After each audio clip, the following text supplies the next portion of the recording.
47s and RPGs just blow by the police and the military throughout Nigeria, and they let them go right on by. Why is that? So it's typical of leftist governments, to be honest with you. But go ahead.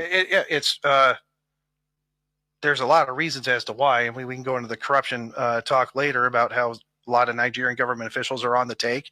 They're being paid off, and some of them are even profiting off of the activities of the terrorists through their kidnapping, the extortion, the stealing of lands, and the jizya they're making the farmers pay in the communities. But it's corrupt from the top down. But many of these, there are politicians that are on the take and profiting off of this.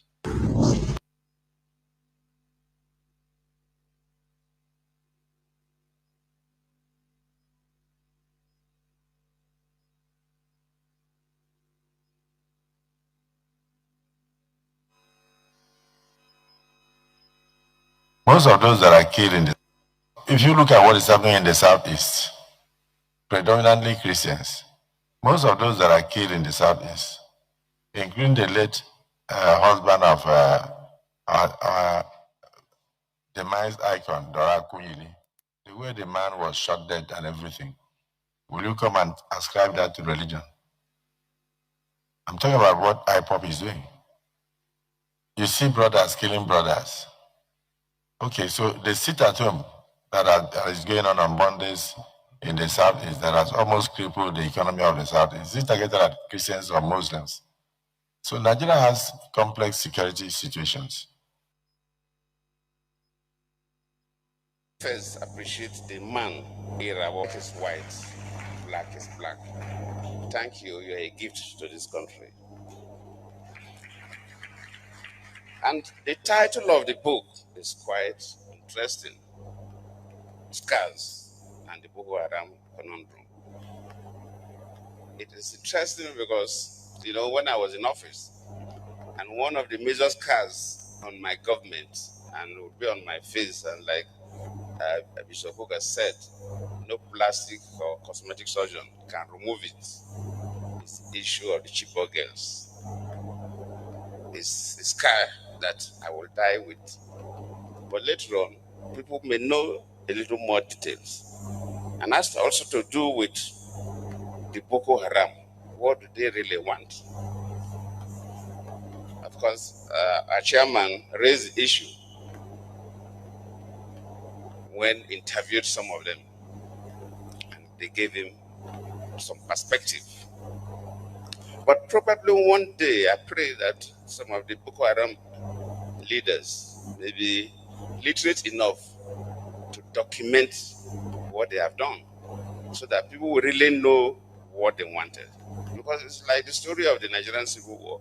If you read one of the books, My Command, I think that's one of the first books that came out from President Obasanjo, because he was there.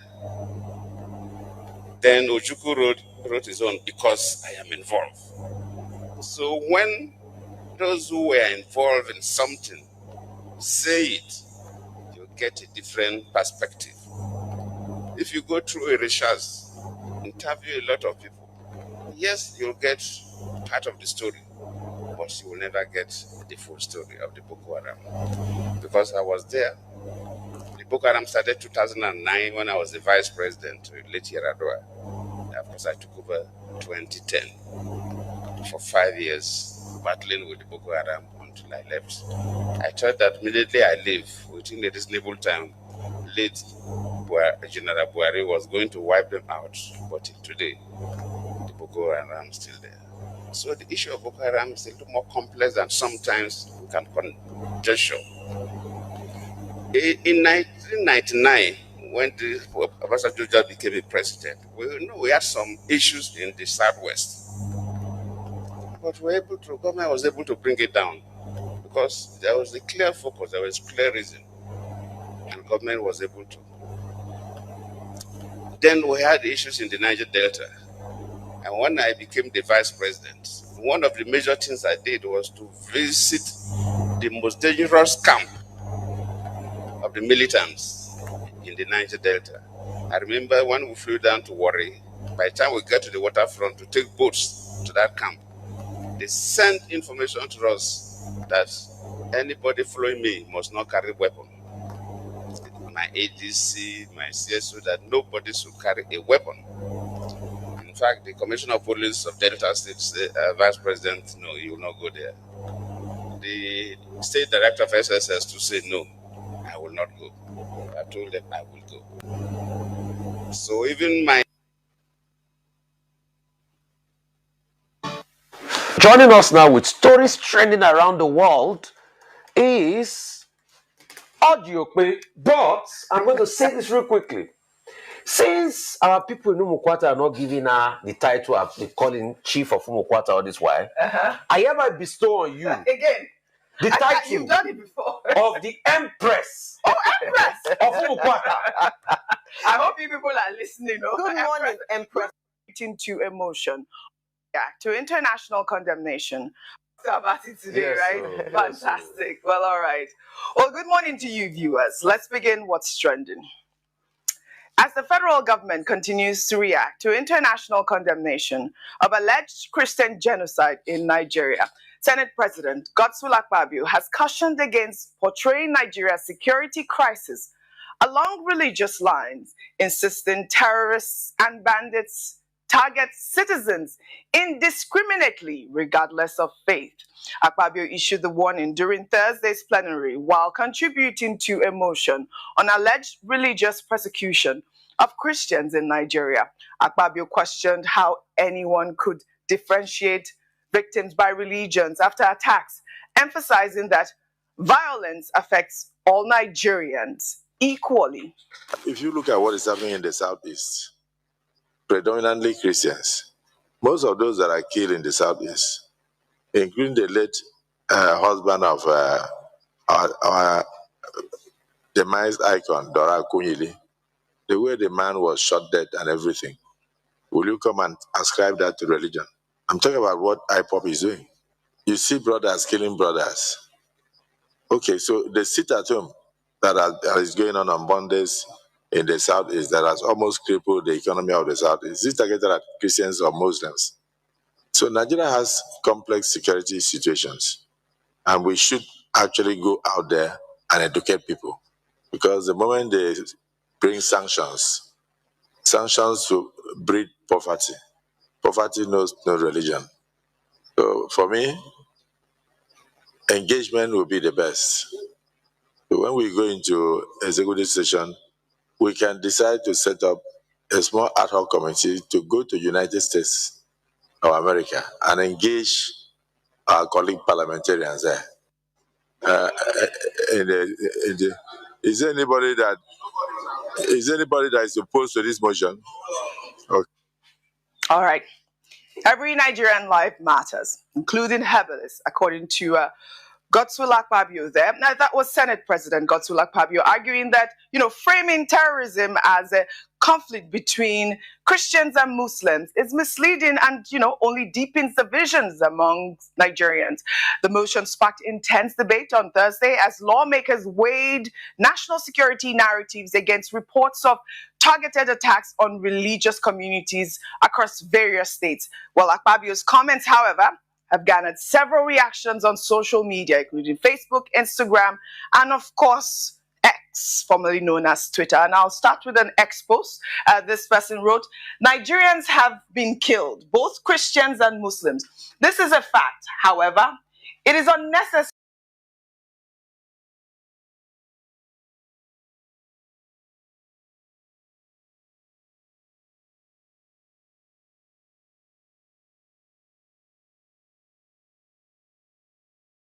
Imagine Rufai Ayo, they want to send a delegation to the United States of America. Is that not what they do? Yes. And let me take another post that this person wrote.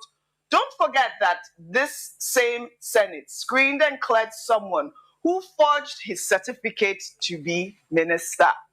Let's hope that their U.S. counterparts will not tell them, "What for? What are you doing here?" That's the question. I think that's the most, what Nigerians are worried about the most. Correct. Because of the consequence of being listed as a country of particular concern. And this is the highest condemnation by the United States on countries that are seen to not tolerate or promote religious freedom. Nigeria was listed or designated in 2020, and we're removed from that list in 2021. And, you know, like you mentioned, it can bring economic sanctions and some aid being pulled away from the country as a way to, you know, serve as a measure to deter this.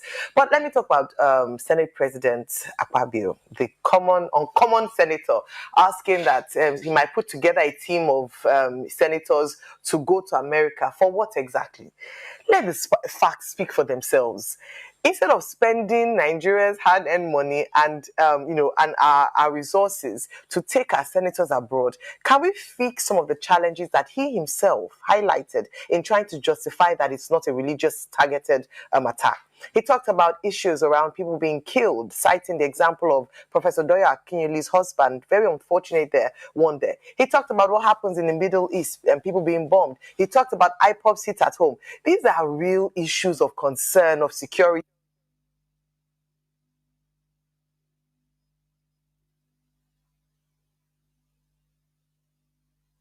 Nigeria don't enter one chance, I swear, now go with the go so.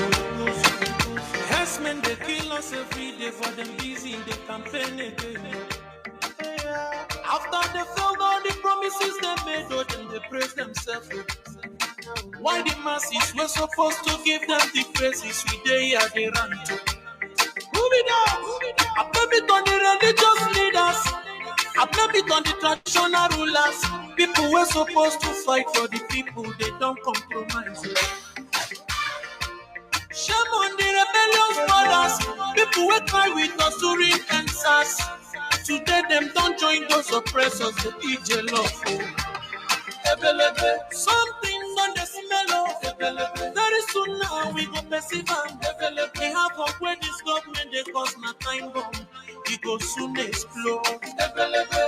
Revolution they come it is very close at the film. When the power of the people we triumph, the power of the people in power. They no even care, they no even send. Say the people they die of hunger. Hungry dog is an angry dog. One day you go bite the owner. Idle man is the devil workshop. Many youths for Nigeria no good job. And the country the youths got no future. The country is gone, that's on period. Move it on.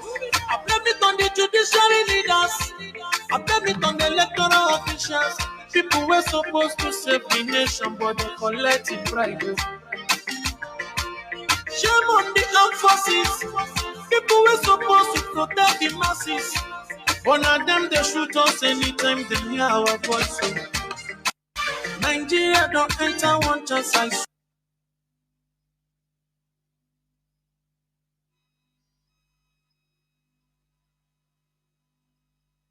When the foreign herdsmen entered our village, the soldiers now run. They did not even shoot even one bullet that day. They ran.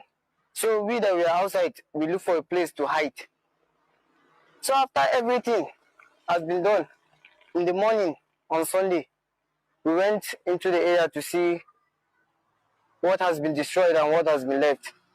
After which we saw dead bodies in the area. The fertilizers that we kept in our houses, they removed it and poured it in the area. They killed some of our people and put fire on them that day. My dad was inside the house. They met him in the house and they killed him. My mom went and hid in the leader's house. The man that looked over the village. She hid in his house where he used to keep his goat. So as they went to pick the goat, they saw her inside and they killed her.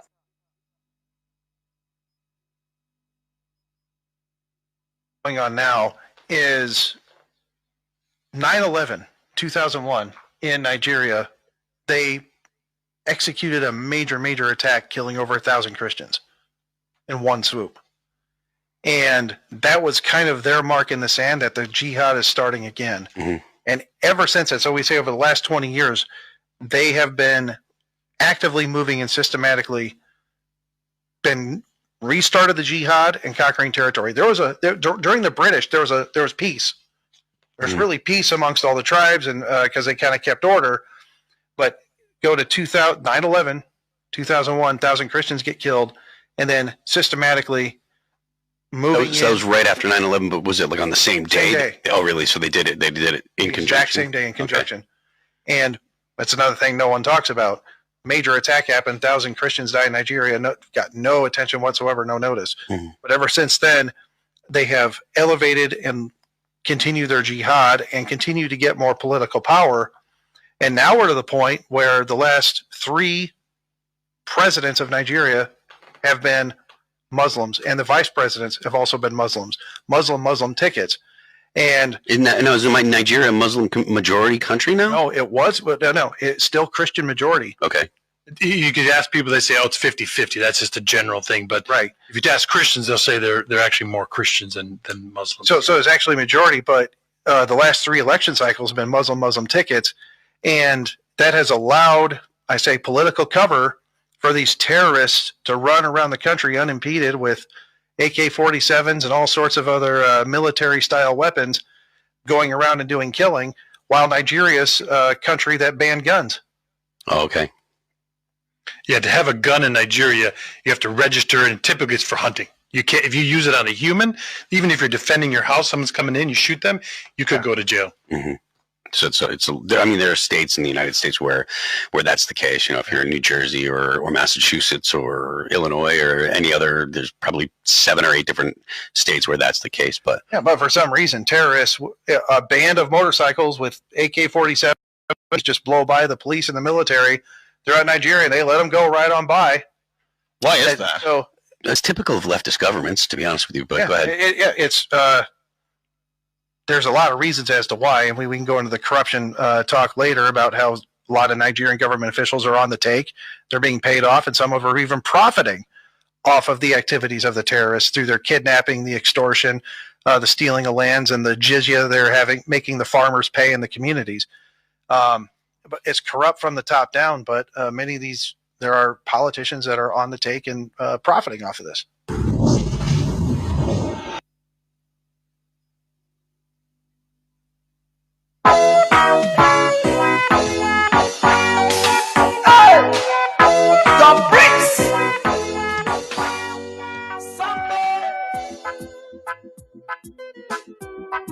Oh na na na na na na na na na na na na na na. Watch out!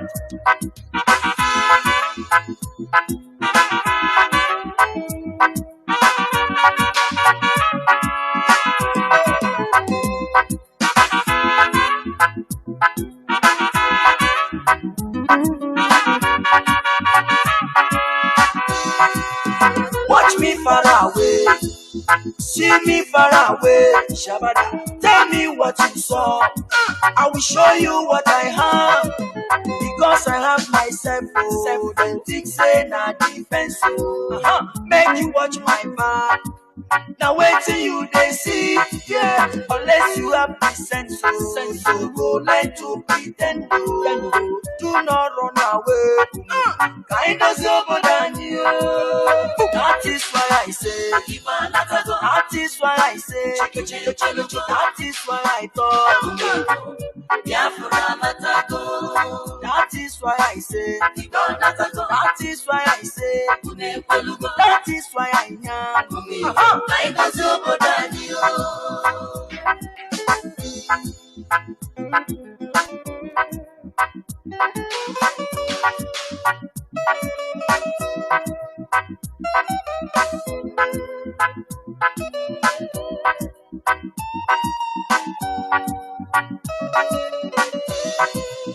Ohaneze Ndigo, how na day? I don't come to speak my mind. With no delay, let them know say una eyes clear about una way. Watch out, many things they happen in that country you dey. So, some people trouble up on people every day. Even when you dey, you go talk say you know dey. I need to understand why this one bad. I need to understand why the truth apart. The promise that we got and nationalize. The promise we will live and no complain. Watch me far away. Watch me far away. See me far away. See me far away. Tell me what you saw. I will show you what I have. Because I have myself. Oh, then think say na defense. Oh, make you watch my back. Now wait till you they see. Yeah, unless you have the sense. You go like to pretend. Do not run away. Kind of sober than you. That is why I say. That is why I say. That is why I talk. Biafra, that is why I say. That is why I say. That is why I am. Kind of sober than you.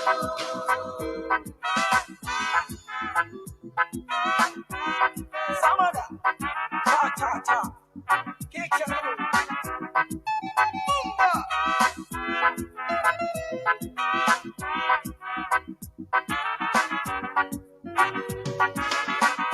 See, I come back again to tell people say, now here we dey, we don't come to stay. I say no retreat, no surrender. We're living big, but no array. Look at the soldiers killing innocent Biafrans every day. Look at Islamists killing innocent Christians every day. It's depending me, it's depending me, it's depending me. Chupoki Kogyama, Mataranya say Maka, Mataranya say Maka. I know Ginaka, that is why I say, that is why I talk, that is why I know. That is why I say, that is why I talk, that is why I know.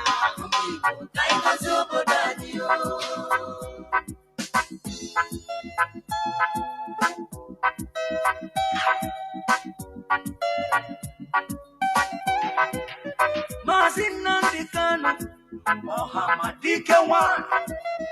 Umu Biafra nile, ayisigi gabaniru, onya kaya docha, weli feneme, onye naya netuno yine, chuku kwa mawaja. You are whiter than snow, oku kibesio. We stand where you stand, we say no secret trial. Onyinye chuku, eso sika. Osiki, Ohamadike, no secret trial. Prophet Yahweh's young. Osiki, Ohamadike, Osiki, Jisike, Mazus, Ejike, Koli, Osiki, one day Muje Bije, Sikwa, no Welly Feneme, no Welly Fenafia. We live in a car. Yes, one name Victor Chimesi Okorochuku Igbo Network Television London Osiki Chisike Nahabuge Nazu Umu Biafra Nile Getting Nova Asiki Gabaniru, no secret trial, no secret trial, no secret trial, no secret trial. Hey! Watch me far away, see me far away. Tell me what you saw, I will show you what I have. Because I have myself, oh, then think say na defense, oh. Make you watch my back. Now wait till you they see, yeah. Unless you have the sense, oh, you go like to pretend, oh. Do not run away. Kind of sober than you. That is why I say. That is why I say. That is why I talk. Biafra,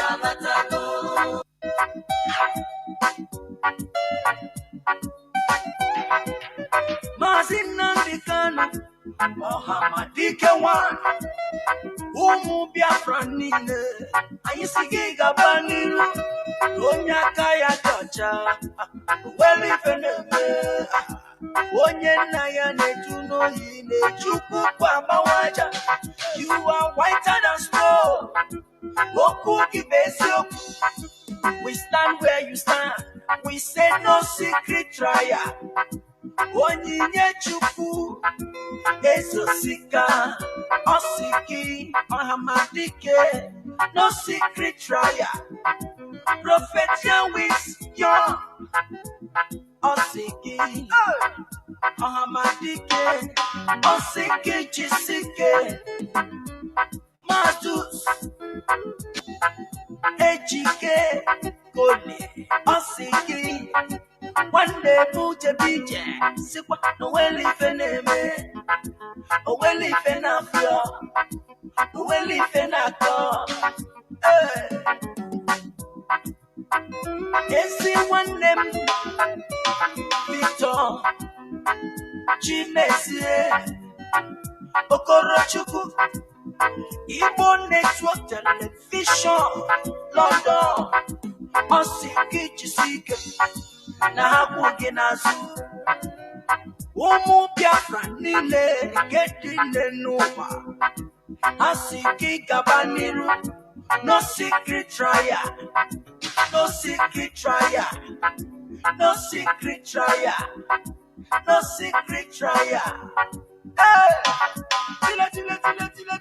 Watch me far away, see me far away.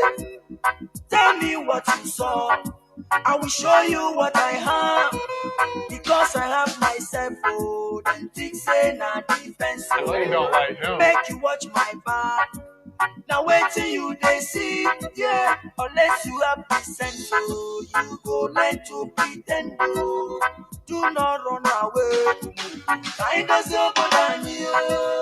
That is why I say, that is why I say, that is why I thought. Biafra latago. That is why I say. That is why I say. That is why I know. That is why I say. That is why I say. That is why I thought. Ataranya say I know Ginaka. That is why I say. That is why I thought. That is why I know. That is why I say. That is why I thought. That is why I know.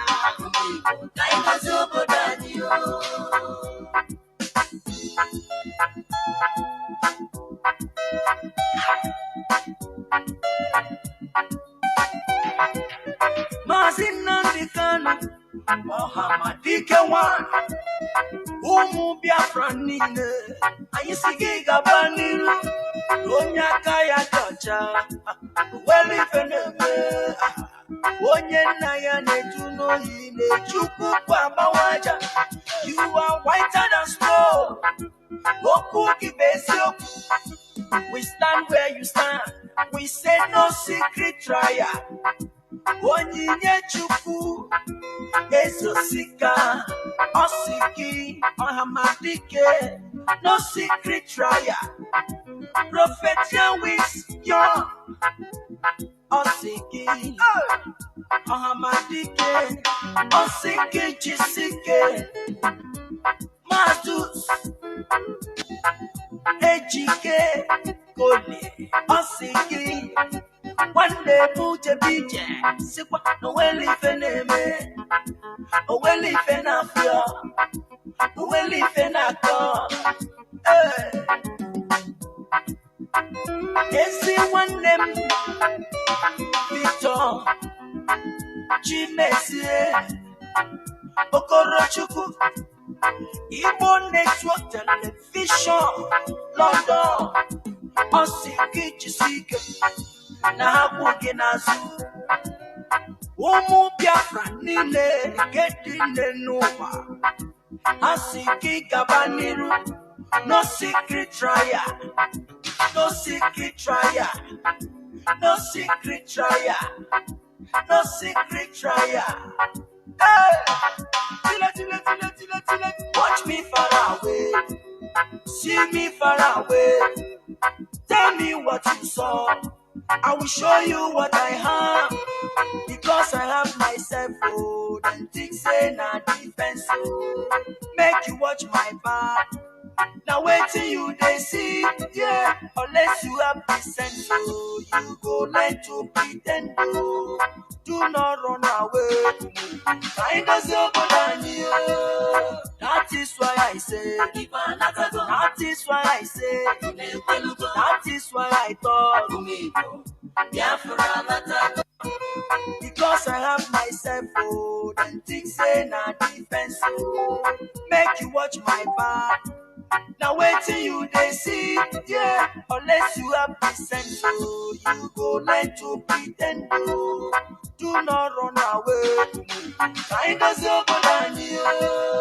That is why I say, that is why I say, that is why I thought, Biafra. Make you watch my back. Now wait till you they see, yeah. Unless you have the sense, oh, you go learn to pretend, oh. Do not run away. Find us over you. That is why I say, that is why I say, that is why I thought.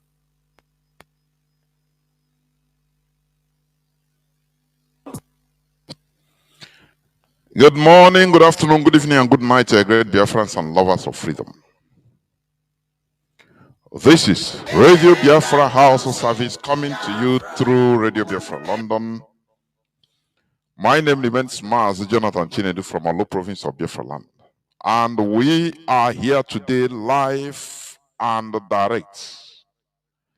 As you may know, today is the 11th day of October 2025, being Saturday. And we are live and direct on different platforms. We are on FM in various parts of Biafra land. Our frequency modulation channel is CHK 102.5. Therefore, you can tune in to listen. Also, you have another option, that is satellite. Radio Biafra London is on satellite. Free to air satellite for that matter. Therefore, you can also get to listen to this program through satellite. Also, we are on IPOB community radio application. It is a very low data consuming application. Therefore, you can download IPOB community radio. Even tell your brothers and sisters, download it for them. It is 247. Radio Biafra is on 247. Both live program and repeat broadcasts are played. Also, you can download Simple Radio as another option. After downloading IPOB Community Radio, you can download Simple Radio. Once you download Simple Radio, now you search for Radio Biafra London. I am receiving just somebody inboxing me that IPOB Community Radio is not on Play Store, but I check it myself, it is there. So please check on your side, or you can, if you are finding it difficult, you restart your phone, download IPOB Community Radio, download also Simple Radio and or Radio Garden. These are applications that you can use in order to listen. So this broadcast to Radio Biafra London because it is a revolutionary radio. Moreover, you can log into our mother website, www.ipob.org. I repeat, www.ipob.org.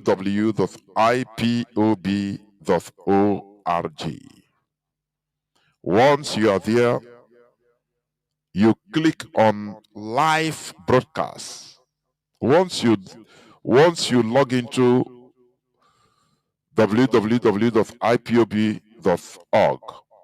you will see live broadcast, and you click there and you'll be listening.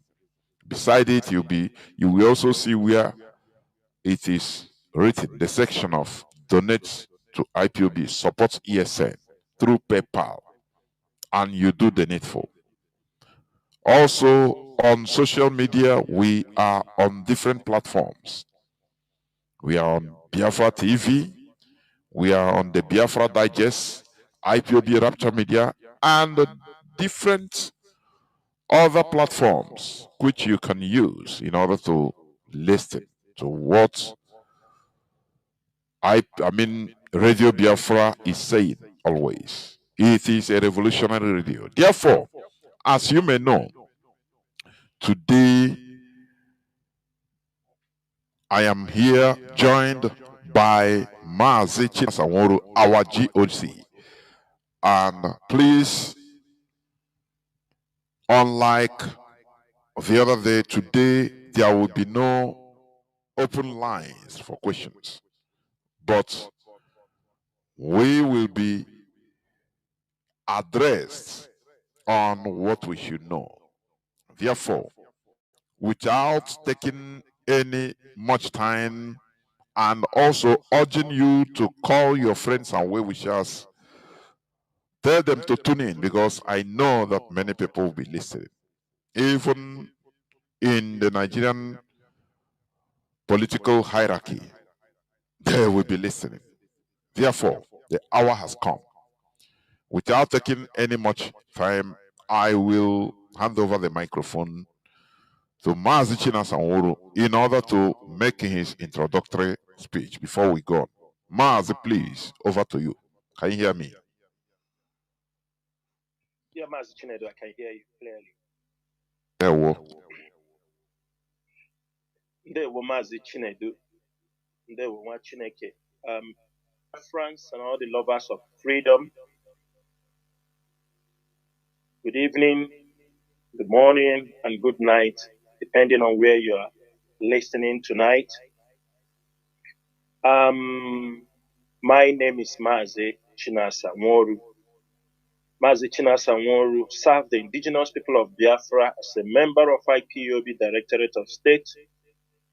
And today, I am here to speak to our people, to inform our people, to clarify and educate our people, so that those who are always in confusion because of informations that are being circulated on social media, unverified platforms, today most of those issues will be addressed. Unfortunately, I have taken a long time to come on radio. I think the last time I came was in July, but it was not that tension, because there are a lot of responsibilities and a lot of engagement, things we do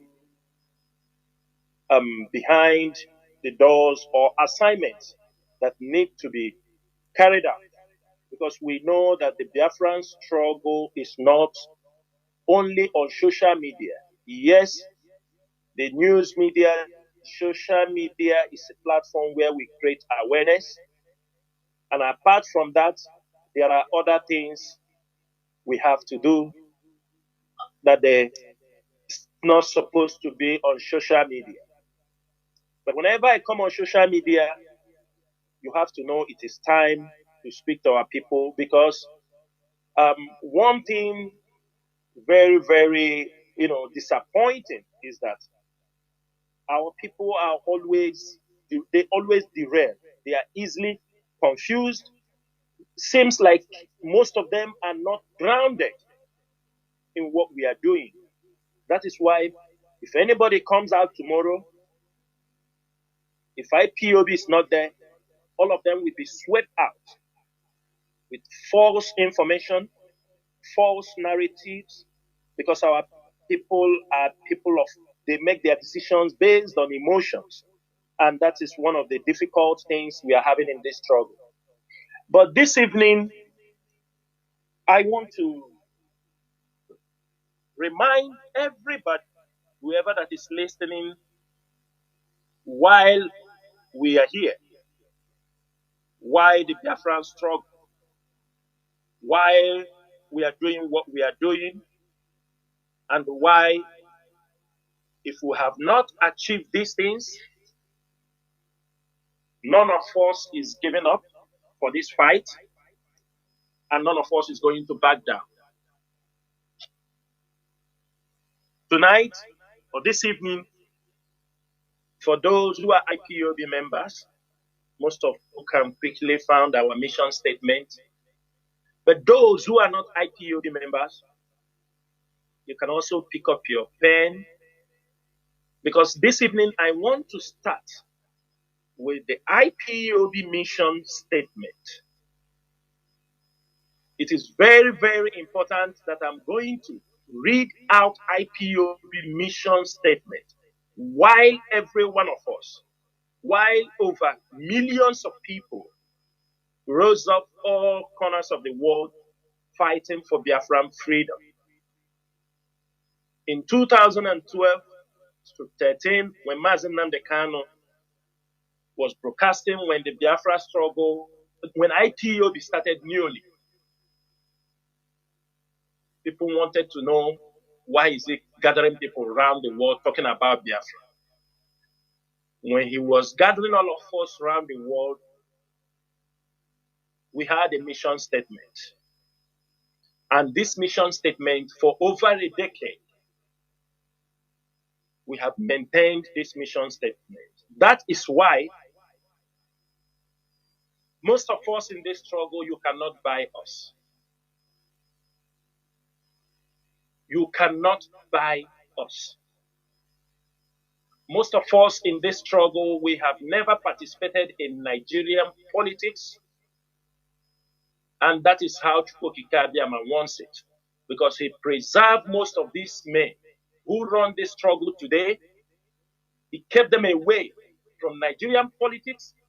Because had it been that some of us were in Nigerian politics, due to the way Nigerian politics is being run, we would have been blackmailed in one way or the other.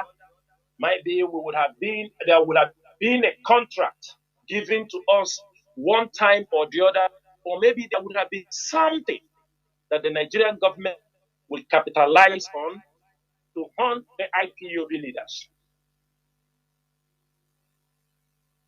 Before I go forward, I want to clear this. The acronym IPOB stands for Indigenous People of Biafra. We are indigenous to the geographical space called Biafra. We originate from a single ancestor. The indigenous people of Biafra incorporate those Biafrans residents in Biafra land and in diaspora, bound and united by one single objective, which is to explore, utilize every available legal, domestic, and international framework, as well as universal guaranteed rules and procedures to accept the right to self-determination for the Biafran people, and eventually be able to determine our own economic, political, legal, and cultural system in a sovereign and independent Biafra nation.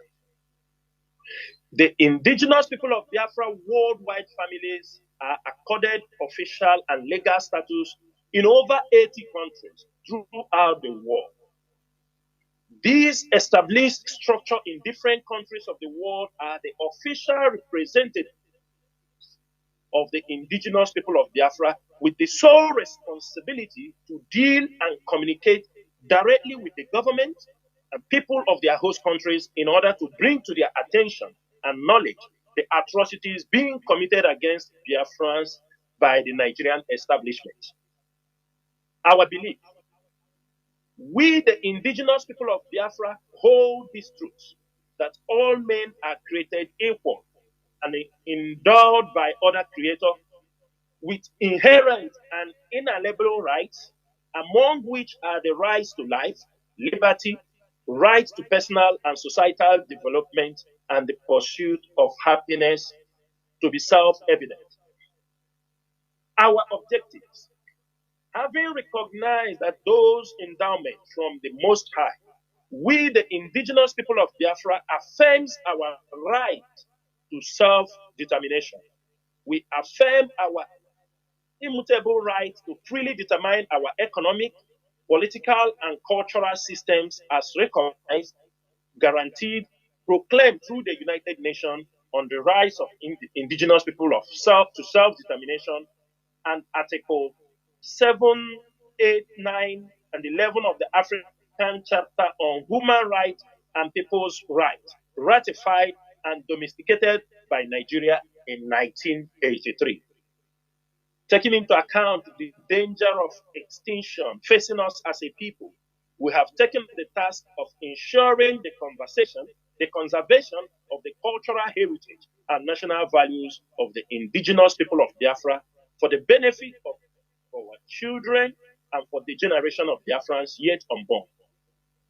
Whereas Biafrans have suffered untold violence and violation of our fundamental human rights at the hands of the Nigerian state establishment, the protection of these universal fundamental human rights of the indigenous people of Biafra, including to the right to self-determination as expressed in the Charter of the United Nations, the General Declaration of Human Rights, International Human Rights, and the UN Declaration of 2007 on the rights of indigenous people, are objectives which are prepared to sacrifice our lives for the benefit of our children.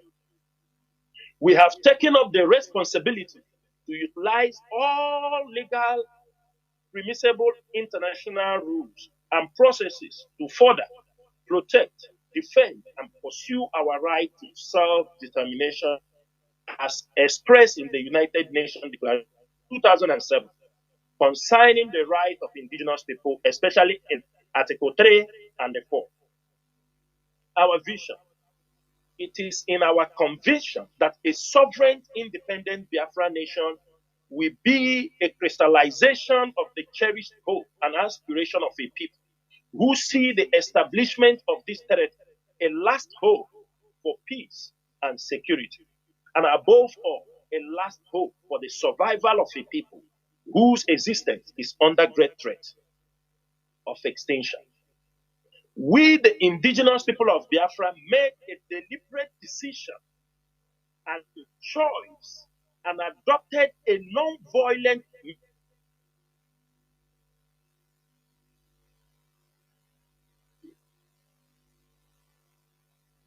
Mazi, your voice is off. Mazi, can you hear me? Am I coming out? Yes, now, yes. Go on, go on.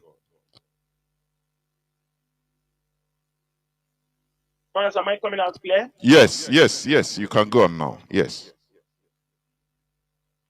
Sorry, yes, you can go on. Yes, I muted my. Yes, yes, yes. You go on, go on, go on. Okay. Do you remember where I stopped? Just about 5 seconds before. Okay, okay. So I'm still on our vision. So we, the indigenous, I want everybody to listen very carefully to this particular statement. This IPOB mission statement was not written today. It was not written after the rendition of Mazi Nnamdi Kanu. That's why I wanted to listen to this particular point. We, the indigenous people of Biafra, made a deliberate decision and choice and adopted a non-violent methodology in the pursuit of our ultimate goal of an independent and sovereign Biafran nation. The Biafra we agitate for, that Biafra for which the ultimate prize has been paid by millions of francs in one of which sanctity of life is respected, our dignity as a people is restored, individual rights and liberties are recognized and protected. The rule of law is paramount, and all are answerable to and equal before the law. A Biafra nation that will take its appropriate pride of place amongst the community of nations. Biafrans, while I decided in today's broadcast to start with IPOB mission statement, is for those who for the past 4 years, the Nigerian government and their agents, who decided immediately after the rendition of Mazi Nnamdi Kanu, they decided to unleash their media propaganda, their evil plans against this movement. This struggle is over a decade. We have been in this struggle. I mean, IPOB have been championing this struggle. Before the rendition of Mazi Nnamdi Kanu, there was nothing. Somebody can say this is exactly what IPOB have done that is wrong. Irrespective of that, they quickly, the Igbo governors, and the Nigerian government quickly do proscribe IPOB because they didn't want our people to support the movement. So that's why they quickly proscribe IPOB. But in this couple of years, Mazi Nnamdi Kanu was rendition. Everybody, it is very clear that it was all intentional. The moment they rendition Mazi Nnamdi Kanu, Nigerian government unleashed and pushed out criminals through some evil politicians. They were all facilitators of what happened in our land. If you found out how they jailed this Eperima in Finland, his crimes were calculated from the August 2021. From August 2021 till November 2024. Within this period is what all the atrocities committed in this space is what they used in jailing this Eperima in Finland. He was used. It is Southeastern politicians that used him. They used him and they continue to commit crimes, but all in the name of IPO. Upon all the press release from beginning, the time they rendition Mazi Nnamdi Kanu, we continue. But many of our people do not understand what Nigerian government was planning. The military have their own plans. The DSS have their own plans. The NIA has their own plans. The Southeastern politicians have their own plans. Everybody have a reason why IPOB must be destroyed. The Northern politicians have a reason why IPOB must be destroyed, while Mazi Nnamdi Kanu must be destroyed. Some of us, we are not learning, many things, the leadership comes on radio to speak to you people. These are things we know. The moment we got information, we know where they are going. And some of you might think that the jailing of Simon Ekpa is the end of the whole game. No. Some of you did not know that had it been IPOB did not make the move we make, had it been we didn't start in time, from December 14th, 2021, started to scream, to disassociate ourselves from all these crimes. Today, there will be no IPOB. IPOB leadership would have all gone down the drain. And that was the plan. Most of you do not understand that in Nigeria, there are certain things you can post in Nigeria because of corrupt system, the cybercrime. You cannot be convicted in Nigeria. But in diaspora, there are countries that have their own cyber crimes, cyber laws. It is totally different. You can be convicted. And that is what Nigeria took the advantage on Simon. People were deceiving him. They were championing him. Even when he was being investigated, some people, some lawyers came on radio, come on social media and said that they can't do him anything. He's a European citizen. They told that they are talking rubbish. He is a citizen. He is this. And today, they have sentenced him. And as soon as they sentence him, all of them have disappeared. They sentenced him, automatically sentenced him for terrorism. They took away his nationality. It's automatic. All of them who were using his picture and all these things, they all disappeared on social media. They are all gone for you people to know. But we have been here. We supported Mazi Nnamdi Kanu. We're supporting the struggle. In 2015, when he was arrested, when he was kidnapped in Lagos, we are here. We were here that time. We mobilized the protest from Abo till down to Enugu. Tina Sanworu was there. The records are there. Members of the DOS, all of them were still in IPO because we understood. The second time the rendition Mazi Nnamdi Kanu, we screamed,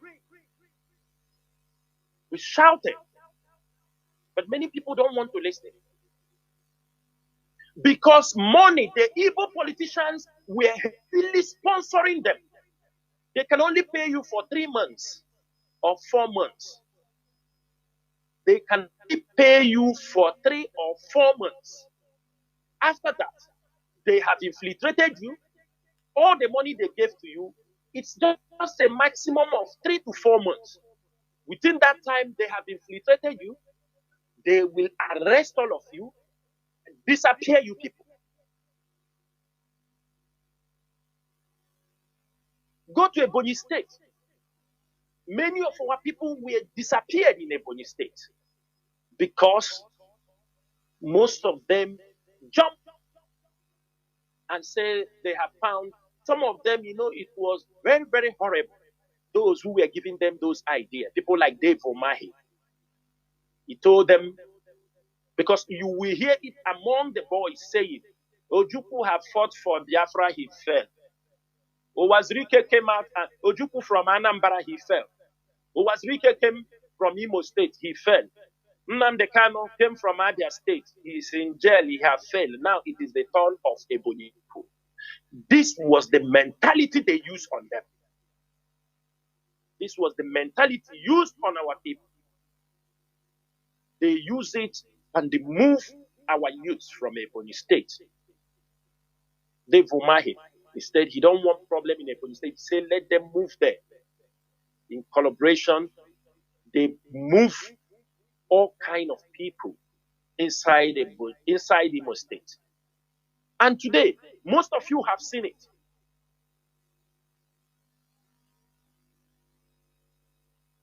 All these things are why Mazi Nnamdi Kanu, why they are still holding Mazi Nnamdi Kanu. They are looking for a way to tie Mazi Nnamdi Kanu with these things. They are looking for a way to heap these crimes on Mazi Nnamdi Kanu.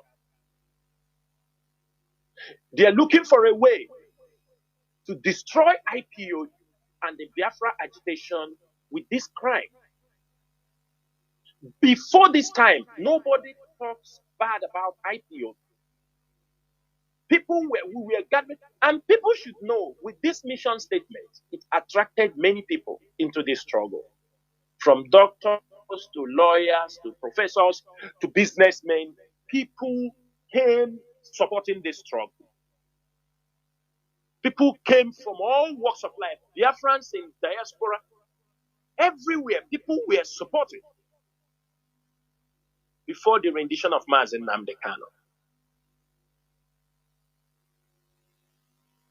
And we continue to profess that mission statement. In diaspora, everywhere, the IPOB leadership maintain those principles. Down at home, our people, upon all the things, if we are not talking to them, it's a different thing. We were talking to them. We were informing them. We were telling them the dangers of what is happening. If there was no radio, if there was no social media, it would have been a different game. They would say, we don't know. Nobody informed us. But Chukwokikabiam, and even everybody can bear witness that we were fighting between, it was a fight between the light and the darkness. We fought, trying to take our people away from the trap set by the federal government and their agents.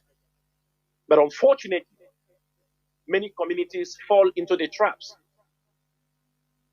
You know, when they come, the Nigerian government knows very well those who are operating. They knows very well the criminals. They knows very well those who are killing our own people. But they never mention their name one day. Nobody mentions their name. They knew everything about Simon Ekpa. Everybody have to ask themselves, in all these things, do you ever, upon all the boys they caught in Imo State, in many places, have you ever seen where they brought somebody who confessed that he is working under Ekpa? Did they do it? No. But they managed to get somebody who were trying to save, who went for an amnesty for them. They paraded him because he knows, it's not that he knows me, that somehow, I informed him to leave this criminality, leave all those things they were doing. I was trying to pull him out because they were among the people trying to enforce sit at home. I told him this is not what IPOB meant. He said, what do you do? I said, leave all those things. There was nothing like sit at home. He said he's going to take amnesty. Unfortunately, he went for the amnesty and they paraded him because Chinasa Nworu's name was involved. Do you think that if there is anybody that have anything to do with this present DOS in Imo State, do you think the Imo State government and the Nigerian government will not be parading them? No, but they target IPO, ESM, IPO, ESM, knowing quite well that IPOB have nothing to do with all this crime. People were advising them. Some legal professionals were advising them to stop. That is going to backfire on them because they will continue doing this thing at a point like what is happening now. Because they will kill all these people who again they will target on. Nobody. One thing people don't understand is a very sophisticated clandestine operation the Nigerian government, the DSS are working on our people. I'm only coming on radio to teach you, to open your eyes. If you want to know, you know. If you don't want to know, you remain in that way. Because even if something happens to you, out of your own stubbornness, out of your own stupidity, the struggle must continue. If I mess up today, something happened to me, you people must continue this struggle.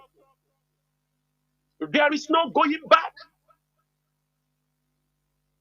If anything happens to any one of us, why I am very confident of this movement is the way the IPOB leadership is structured. If something happens, we move on. There are people that will always move on. They cannot kill all of us at the same time, from America to Germany to Switzerland to Kuwait. They cannot, to Asia. They cannot. They cannot. They cannot kill all of us.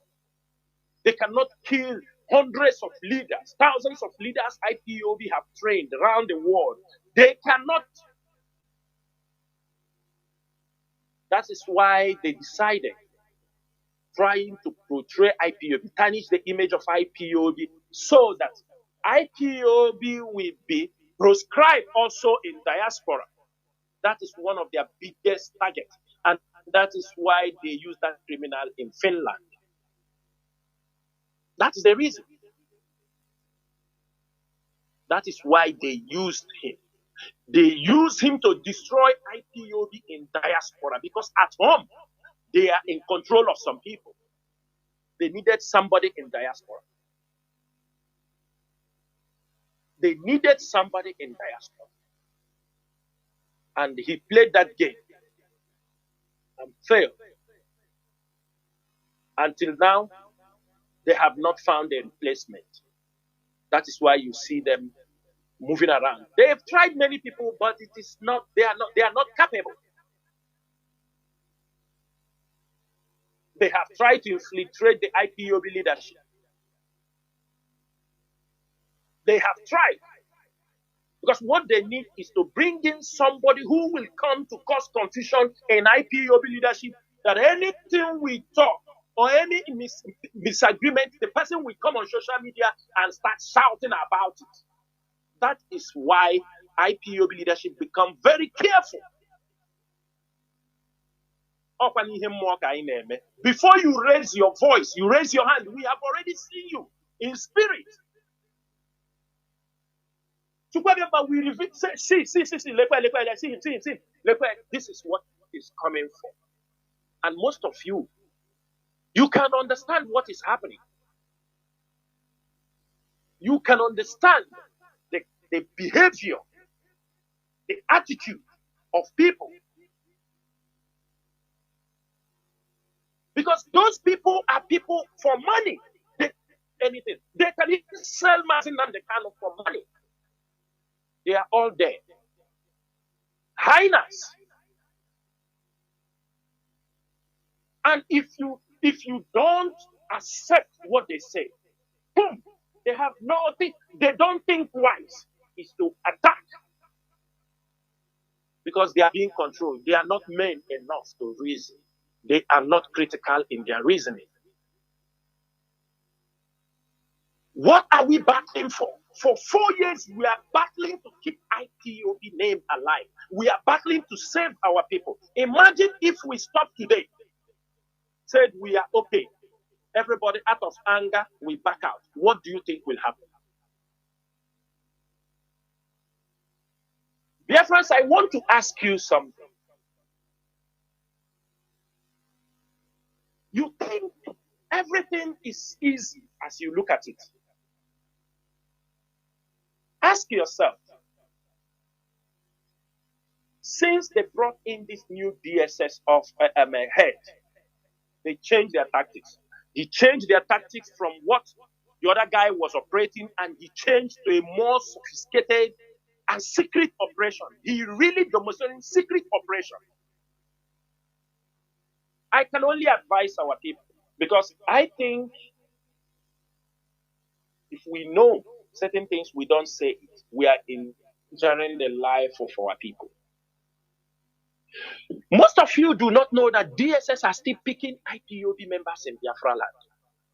Are you people aware that DSS is still secretly adopting IPOB members in Biafra land? Then you ask yourself a question. When an IPOB coordinator or IPOB member is going to visit Mazi Nnamdi Kanu with some of these others who say let him come, then he goes there, he comes out, he goes home. Because anybody coming to visit Mazi Nnamdi Kanu, the DSS will take your biometrics. They will take your fingerprint. You will give them your bank, your BVN. You will give them your NIN number, your telephone number, every information about it. Is like 5 pages of form, especially those coming to visit Mazi Nnamdi Kanu. Now, the question is this. Can Chinedu go to visit Mazi Nnamdi Kanu? Is it possible in the DSS? Everybody answer the question.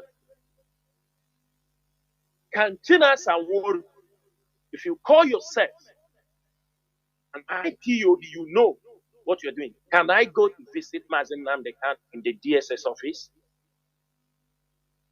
Can Chike Doziem go and visit him? Azayoba to go to your form. Mazi Nachi.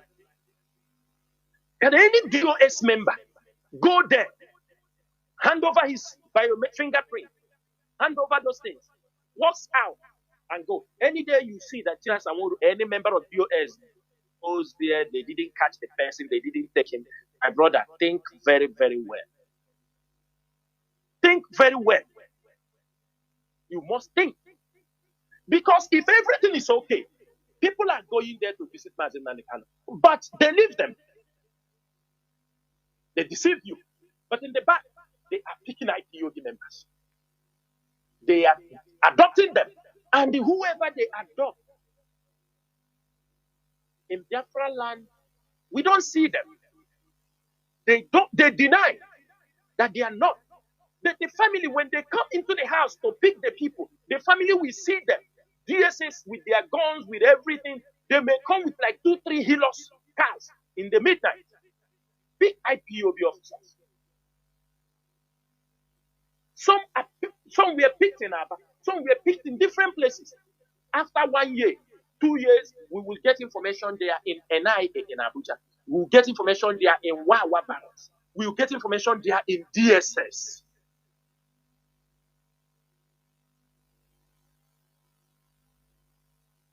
The question is this: are we prepared for this journey? Or do we like to walk on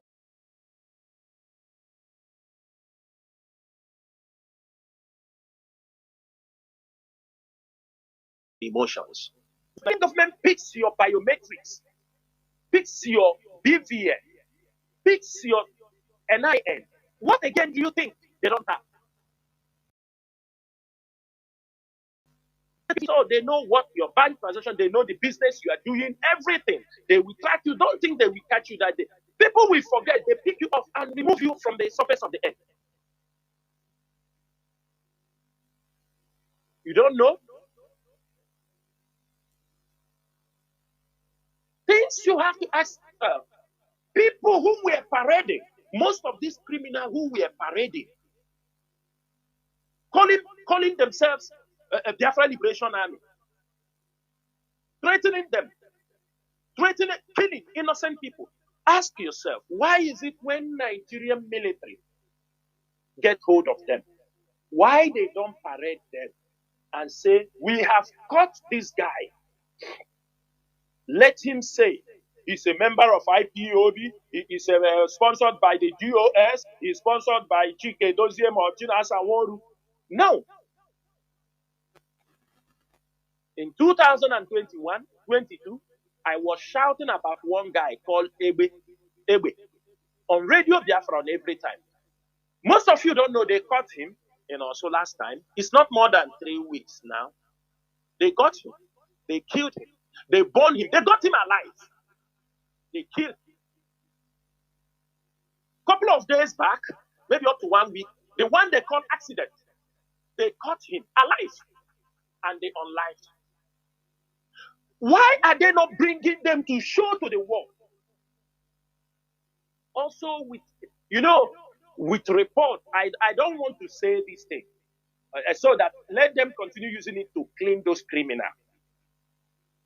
People coming up, they say, do you think, I'm telling you people, any day they will catch, there are people we know, with intelligent report we have, people like Gentle the Yahoo, and this guy, we know they have unlived them, and they caught some of them alive, and they unlived them. And what is his name? Angel Makeup. With information I heard that Angel Makeup was even begging on his knees, begging them. I heard when they caught these guys, if you see the kind of cry they will cry. These guys that are butchering people, they cry, they will cry, begging for mercy. The question is, if the Nigerian military are getting these guys alive, why are they not parading them? Why are they not parading them? So that purpose of them under his instruction, kill them. We know the videos, the guys, how they have been implicating. We have meeting with him. They're not doing propaganda. That is what was happening. That was what was happening. And let me say this thing so that our people will understand. If you are working for Nigeria government, you are in a vigilante. You are working for Nigeria government to kill your own people, to adopt IPOB member. Let me people tell you something. Their work is like the devil's job. As you are working for them, they are looking at you. Okay, these guys are the ones capable. In case anything happening in this place, they are capable to kill. They are capable to handle gun. They use you. They have already got all of you, your telephone number, everything. They are ready for you. Any day the job finish, most of you, they will unlife you gradually. Only few will survive. Can our people ask, where is Asari Dokubo? Can we ask this question? Asari Dokubo, couple of you people know how he boasts. He come in Imo State. He used you bringing our brothers from the Riverine area coming to kill his own brother. He boasting, I come to who were contracting him? The Nigerian government, the DSS, they contract him. He's taking money. What I am saying this evening is that so that our people in the Riverine area open your eyes. Ask Asari, where are your men? Most of these people Asari were using when they kill a lot of our people in Imo State, as we are raising voice, shouting, screaming what they are doing. You know, now he's boasting he have a military this thing, he have a security agent. They contract him to the north. They move more than 200 men. Those Ijo boys Asari is using, most of his top men, they say they are going for job for Boko Haram. You know, they are using the soul of our young boys for money. They move them either in Yobe, somewhere in the north, either Yobe or Niger State, where they say they go to target Boko Haram people, to fight for them, for Boko Haram. They went to that operation, attack Boko Haram, do a very good job, and they keep them to refill for the next day. In the same night, we know in a warfare, you cannot attack and kill your enemies. They regroup in less than 3-4 hours. Where those boys were resting, waiting for the following morning so that the government will supply them more ammunition. They say it's a group of Boko Haram, which I am not sure. It might be the Nigerian Boko Haram in the military. They came over to that camp in that night, killed all of them, over 200 men. Nobody survived. Burn them to ashes. Asari is quiet. Asari is quiet. You have not heard his voice. And I'm asking our people in the coastal area, ask Asari, your brothers that he sent. They have massacred them. One thing our people don't understand is the way Nigerian government is operating. Our brother, Tompolo, whom have for many years fought in that coastal region, they have handed him contract. Now he's contracting his people. He have left the real, he thinks it is over. Now he's dancing every time in Bamakru Kingdom. It is dancing ceremony. Now they are contracting the young people out, going to fight Nigerian government in the north, fight Boko Haram, ISIS in the north. Where are the Nigerian military? Ask yourself, you who is in Biafra land, who is in the coastal region, the Nigerian military, they pay him maybe 60,000, 70,000 naira. 60,000, 70,000 naira. as a military of as a police a cadet or a corporal or anything, a recruit, they come to your village. They say they will pay you 250,000 every month. If they can pay you 250,000, why are they not paying it to the men military? 250,000. They love you so much. They pay you 250, 300,000. They use you. After you finish job in the village, they tell you it's better you go to the north. They will send you people to go and fight some people. You go, that is the end. They try systematically reducing the men who will defend Biafra land when the time comes. That's what they are doing. They produce criminals everywhere. If you just, how can somebody after committing all kind of crime, one politician, we take him, claim him, hand him over gun? All of you saw, few ago, you saw some boys, they were parading by this guy they called, what is his name? Mampas Man. The boys he caught, these were his former gang. All of them were operational in kidnapping.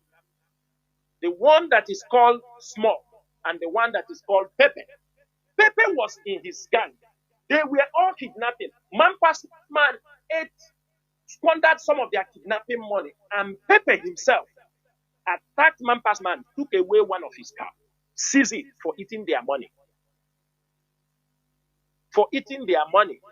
And he was still threatening Mampas Man that he will still catch him to collect the money. All of them. All of them. I don't want to call somebody who is already in custody. All of them, they were all one party. Today he caught them. And he kept them. Even though we hear that he has been asked to unlive them, but he kept them because they are planning to use them to do some dirty job this December, this election time. After that, this is the rubbish happening in our states, in our places. Insecurity being sponsored by our own people, by politicians in Igbo land, by politicians. Go to Lilu.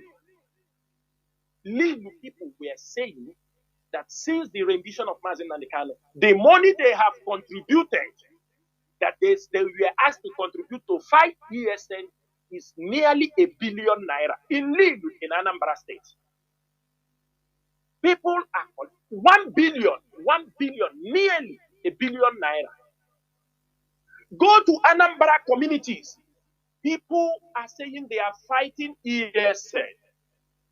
They are intimidating politicians. They are calling them ESN. If you don't come, ESN will come to. They are using the name of IPOD. They are creating these things. These are politicians who want to destroy this struggle. Imagine Lilu raising up to R1 billion. They did not even raise this money when something, they couldn't use it to put hospitals, build every beautiful things in their community, in Lilu community.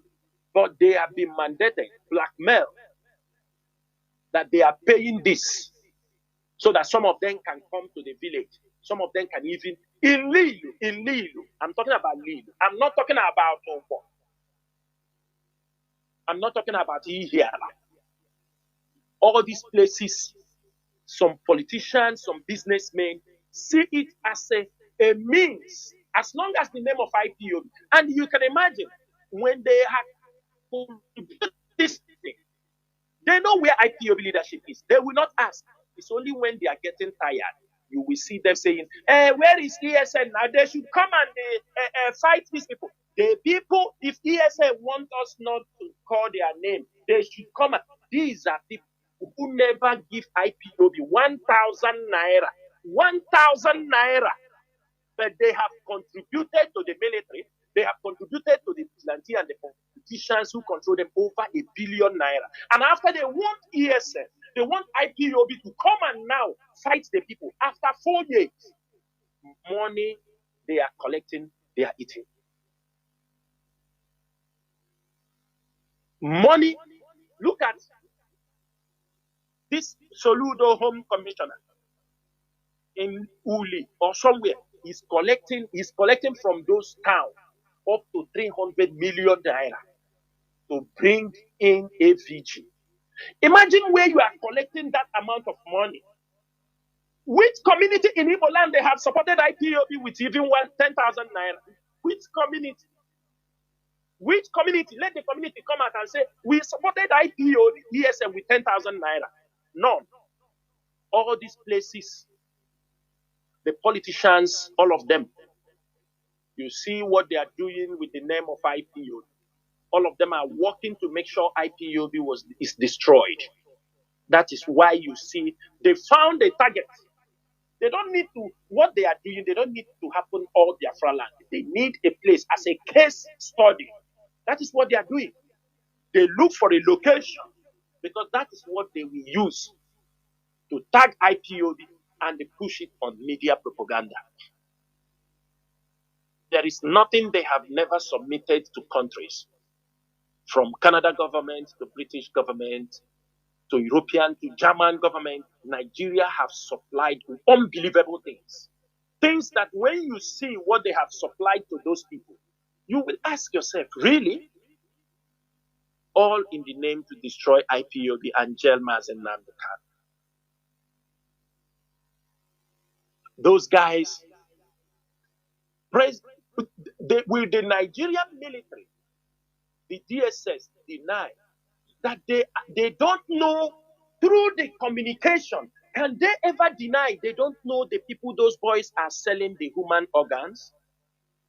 And the DSS deny this in their interceptions.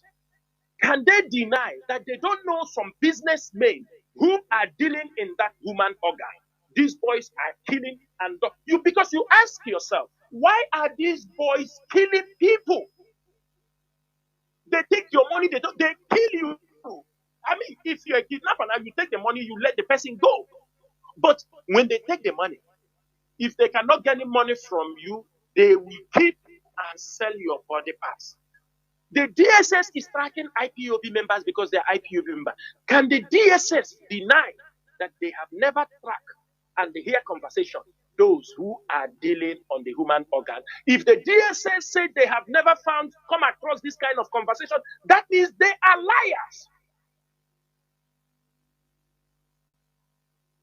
And because of that, these politicians have already prepared themselves. Let me shout this warning also, because I will tell you, the Southeastern politicians are not fighting for Mazi and Nnamdi Kanu to come out. I have been saying these things. But one thing is that the people who run around them, when they give them small money, they come out and think that the governors and these politicians can easily dish you 20 million, 30 million, no problem. For you, you think giving you money means they are in agreement with you. They are not in agreement. They know that you are a greedy, you are hungry for money, so they can throw it for you. 20 million, $100,000 they give you is nothing from the government purse. It's from miscellaneous. They throw it for you as long as you remain where they want you to remain. They are not fighting for Mazi Nnamdi Kanu to come out. If they, after talking in the public, they go back, they make caricature of Mazi Nnamdi Kanu. I am telling you, say that Chinedu said it. After you see them come on the newspaper, everywhere talk. There are some of them who are genuinely also talking. But they are also, because of things they have come across, all this, they are now playing politics with it. They walk away. They know they don't want Mazi Nnamdi Kanu out. They know very well. And it's not ending there. Let me people tell you, they have also kept a killer squad. I'm saying it so that everybody will hear. Because of the pressure, they are seeing Nigeria want to release Mazi Nnamdi Kanu. They have kept a killer squad they want to use. If they release Mazi Nnamdi Kanu, if mistake is making, they want to assassinate him. Let me tell you people what is happening between them. The Igbo politicians want to unlife Mazi Nnamdi Kanu in the hands of the Nigerian government. Go and write it. Chinasa Nworu is saying it. The Nigerian government is trying to see how they will protect so that, because they know the evil intention of those politicians. They know. The DSS have been accepted. They know. DSS, they know. They know. They know what I'm saying. Do you know why they are taking everybody's fingerprint? Because of people coming to visit Mazi Nnamdi Kanu. They want to have every fingerprint of anybody who comes to visit Mazi Nnamdi Kanu in case anything happens to Mazi Nnamdi Kanu. I don't think there is anybody in the DSS custody. They are collecting fingerprints from that person apart those visiting Mazi Nnamdi Kanu. There is nobody. Because of the politicians, people bringing some politicians, people finding they are coming with some security guys, they are coming because the DSS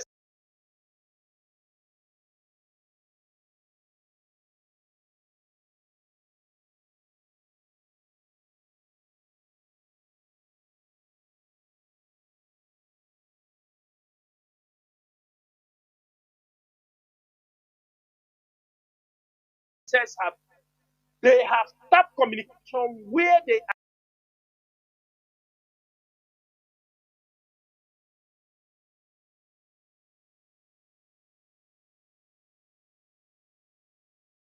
are. To continue to be there. They want to unlife Mazi Nnamdi Kanu in the hands of, I'm just telling federal government knows that we know. Federal government themselves is also trying to protect because they know if something happened to Mazi Nnamdi Kanu in their hand, they are in a big trouble. They are in a big trouble. That is why they are fighting tooth and nail. How do we handle these things? And I want to make something very clear. This is for the Igbo politicians. We don't care who you are. If you like, you reign. But remember, the lion have a time to reign. After that, another group, what do they call them? Lions, they take over. I used to tell you people here that it's a matter of time. All you elders, those who call themselves elders, you will clear way. Then the people with the Biafra ideology, there will be a time we will be the elders in Biafra land. And this ideology will trickle down to our children. We are getting there. We are not in a hurry. We are not in a hurry. We are building a legacy. We are not in a hurry. We are ready to, we have patience. Some of us have that patience. But as long as we get to that point where our children will be proud and hit their chest in front of the enemy that they are Biafrans, they cannot be intimidated. The Igbo politicians want Mazi Nnamdi Kanu dead in the hands of the Nigerian government. The only pain I used to have in my heart is that sometimes when you see danger, because we don't need to come and say everything, and you pass the message to prevent the danger, you will be abused. You will be neglected. You will be called names. You will say, they want Mazi Nnamdi Kanu dead. They want Mazi Nnamdi Kanu this. They want Mazi Nnamdi Kanu that. But you can't stop me telling the truth. That is what is about to happen. Before, most of us did not understand the comments that were coming from the mouth of our politicians before they brought Mazi Nnamdi Kanu. Purpose of them along the line made a statement. There was a time Mazi Nnamdi Kanu was talking before they caught him. I think that time they have information, they have rounded him up. He said if he mess up, he can bring him back from where he was. That time he have an information. The moment they arrived, Mazi Nnamdi Kanu, can we replay what Victor Ume was saying on the television? He was mocking Mazi Nnamdi Kanu. So if a man of Victor Ume was mocking Mazi Nnamdi Kanu at that stage, what changed? Today, what changed? Because somebody like me, my word is my word. What I say, it is. Do you understand? It is, especially when I take a stand on something, that is it. If it to make a mock Mazi Nnamdi Kanu, turn him now, they are holding him there, now. Now, if Victor May, you see where Victor May is going to talk about Mazi Nnamdi Kanu, won't you question his presence there? Won't you question it? Are you not going to question him? They believe, those who are collecting money from them, they believe when they give them money, they talk good. No, do you understand me? They have by their way. Ask yourself, where are all these people before election? They were all coming. They're talking, oh, Mazi Nnamdi Kanu. Some of them have won election, they disappear. Do you see them in the court again? Because most of them, the Nigerian government have information. They have things they hold against them. Some of them were drug barons, 419ers, all kind of illegal businesses. They found their way into government. They hold a passport for immunity. They can't speak. Most of you waiting for our people, anybody to come and speak for Mazi Nnamdi Kanu, you are wasting your time. It's only IPOB that can speak for Mazi Nnamdi Kanu, not all these politicians. Only IPOB. Not these politicians. It is 1% or 2% of them can genuinely speak for Mazi Nnamdi Kanu. Everything you are seeing on a photo, this is photo, is what they are doing. Ask yourself questions. What is happening? Who is approaching the Igbo politicians? Those who want to support Mazi Nnamdi Kanu. Who want the release of Mazi Nnamdi Kanu? Are you asking yourself some certain questions? What is happening? Did every one of you forget that Soludo fighting? He raised billboard for Mazi Nnamdi Kanu in Anambra. Raised billboard, free Mazi Nnamdi Kanu everywhere. Suddenly, he started to pull it down without no this thing. Pull all the billboards down. Disappear from talking about Mazi Nnamdi Kanu. That time, he even came on newspaper. He wrote later to give a copy to release that. He's ready. He did everything. But you ask yourself a question. What happened? Why did he step back? And the next thing we saw is in America now castigating IPOB. Castigating. Are we reasoning? Then what happened? Why the change of mind? Why is it? Ask some of these politicians, why is it that when they speak for Mazi Nnamdi Kanu, the DSS or they will call them and warn them, some of them will run away. What are they running from? Why are they scared? These are the questions we're supposed to put down. Why do they want every one of them have a reason why Mazi Nnamdi Kanu should be there. All their reasons are not the same. All their reasons are not the same. They have all different opinions. Some of you will say, Obi Kubana, why you don't talk for how can Obi Kubana talk for Mazi Nnamdi Kanu? Somebody into illegal businesses. How can he speak? If he speaks, they put him behind the destiny immediately. Those people cannot speak for Mazi Nnamdi Kanu. It is only IPOB. They can only speak for his favor from back somehow. But they cannot come out openly. Don't expect something where there is. That thing cannot exist. That is why, let me use this evening. This is my personal, it is not coming from IPOB leadership. Because IPOB leadership have no official statement on the protest called by Showore.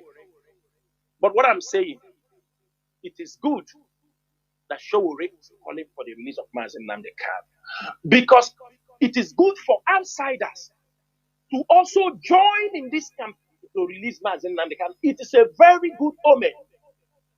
Because if only IPOB is talking, sometimes, we talk, we complain about, even to the international community, we complain, it looks like we are fighting a Nigerian government because they are good, but it's good from people, other regions, to raise their voice. It will balance all what we are saying.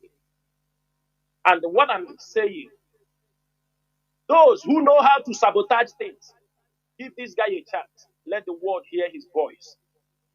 Because one of the most dangerous things you see these Igbo people we do now, they will, because of money, some will go to collect money now. They are mobilizing for this thing. Before you understand, they bastardize it. They will bastardize it and they collapse it. People who we want to dislodge this movement is also our Igbo people. Those, now they are not speaking because IPOB have not said anything.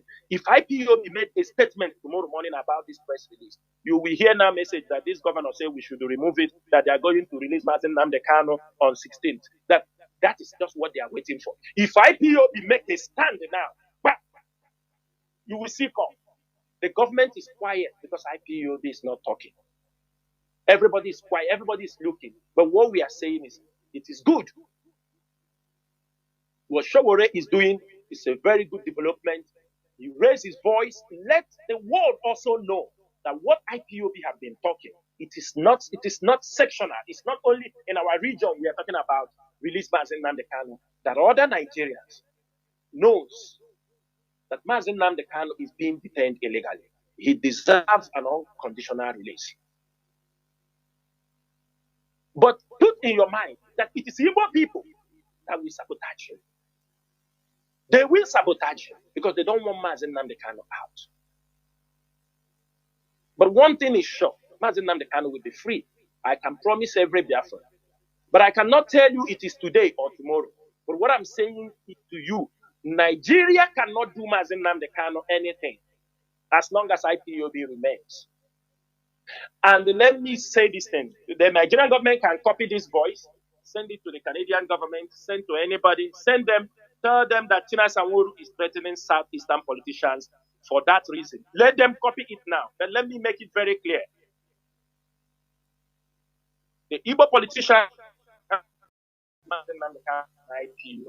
we know every one of you.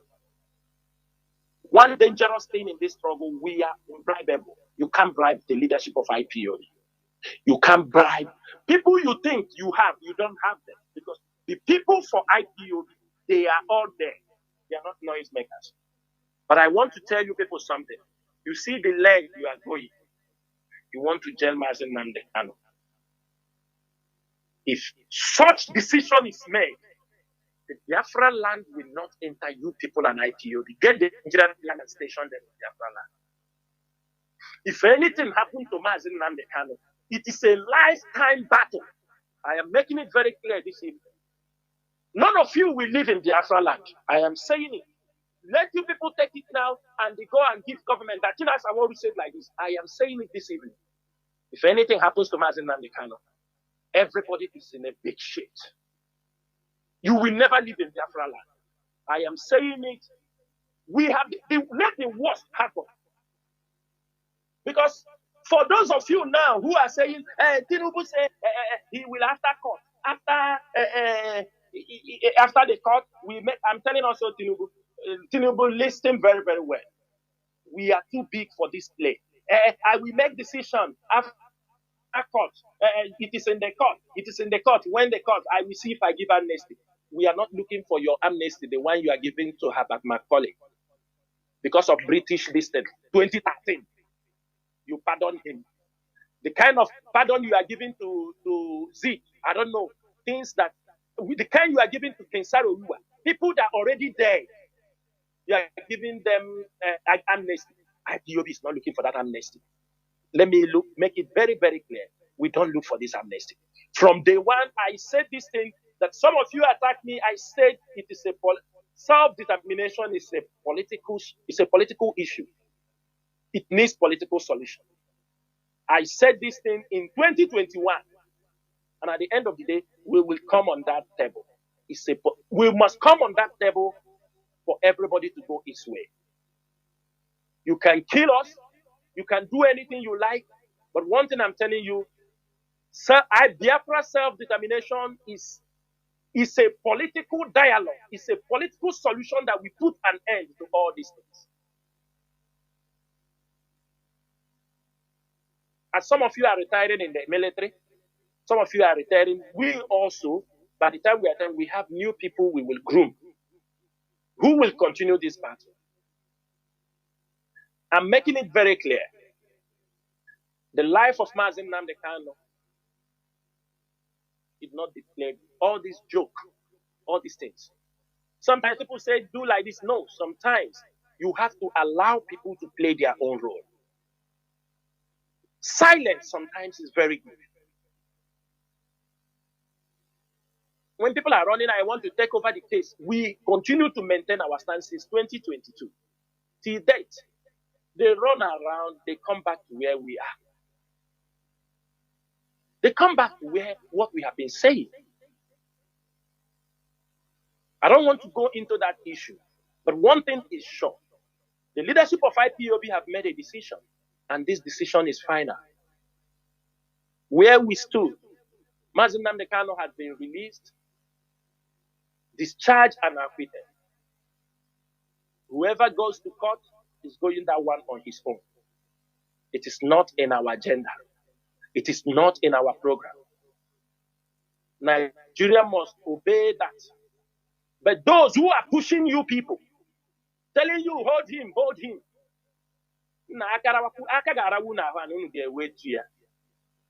But my word is this. You don't sentence him as Nnamdi Kanu. You sentence him, Biafra land will not be. Remember, you people should remember, it was a broadcast for people to sit at home that this whole thing for getting to how many years? It was a broadcast that I came on air and said Biafra land would be shut down on Mondays. You people sabotaged it, and this is the consequences. Because the voice of Biafran children is the voice of the spirit. Because we are watching body movement, you're monitoring the situation, what the leadership will say, we are also monitoring yours.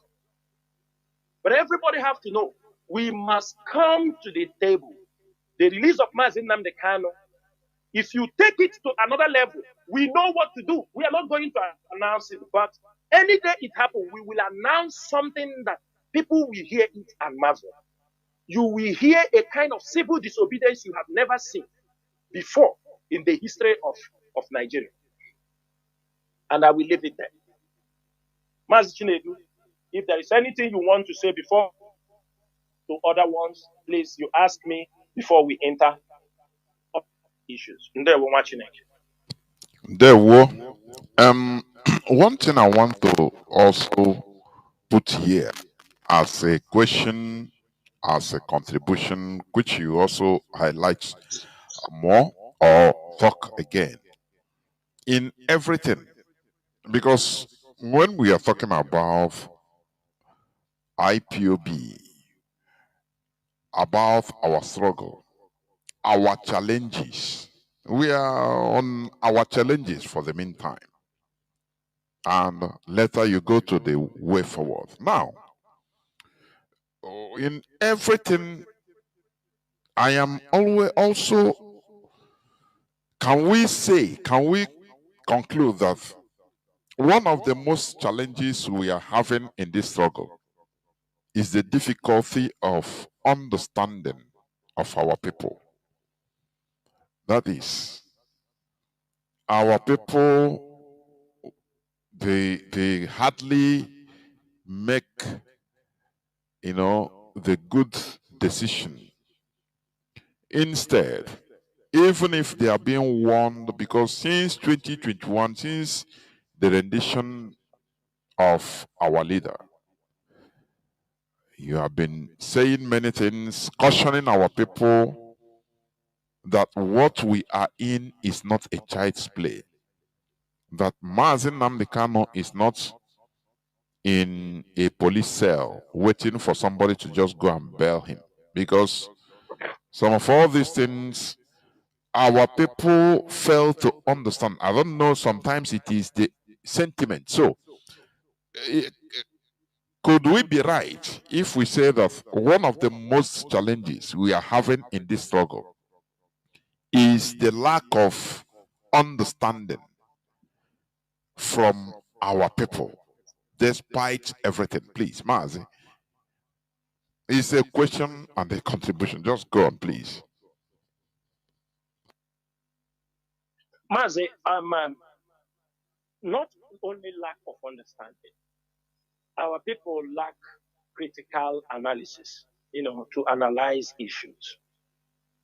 Our people are people forward. They don't critically look at things, and that's why you see some of our people, even some of them into many businesses, you see them falling. They always fall. You go to a place, all of them are falling like, just like flies, because of they don't reason deeply. They underrate everything. As long as, like what is happening is also the type of leaders IPOB has. That is why IPOB want to organize this leadership program, training for all the coordinators. Many people came into the struggle, the mentality of Igbo, Ohanese and Igbo Union, Igbo this, Igbo that. Because if you look around the world, the only thing the Igbo man does, where he does his business, is they form an association, they organize end of the year party. They have no project. They have nothing. Even in the country they live, every one of them come to take and just go. We don't even build. With all these things you see we do on social media, we don't even take it to the next level. The cultural relationship. You see our people dancing, doing everything. Those cultural things, it is not, they don't even try to use it to tie with the government, their host countries. Cultural issues. They don't. That's why if you go to certain countries, you find that it is the Yoruba who are with those things, and they're getting the benefit from that country, and our Igbo people don't even know such things exist. You come to many countries, you find out that we say they give them scholarship, they give them this, they give them. You also have that our people are not interested in those things. So these things are it's a foundational issue, because after the Civil War, everybody is looking for money. They don't think. Just like what is happening in Lagos. For over a decade, we have been shouting. We've been shouting. But every day when they destroy their property, it is we also who comes out to speak for them. We. Even the P2B, the people we thought that yes, they have built businesses, they have influence in this in Lagos, they have influence in all these places. You see them, they even advise the people. I heard that in these shops they destroy in Trade Fair, I heard that P2B have up to 200 shops in that place. You remember that his businesses they destroyed last time, over 1 billion naira. Mazi, these are the type of people who are leaders, who are Nigerian oriented than their own regional orientation. As, for example, if there is no IPO today, most of those things happening there, nobody will hear about it. Because the Nigerian media will shut it down. It is IPOB that is bringing these things out. It is IPOB. We are the ones speaking for them. And they see it as a privilege. Oh, if they knew, they all know what IPOB is doing. But none of them will support you. They can only call you when it hits them now. They say, I have on the IPOB. Mazi, that is the way our people are. These are challenges we are having. You remember when they shut down the head bridge in Onisha, when they are being dealt with all these things. They an IPOB, but whom among them there have they ever supported the movement? No. The people that live pay as you go. These are not a people. That's why too much bribery. That is why you see a lot of police checkpoints in our life, even into our villages. because of the mentality of our people. They will see somebody, nobody will say, police, why are you subjecting us? No. Somebody, you will see people in the car, tell them, driver, you know, you go, now. Give him the money, let's go out from here. They encourage those things. They don't know the moment you encourage, the police will tell their Oga, it good make we put another checkpoint there. The people, then they pay. They pay.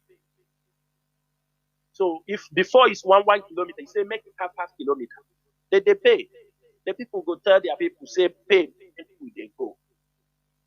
Mazi, the behavior of our people is a threat to our existence in Nigeria. It's a big, very big threat. Our people cannot say they have not seen the benefits of IPOB. But some of them, of course, we will have those who hate.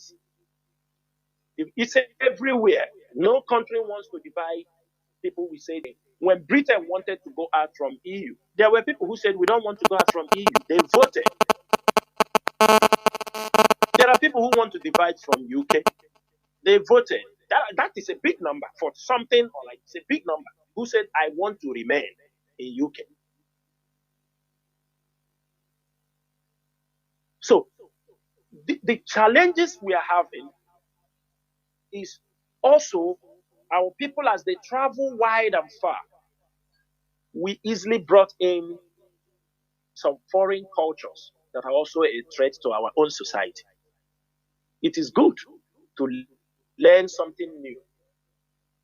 It is good. But for the fact that in our society there are no institutions that regulate certain things, it's really a big challenge, Mazi. It's a very big challenge. You see, our people goes outside from our homeland. They found themselves up to 100 in a city. First, they form Igbo Union. The moment they gather Igbo Union, they will divide and form, everybody go to his states. In the Anambra, in the Adia. When they see they are more in a place, somebody, Navy, they drag Navy out. This one saying, they divide.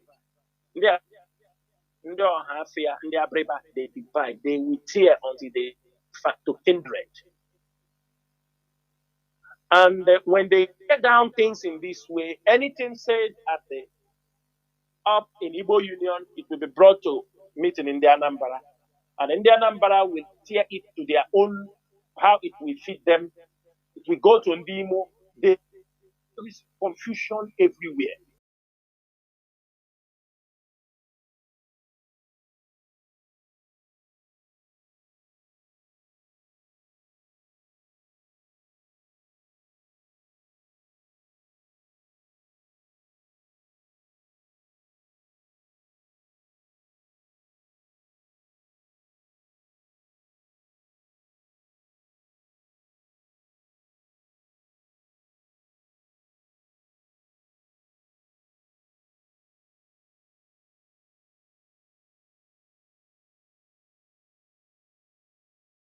From down to up. It's tricks. And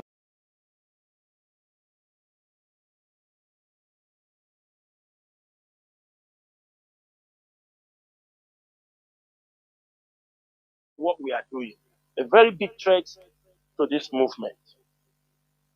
Our people, we say sometimes, we say, Igbo people, we are Republican in nature. All these things are nonsense.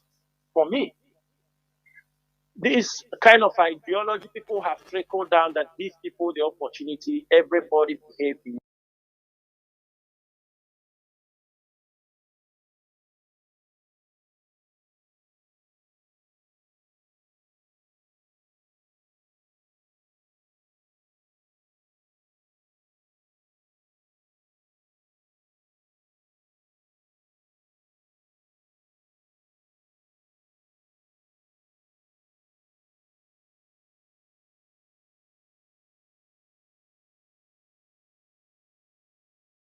He likes. In Igbo land, Everybody behave the way he likes.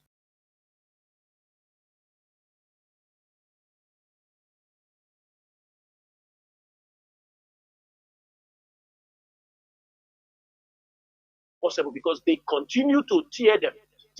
DSS, if you go to Nigeria government, they will tell you, let the Igbos elite, let them come together and agree. We give them Mazi Nnamdi Kanu. Oh, you will never come together. They know. They will tell, look at how they divide with APC. They will tell APC people, don't go to that. Don't go to that. Don't come together. Don't. And that is the challenge. For example, who is expecting that on 20th, most of them will come and follow Showore to protest in Aso Rock for Mazi Nnamdi Kanu? Is it possible? Impossible. Who is expecting on 20th that Soludo will come and follow Showore to protest for Mazi Nnamdi Kanu? We shouldn't do things with emotion. We must say, Mazi, I'm hearing the voice is ceasing. Continue. Some people say the voice is not come out the way it's supposed to come. Yes, that's what I'm telling you. You know, that's what I told you. Sometimes it starts. I don't know. It's not from here anyway, because my dashboard, everything is okay. Okay. Can we pause and reconnect? But I think whenever it's coming out now.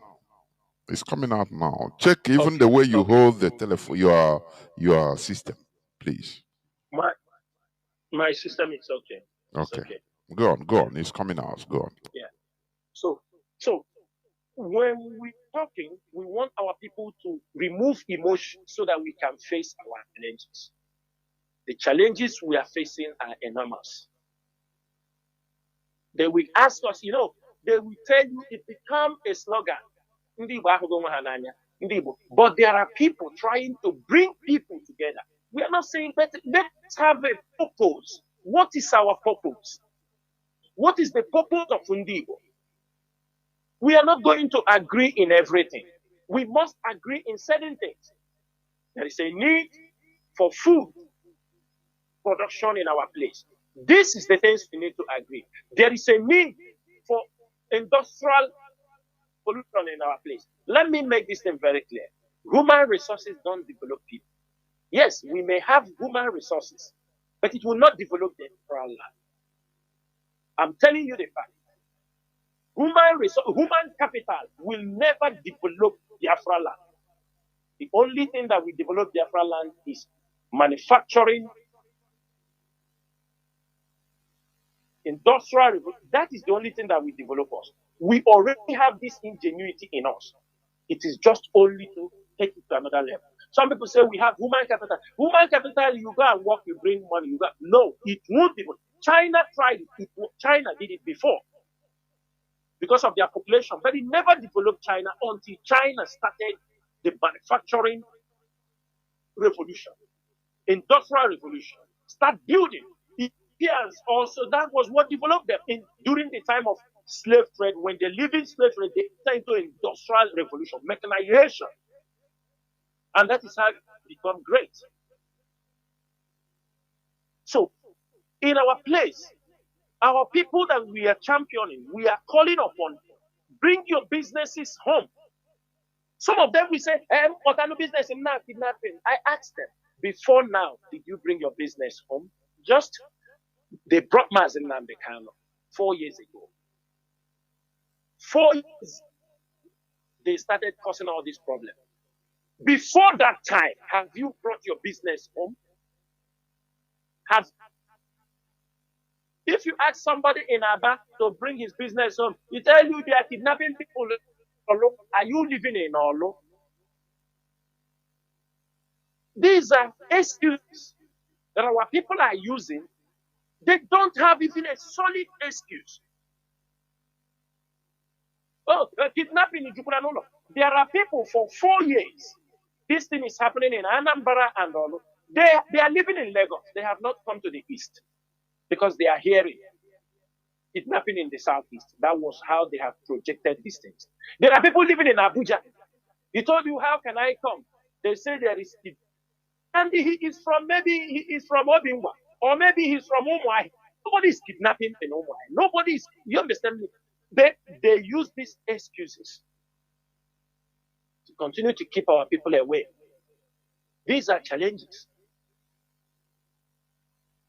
You ask them, we are not coming to eat food here, but what we are saying, let our people have a purpose. Many people do not know, if they tell you that for all these years we make noise, there is no 5-star hotel in our states. Will you believe that? 5-star hotel, international hotels that are recognized worldwide. It's not that when you build your hotel, you say it's 5-star, Hotel Plaza. It doesn't make it a 5-star. If you want the world to turn around in your region, like now, these governors, maybe God have touched their head. Not God. The agitation of Biafra have pushed them because they have been advised. You see this agitation, you can stop it, build road, develop. This is why all of them are struggling. If not, they won't do it. It is not by coincidence. It is not by coincidence. What they are doing today, whether any governor trying to perform each other, is because of the Biafra agitation. Don't allow anybody deceive you. Before now, they don't care. It was business as usual. But they start. They do this. Try to build roads. This is what they are doing now.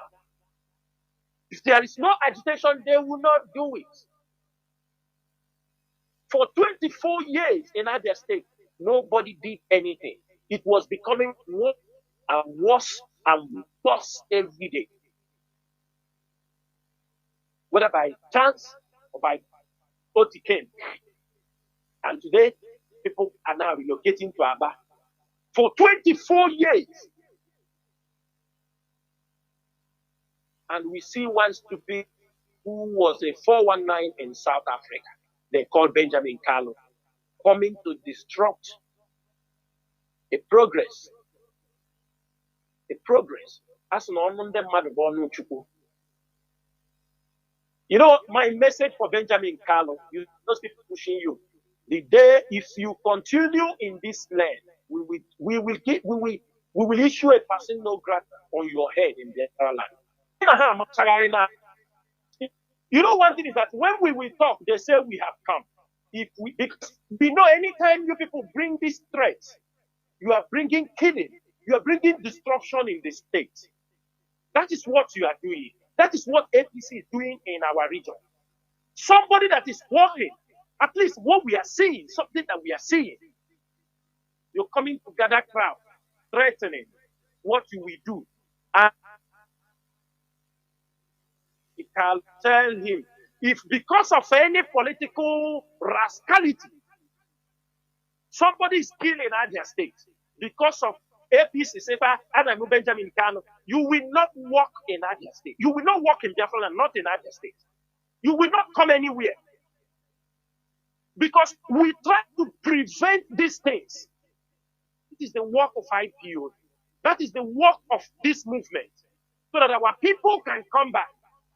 A city that has been very, very, quiet. You are bringing some rascality mentality. Tell people 2000 go to 2027. One thing some of you fail to understand is this. That in those boys you people want to use to destroy. If we want, we take them. There is nothing we have. But sometimes when say the sleeping dog will be lying down, you people go to wake it up. Because Abia State is calm, you have found an opportunity, you will come and start threatening. Threatening. What is our problem with APC?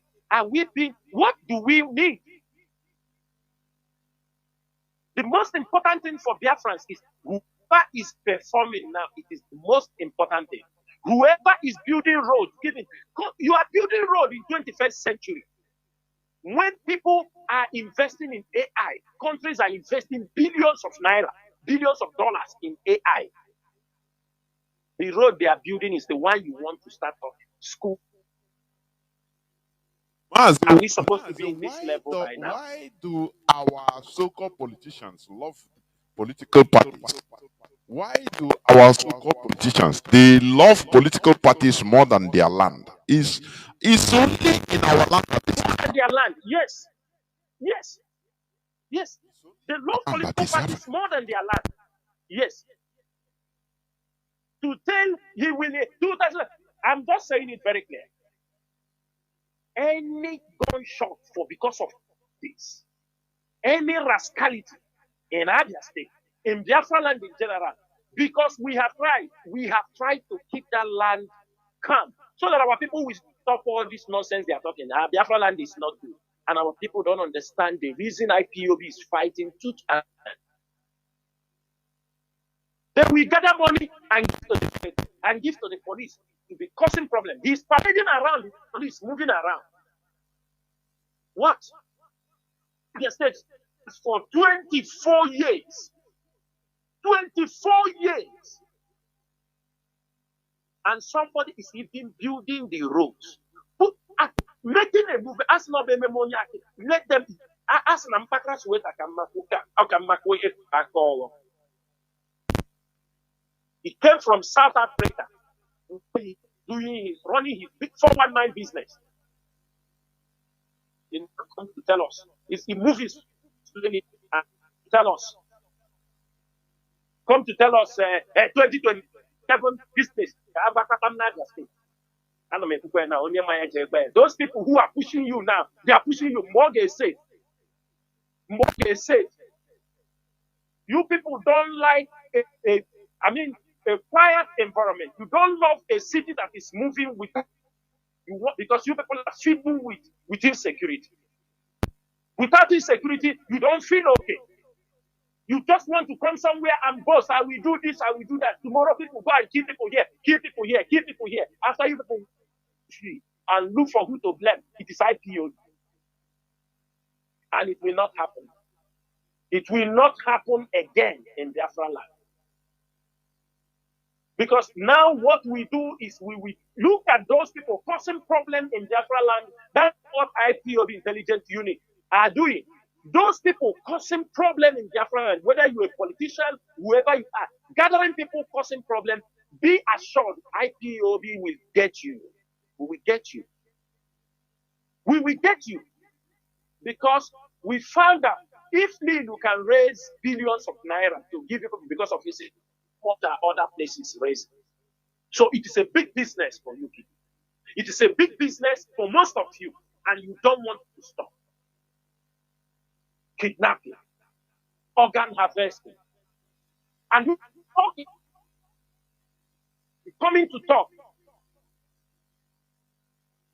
heat up the system, so that tomorrow problem will start. They say it is IPO. That's this shows your comment this time shows that he may be part of people that did this killing of the military in 2023 when they put OT in problem. So that problem will be in. That is the work of APC members. And we are watching very, very carefully. Election have not come. We're not talking about it. Good, because if because of election, we will help you people very well. Tell American government, yes, they say we deny you visa. That is the only thing they will say. And you are interested in democracy in Nigeria. Which democracy? We deny them visa because they're trying to stop election in Biafra land. But when you people are causing problem in Biafra land, America will not see it.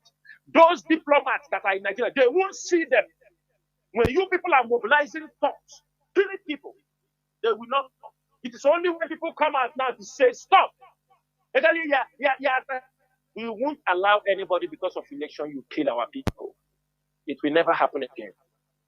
And at the end, you turn it to be IPOB. It will never happen. They send you from Abuja come and set our place on fire. When you finish, you go back to Abuja.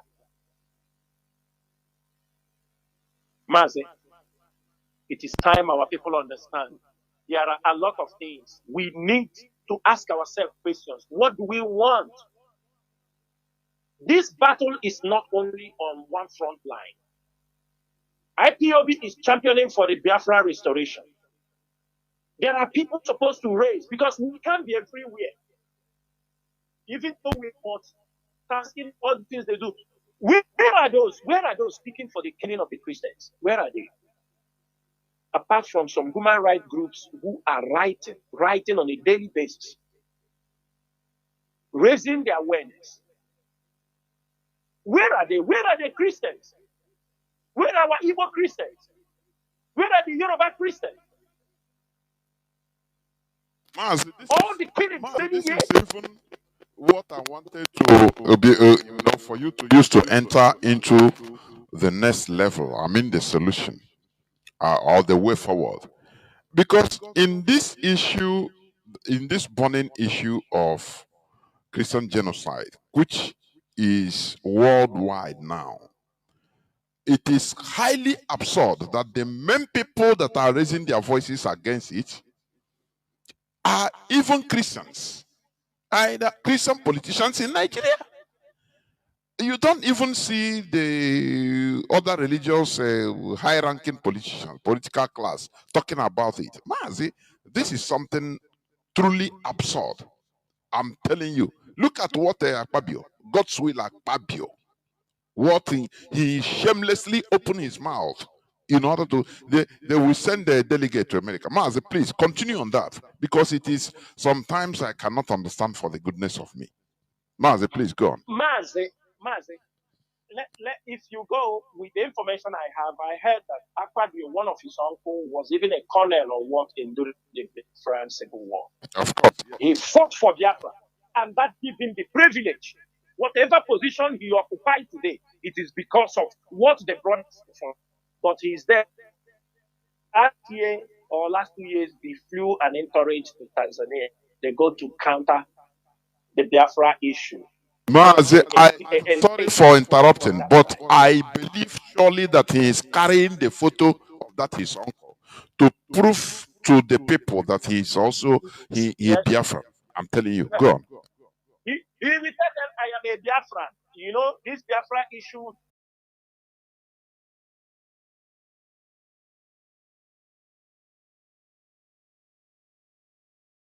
Mazi, of all this was raised. Rise up, and join voices over these subjects. But you found out that, sure, that the devil whom they're using, deputy of the Islam, so an Igbo man who converted to Islam.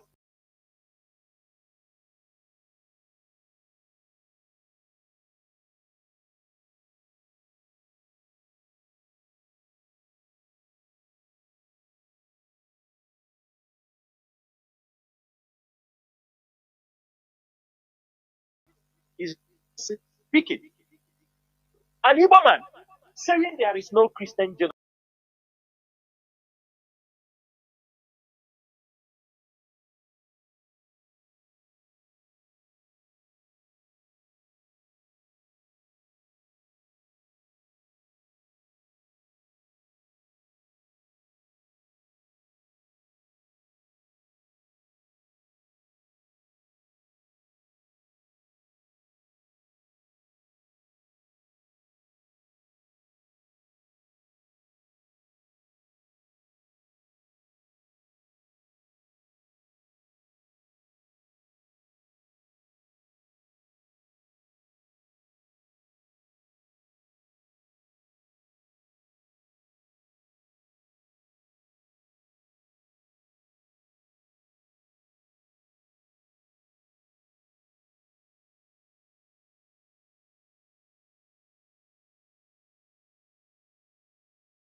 So scared that he couldn't even mention the Fulani herdsmen.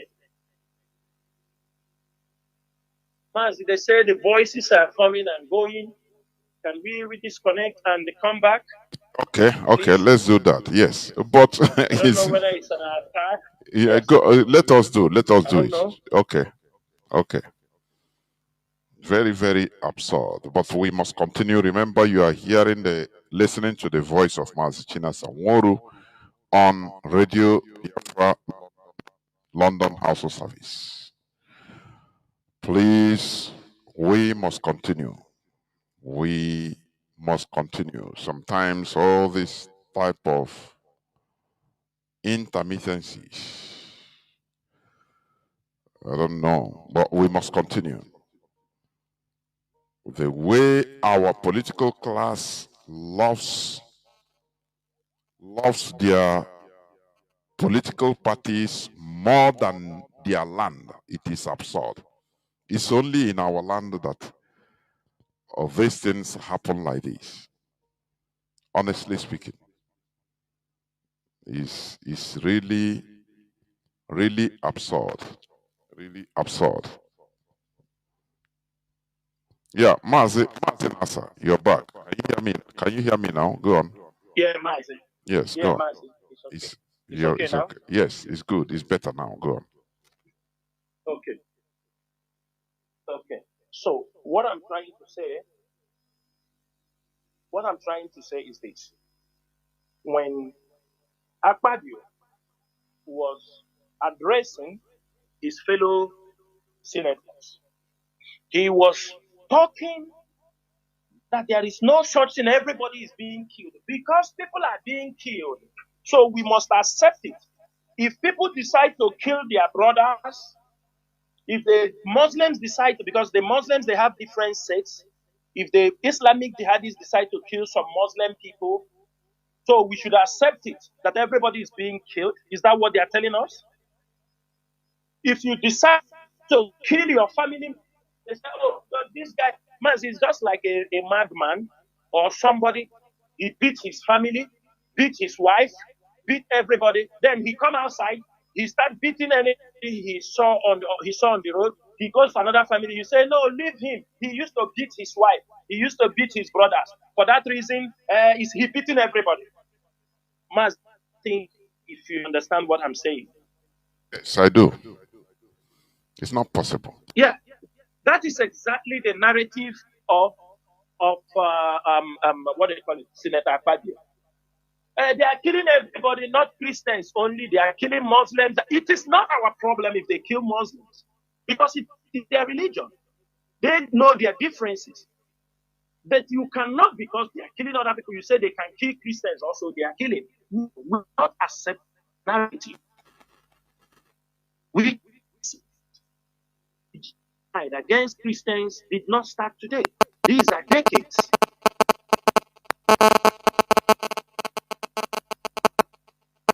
Am I coming out clear? There is a bridge. Okay. Okay. So at the end of the day, this is a message to Akpabio, and this is a message for all IPOB members, message to the Christian communities, both in the north. This is the right time for everybody to rise. This is the right time. This is the right time, everybody, to rise up. This is the time to support the foreign voices who come also to speak of what is happening. These are decades of killing pastors, killing people, blasphemy laws, killing people, churches being burned, and no.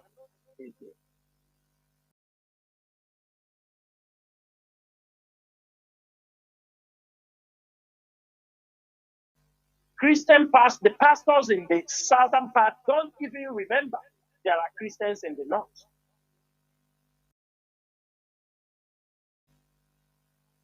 They don't. They tell you the north is bigger than the south. I remember They tell you it is 50-50 Muslim. I say it's like the Christians are more than the Muslims. Anybody can take it anywhere. I don't care what they tell you with their fake fraudulent records. It's supposed to be Christian country. But the Christians, because of their cowardice, they are there and the few Islamists in that country are suppressing them. They can't even speak. They can't. They can't even speak up. And that's what we're not going to accept. The issue of this genocide in the coming days, IPOB media will roll out a heavy campaign. We will unfold all the videos and we are calling all our Christian brothers in the north. Document your records. Provide them on the social media. We will help you to send them where they're supposed to go. Genocide happens to our people. It happens to Biafra. And we are not going to allow another genocide to happen in Nigeria. POB will never allow that. We are not going to allow. That is all the differences. All these things are reasons why Nigeria must be divided. These are reasons. The problem we have is that our people, they are carried away with one thing or the other. As IPOB is championing this, we're supposed to have trusted people championing the Christian genocide. Those who will be outspoken, you cannot be intimidated by Nigerian government. But everybody, before you understand, they will politicize it. Some of them will be running, some camp members will be running to Abuja to pay them money. They will come and make statements that nothing like that is happening, which is what some of them are already doing. And if we see any Christian, any pastor from Biafra land who will join these vagabonds to say there is no Christian genocide in Nigeria, to the north. If we hear any pastor preach it in Biafra land that there is no Christian genocide, move over to the north. It's as simple as that. We have before you people will join, you like to jump on a trending issue so that you will become an unbiased Nigerian.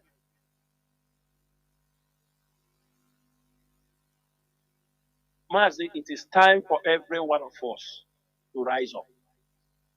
The opportunities for us to take this struggle to the next level is coming all around. But the problem is, do we have people, men of integrity, men of who have principle? Because in Nigeria, everything is all about money. Who offers the biggest amount?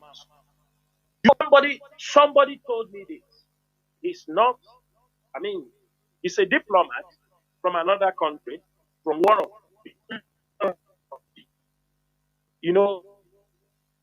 their behavior to be studied, especially on money and how they make their 360 U-turn on issues. Mazi, I said, how? Mazi, please repeat. It told me. Mazi, repeat what you said because we didn't grab it. You said a diplomat said, yes. Yes, he said, yes. The Igbo man behavior on the way he makes a 360 in anything he does, he said it needs to be studied in the university. Because he said, this is the only people I have seen. He do follow what we are doing online. He said, he will see a lot of our people who maybe for 5 years, for 10 years, you see them talking about the Biafra. Suddenly overnight, you see them make a 360 degree and tell you the Biafra should not come again. He said, what kind of ideology is this? Something you have been inside for 10 years, for 5 years, for 6 years, an ideology you have pushed. How can you make a 360 U-turn? It's not that you make a turn and the back away. You make a turn and now against that thing. So what happened from the beginning? And that is what we see in this struggle. But there are few. There are few. If we want Biafra, we must be consistent in this our agitation. But one thing is that our people have learned. That is why Eberima was able to join. They are people, they like, we are loud people. Most of our people are known to be loud anywhere. So they want a loud individual who will come and tell them, I have met Trump. Who will come and tell them, I just met Putin. Who will come and tell them, I just spoke to the king of Japan. He said Biafra is coming. This is only what they need to tell them. They start jumping up. They start giving you tactics. They start praising you. And nobody will want to look down and say, is this person what he's saying, is it right? If it is not right, how do we correct it? People have forgotten we are over a decade in this struggle. IPOB is over a decade. And let me make something very clear. IPOB must be very careful at this trial time. Somebody was speaking to me. He told me, do you think you people are the only people who have agitated for Biafra? I said, no. He said, no. He said, I want to tell you people something. You have a golden opportunity, IPOB, because of the time IPOB emerged, the time of social media is in your hand. He said after the Civil War, there were people who also championed the Biafra struggle. After the war, they didn't just go and sleep. He told me there were people between 1970, 71, immediately the war ended, there were people who were still pushing for the Biafra something till in the 80s. And in the 80s, I think they finally collapsed. Another group, somebody okay, something okay, who make okay. They came up also, they pushed, they were talking about the Biafra something also, but their voices were not heard, it was not loud. Then, from 80s come to 90s, he said another group was also, that was when Uwazirike was brought to Lagos. Uwazirike joined from, and his voice with Masob shaped from that particular 90-something, 2000, till the time he was released. Then IPO became through Mazi Nnamdi Kanu. So Biafra issue has been consistent. But he said IPOB is lucky and Mazi Nnamdi Kanu that they came at the right time. All the effort other people have tried. It is a continuity. It is not something we think we have arrived. Nobody should think that he have arrived because there are people who have championed this.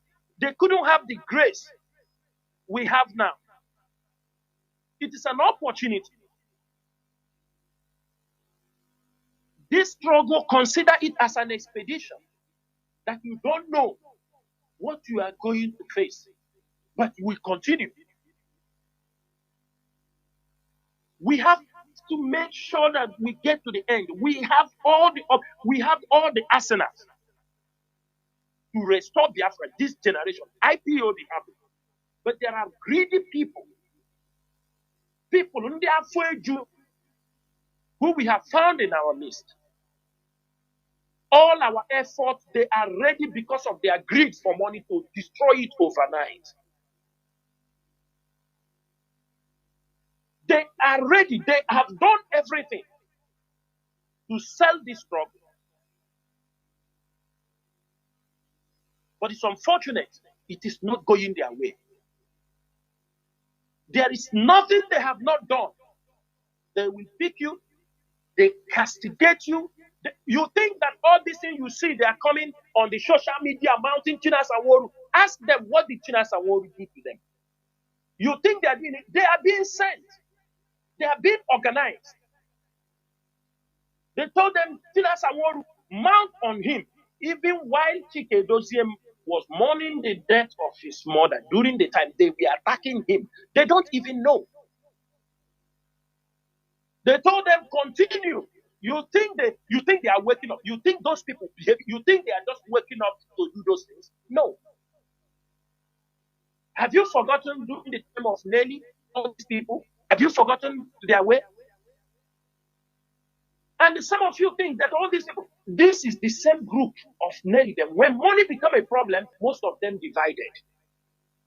These are people that were being paid. When money doesn't come their way, they will tell you, let heaven goes down. These were people first who were organizing people to say DOS was giving them this amount of money because they are this, they are that. And you ask yourself, what are they doing? What are they doing? So, Biafrans, what I'm trying to let everybody know, do not get distracted because you see people talking. The question you ask yourself is that those things they are saying, how true? Verify, make investigation, not people coming on YouTube shouting. Ask yourself questions. People come, they talk. They themselves talking, they know the people they are talking to. And when he said it's run, they will run. These are people, we know their capacity. Nkita na-ata anaghị agba ụja. Nkita na-ata anaghị agba ụja. So let us leave all these things people are doing and focus on how do we restore Biafra. How do we strategically make sure that Mazi Nnamdi Kanu is out from the Nigerian government hands? These are our two missions. Because there is consequences if we allow Mazi Nnamdi Kanu to be jailed by Nigerian government.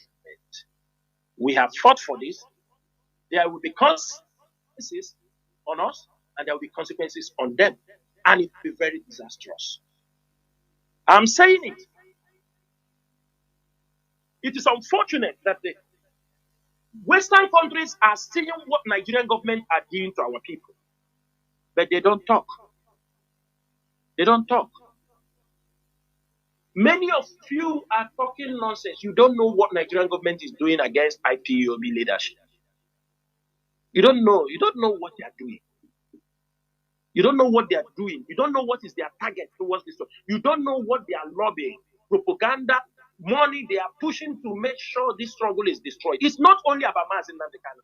Had it been they want to kill Mazi Nnamdi Kanu, they would have, imagine 8 days. They can kill him. Who hears? Nobody will hear. We can only shout, and that is the end. But they brought him so that they will keep him under their custody and go into things they will use to destroy the movement. They will strategically, as they are holding him, they're not going to do him anything. But they want under their custody until they dismantle IPOB. That is the major reason. If they have dismantled IPOB, they will release Mazi Nnamdi Kanu tomorrow. And he will become porous. He will become, he will become like his security, everything about him will be in their hands. He will be mocked. Even what is happening in Imo State, they are mocking him. They are mocking him and saying he thought all those boys he were controlling. He said he don't know those boys. They have already taken money. They are even waiting. If he come out that those boys will kill him. That is what they mock within the politicians, within the security apparatus of Nigeria. That's what they say within themselves. Because they feel they have fought many of them. When they will hear these things and say, how is IPOB getting this info? We are in your house. There are sympathizers. You are a governor. There is one of your son, your daughter, or your wife who is a sympathizer of the strong. You are a senate. One of your wife may not tell you. He may not talk. this, but don't know how it is paining him or her. If not come out and talk, how many of you know it's not if she was not happy with what the father is doing? Many of you will not know. The same thing happening to the house of these politicians. There are some of their children who are not happy with what their parents are doing. They are not happy.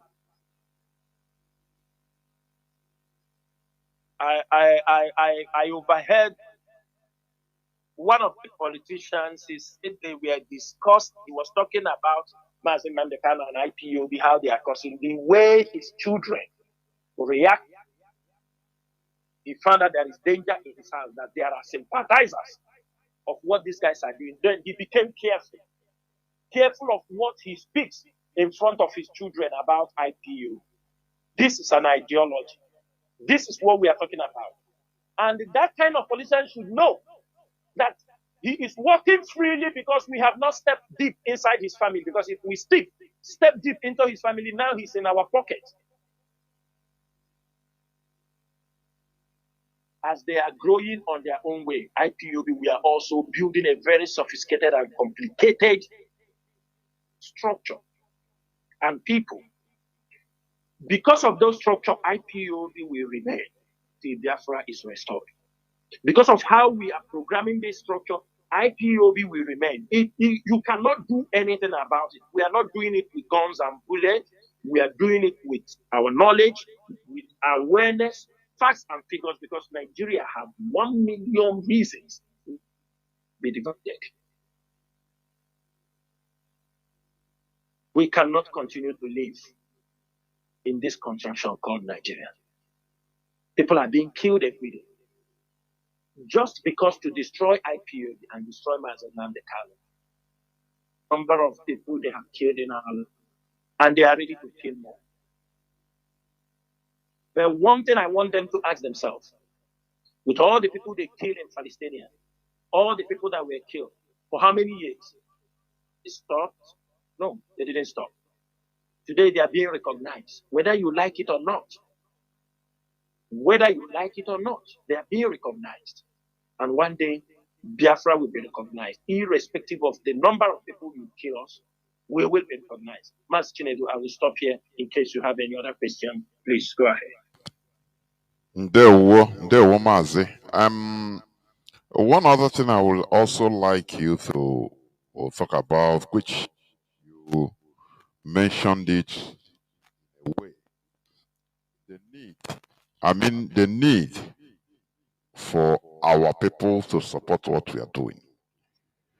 Mazi, when you look at what is happening in Lagos, whenever they have been destroying Igbo properties, Biafrans properties in Lagos for years, our people do not want to kill. Mazi, these people, even somebody said sometime in my program, he said, do you know that only our people in Lagos, traders in Lagos, can finance IPOB heavily with heavy money, and it will be nothing to them. Why are our people not supporting what we are doing? But in any slightest thing, they will call IPOB now, make on IPOB. You see some of them, some of their, even their leadership or anything, making calls privately to IPOB leadership.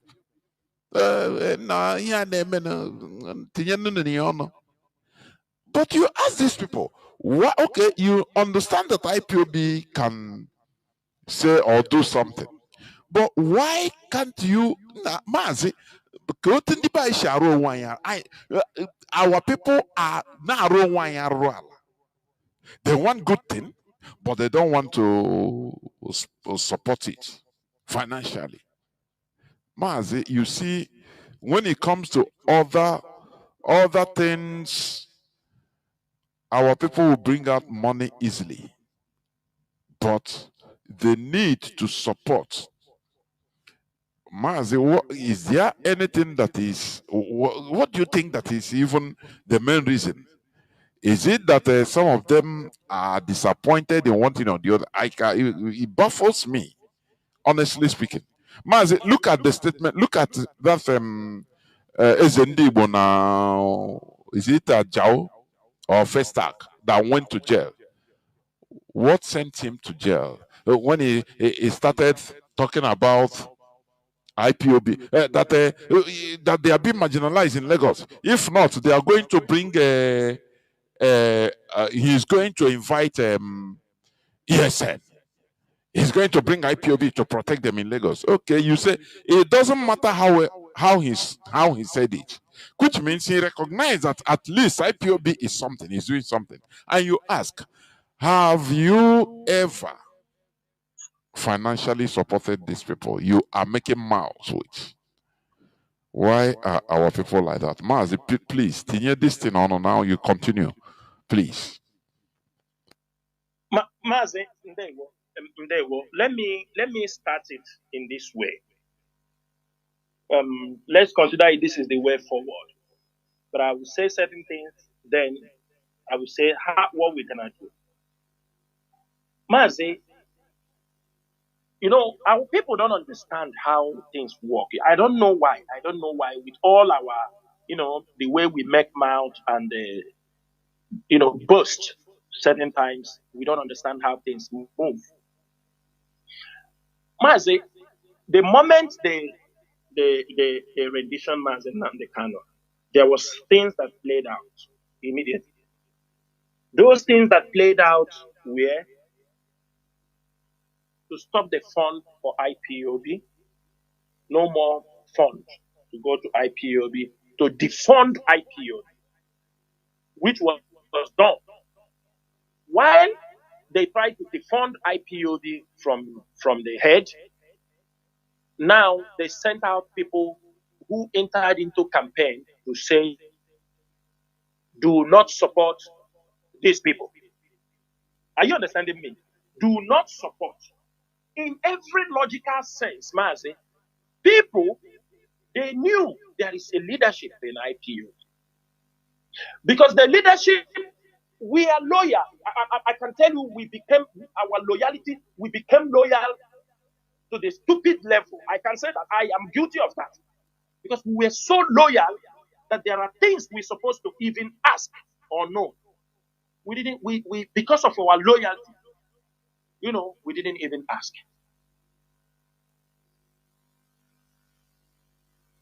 When Mazi Nnamdi Kanu was rendition,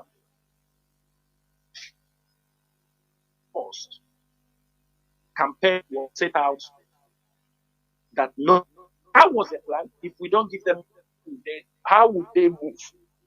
How will they move? They cannot move anything. If we don't give them money, it becomes their target. And they are doing those ones, and who want to campaign? EOB members.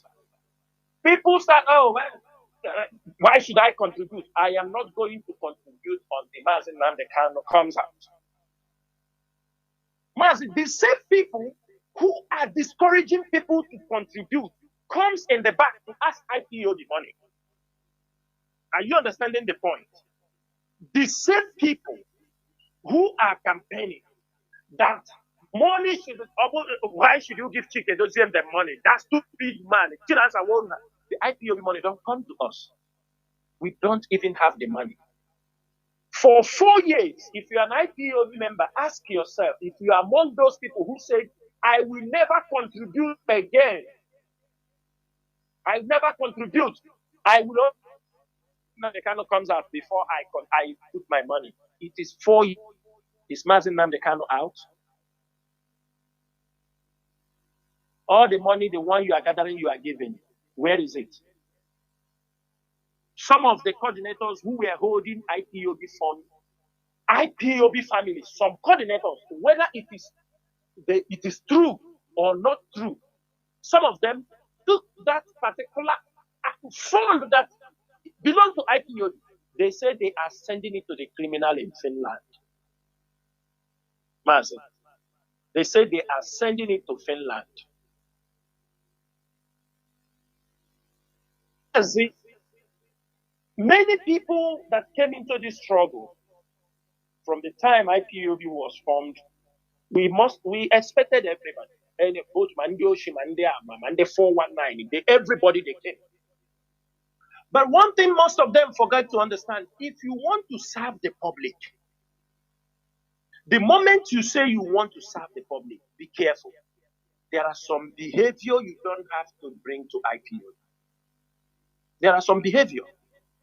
Because we are not ready to replicate the same politicians, the same criminals that are found in the Nigerian politics. Mazi, there was somebody who came here last time. I made a program and call and talk. Let me people tell you something. I look at them, I laugh. I didn't want to talk that day. Do you know that some of these people that are into 419, do you know that they intentionally, because IPOB account was in their possession, they are making fake check, criminal check, fraudulent check. They will use it and pay into IPOB accounts. They will make this their check business. Give it forged check and pay. And somebody who called himself IPOB member. And if you look at all of them, they were all these boys into fraudulent this thing. They were all the people supporting Eperima. They were all the people supporting Eperima. In Canada, IPOB account, somebody using it as people living fake check, deposited it in IPOB account, and it went to the government. When police investigation found out, they found out that IPOB, this is what they are doing. Somebody inside IPOB, fraudulent checks. He used the name of IPOB and put. The same thing happened in Italy.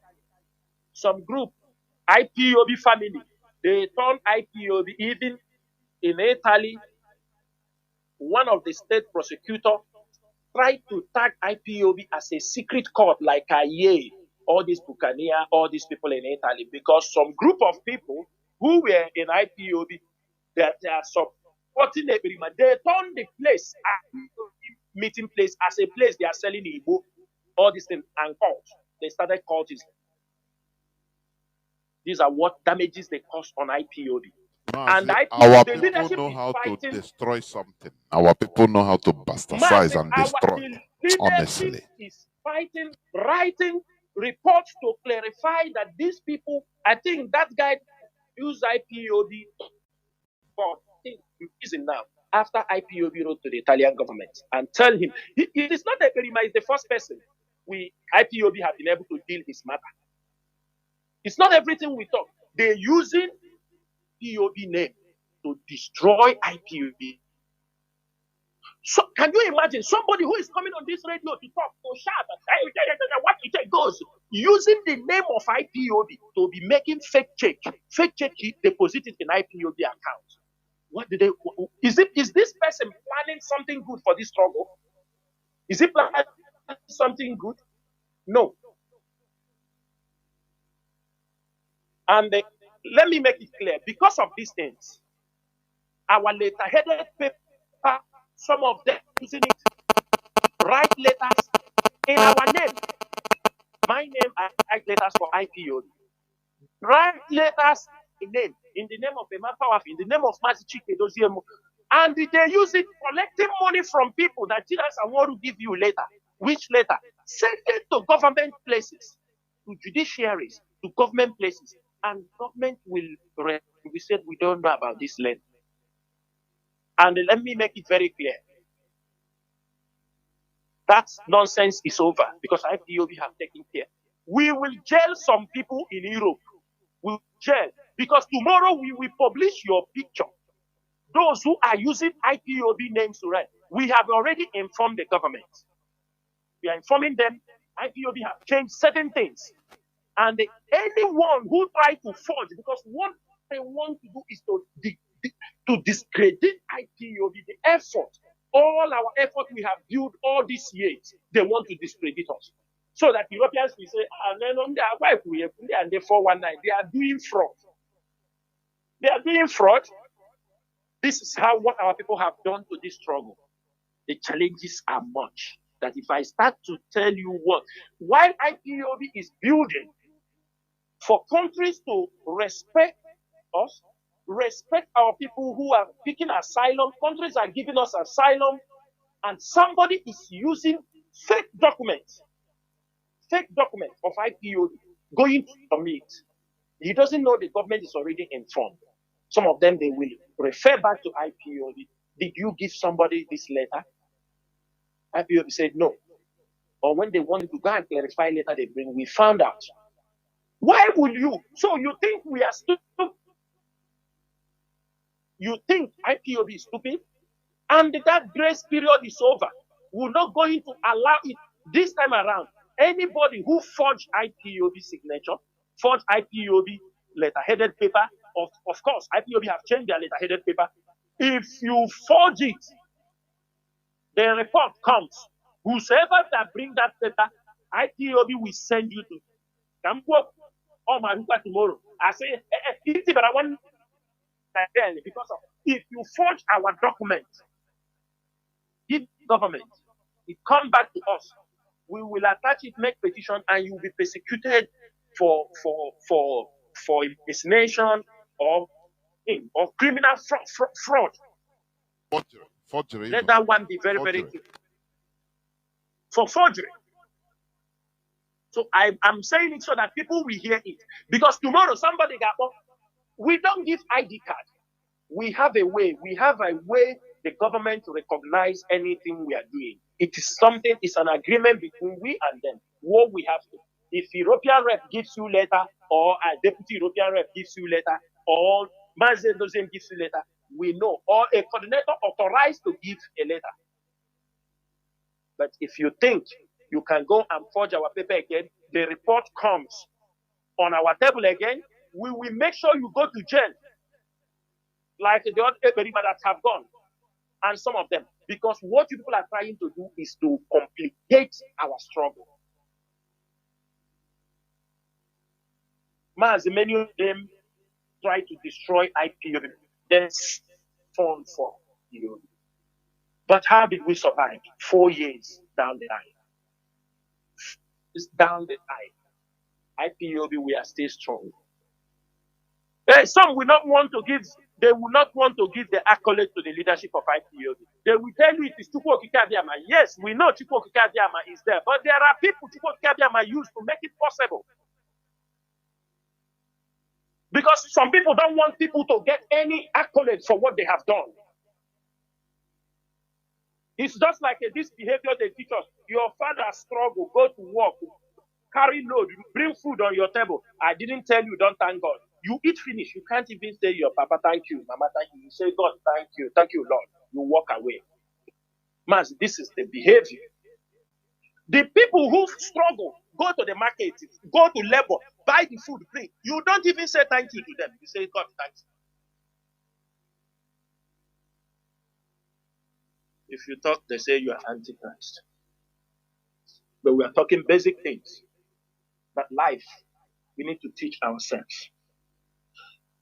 The best thing we have to do and the way forward is this, Mazi. There are people, they have never supported this struggle. I think it's time you support this struggle. Igbo unions, all these communities, you wait until Fulani will rampage your town. You now start asking,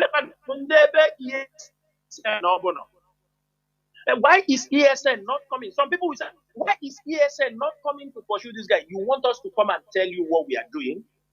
You want ESN to tell you what they are doing? You forgot that that person answering ESN can become a civilian tomorrow and still haunt you. Because you don't know that ESN have also secrets. They have their secret. We have our secret service inside the ESN, those who do their job, who tracks criminal the way we want them to track them and get them. The only problem is that we don't work with them because there are people, if we got them and they hand it over, maybe to show people that this thing. Do you know how many people from the coastal region ESN have tracked in Anambra? Ask them. Maybe they are listening. Do you know that some communities went to the riverine area and recruited because the governor and people mandated them? that they don't want to see ESN. They know ESN did them not. They went to the Rivera area in Andoni, those areas, go and recruit some boys. And they told them, yes, this ESN, they were kicking Fulanis, but Fulanis are already out now. So we don't want them. The governor put them pressure, they must kick them. And unfortunately, when they came, ESN Secret Service caught them. They said everything. They called those who sent them, how much money they paid them. And they are our brother. And the funniest part is that when you interview them, you found out that the guy from Andoni, they were spared. They were spared. They were asked to go home and talk to their people. They were spared after interrogation. We don't kill them. Yes, and we never kill them. Because we see this is our brother. They told him, come and fight ESN. Come and do this thing. And the mother is from Ewema. The other one, the mother from Umbise. They equip them to come and fight their own brother. Do you want us to be showing them on social media so you will be seeing? And it's our own people that organize, pay money to bring these people. Yes, Mazi. Yes, Mazi. You know, we don't go with what we agreed on. When we caught them, hit them, interview them very well, feed them very well, give them transport when they are going, and tell them, go home and talk to your brothers. We don't want to see you people here. We have our challenges. But if it is them, they will kill. They come in as paying them.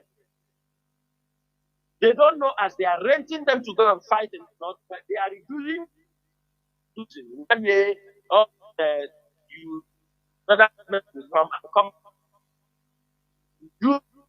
people. It's a matter of since they don't keep people to beg online. Mazi, your voice has started again. Mazi, your voice has started. It's shaking. Shaking. Yes, I don't know whether you are. Mazi, yeah, it's unfortunate that with the network that is doing that. So all these also things your I am phone, the way you are saying holding your is device. for our Please. people to Check the way you are holding your device. Actually, my Wi-Fi is full. No issue. Go on, But go anyway, on, go on, go on. Anyhow, they try to disrupt the program. We are getting to the end of the program. The most important thing in all we do is our people should know very, very well that it is time for them to support this movement. It is time for them to support it. Do not be intimidated by what Nigerian government is doing. It's unfortunate that also some of the politicians who are supporting some people, they are not doing it that they love them, but they are giving money, asking them to bring down the leadership, telling them, you know, they are being deceived. You people are the ones who support. This is your. They intentionally support them to fight the leadership. But for them, they think they are advising them very well. They pay to you know, one thing people have to know is this. There are people, experts. Why do we don't want to go into politics? We can't play politics with Nigerian politicians. They are criminals already. They are very good in that game, in criminality, in killing, because if you come, any day we leave freedom fighting to go to play politics, it's a different ballgame. So you can't be a freedom fighter and you are playing politics. Because the moment you start playing politics, that means now you are abide all things. And that is why we are not ready for their politics. So we are asking our people, support this movement. Do not wait until they come to you. Because it's coming. These people will come. It's a matter of time. It is a matter of time. In your presence, they are coming. Look at what is happening in Kwara State. They are coming. They are just diverting attention. And I will tell you people, every community, be very, very watchful. All the intentions, intentions are the Fulani routes. Because when they miss the road, they are all advised to use, if your village, your community, the high tensions that come from the north down to our places, all this high tension you see, you must be very, very, if you are villages, always watch those high tension, because these are the routes. The Fulanis, for example, they can attack somewhere. When they found the high tension, that's the route they go back. They retreat very fast. So they are being tutored that anyhow they go, they feel they have to follow the tension, even return back. So that is always their route. But next time I will come, I will tell you all the routes they use. The routes they are using to enter Biafra land. But we don't have to start talking them on air, but it's for you. Because these things that passes your place, these are routes they normally use. They have also grazing routes. Many of you don't know that Fulanis have routes in our land. Grazing route they gave them all this while. So whenever ESN take over some of them, you see them shouting and crying, even the governors. They want this route they give them from a time of Mandafolio, or they say they created this route for them. Maybe because ESN have blocked that route. Their cry will be louder. Biafrans and all the lovers of freedom. It is very, very important if you have not been supporting this movement. If you say, oh, I don't want to say, Mazi Nnamdi Kanu is not there, you're not giving it to me. You can ask. This IPOB leadership is not run by one person, it's run by a group of people.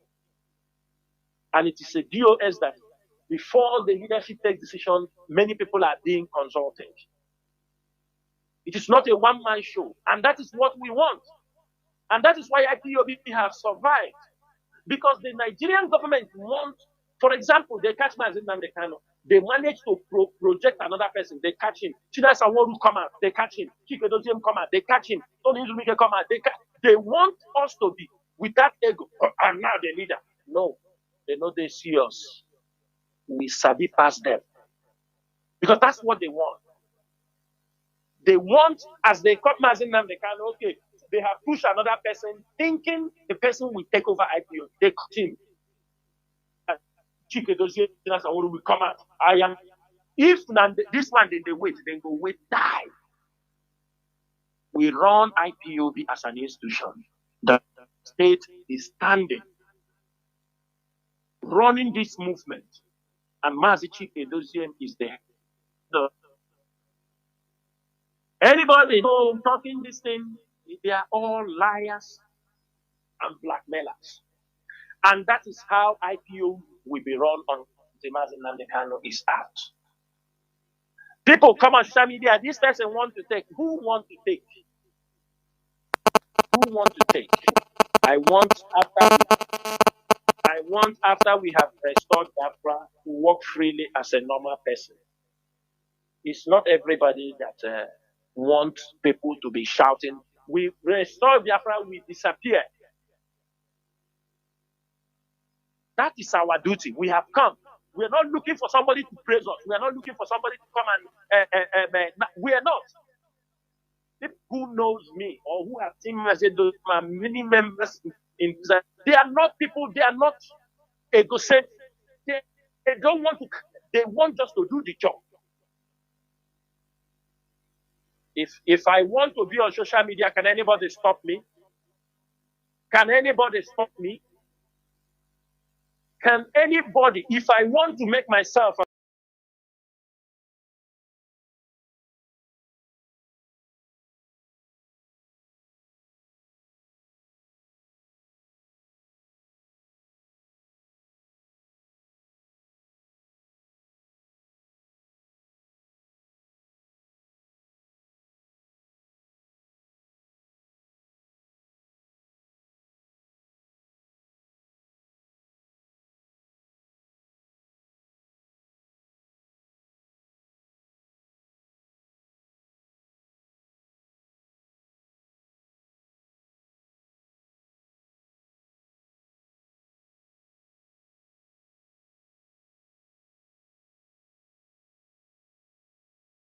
available on show.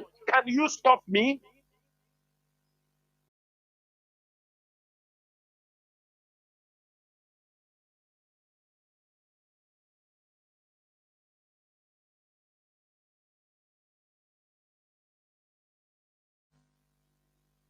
Our people today can be able to raise chicken, goat, farms, pigs. Farming is returning to Biafra land.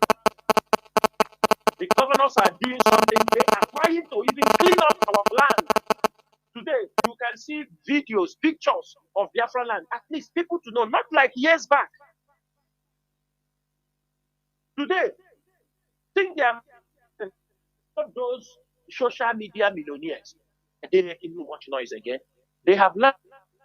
You think listening to us that the behavior they were exhibiting in the public was wrong?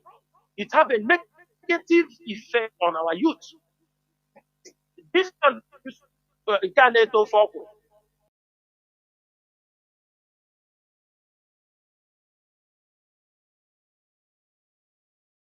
we have pushed him than running around saying he's doing this, deceiving our youth. At least today he's singing music. We can say he's a musician.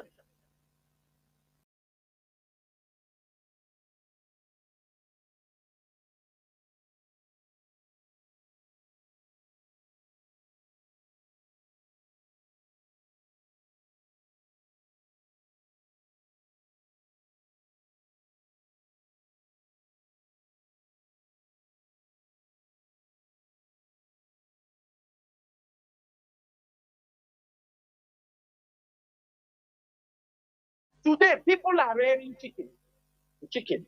Ask yourself, if you are rearing chicken, rear that our local chicken. That local chicken. Try to rear local chicken. And the orgaze, which is called a guinea fowl. Rear them in the house. Because some of you don't understand the concept of this agric chicken.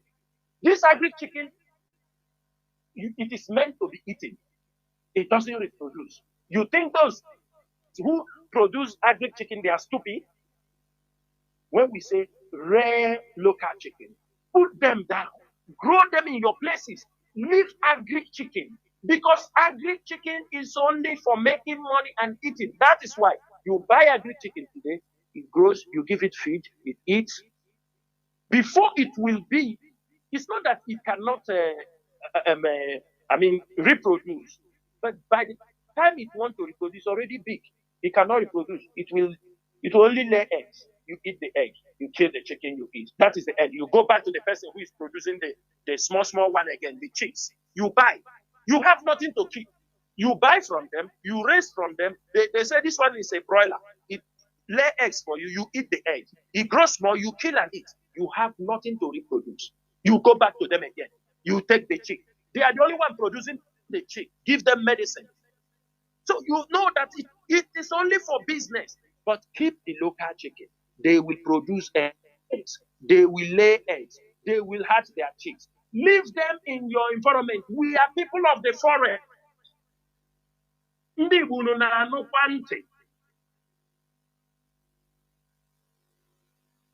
It is our duty. The way forward is continuation of this campaign.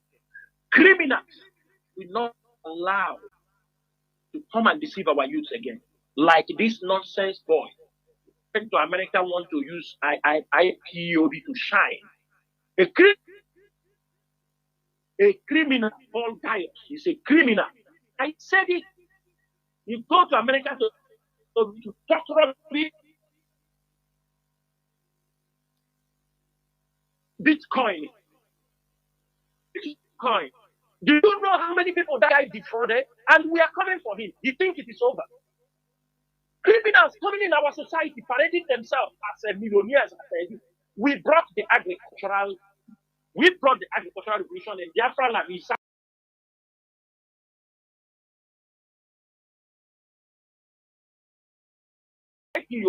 Quickly he ran with Ohaneze. Have many of you and put 20-day cows that never reproduced. Even Buhari own was 150 till he finished. His own is 20-day cows. They never reproduce. Look at the place. They use it and grab land, telling people they are investing. Go to Dubai, snap a yacht. He told them you are investing in yacht, you get returns. Even if you remember, and tomorrow he go to America to talk. That's why I said, you see World Igbo Congress. World Igbo Congress. I had a one day because I found out that organization is a bunch of, you understand me, betrayers and saboteurs. Betrayers and saboteurs. I don't know what they are good for. I don't know. When Merima came up, World Igbo Congress was, their PRO was anchoring from Merima. Their PRO was one of the people. They anchored the program, vote against to demote the leadership. They said they have replaced leadership. World Igbo Congress. They were coming on his program shouting. And the World Igbo Congress know that Merima was committing those crimes. Some of them were supporting him with funds. World Igbo Congress. The World Igbo, their purpose is to destroy IPOB leadership. But I told them they cannot do it. They don't have that capacity. That is why any criminal that comes up, that is why this guy can be able to go to their platform, to stay there if they love the Biafra, to demonize IPOB. Okay, Horogayos. Okay, Horogayos. Maka Chineke. He's in America. FBI will investigate him. Come back to you. Mazi Chinedu, I will stop here. Biafrans, we have come to the end of this program. If you are in Biafra land, be very, very careful. Do not lose guard. Don't think these people have. Don't ever think. Let me tell you people something. Sometimes the DSF will not come for you. Listen very, very well. Even those going to Mazi Nnamdi Kanu, the DSS will not come for them. What they will do, you keep your telephone number. They will listen to your telephone number, who you are calling, whom you are talking to. It is that person. They know his IPO. It's that person they will go to pick. They will go to pick that person. If you like, change your number. They will go for him. What they do, you call the number. They will check that number that you call, who you are receiving. They pick the number. They start listening. That is how they operate. Why I'm saying these things, these are security things that don't supposed to be talked. But you know, if they tell you people now, you may think it is that person that goes to Mazi Nnamdi Kanu, they will arrest. No. They wait to listen to his call. 1 day, 2 days, 2 months, 3 months, 4 months, they will be listening. There is somebody you are talking to. They go and pick. Sometimes they will be looking for you. They are not going to talk to you. They are looking for you. They will not worry. They will look for one of your friends. How many years you have not even, you can't even remember. It can be your school friend. It can be your cousin. It can be, they will go and arrest that your cousin or that your friend. Then they will bring him. They ask him to call you. Oh boy, I don't tell. I just entered Lagos. So I entered Lagos yesterday. Which side is that? For you, it is your old friend. You don't even think they are coming for you. It is your old friend, an old friend, maybe from the village. You have not seen him for 10 years. Your mind will never go that is they are looking for you. It is that your old friend. They are holding. They say, call this person. Immediately you come, bam, they catch you, they leave him. They will not catch you with an IPOB member. When they catch you, they will go to your call log. They will look at one of your cousins. You have not called for very long time. That is whom they will go to look for. The person you not frequently calling him. He will just call, oh boy, you there, Abba? I just entered Abba this evening. Make we see now, make we take one, but you don't tell you don't know that it is you they are tracking. Aka ano eburishi eburumante. Mazi Chinedu, I will stop here. May Chukwu Okike Abiyama bless everybody. And I hope to come back on air very soon. We must continue this job. We are not going to abandon this job. We are not going to abandon our leader, Mazi Nnamdi Kanu, in the hands of Nigerian. If we try that, we are all affected. And we will pay dearly for doing that. Ndewo no Chineke. Thank you, Mazi. Thank you, Mazi. And nothing to add, nothing to subtract. Therefore, Biafrans and lovers of freedom, from me, Mazi Jonathan Chinedu, together with Mazi Chinasamori, it is simply good evening.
You on Google now, let us go to Google, because I have told our people that Bintanyako is compromised.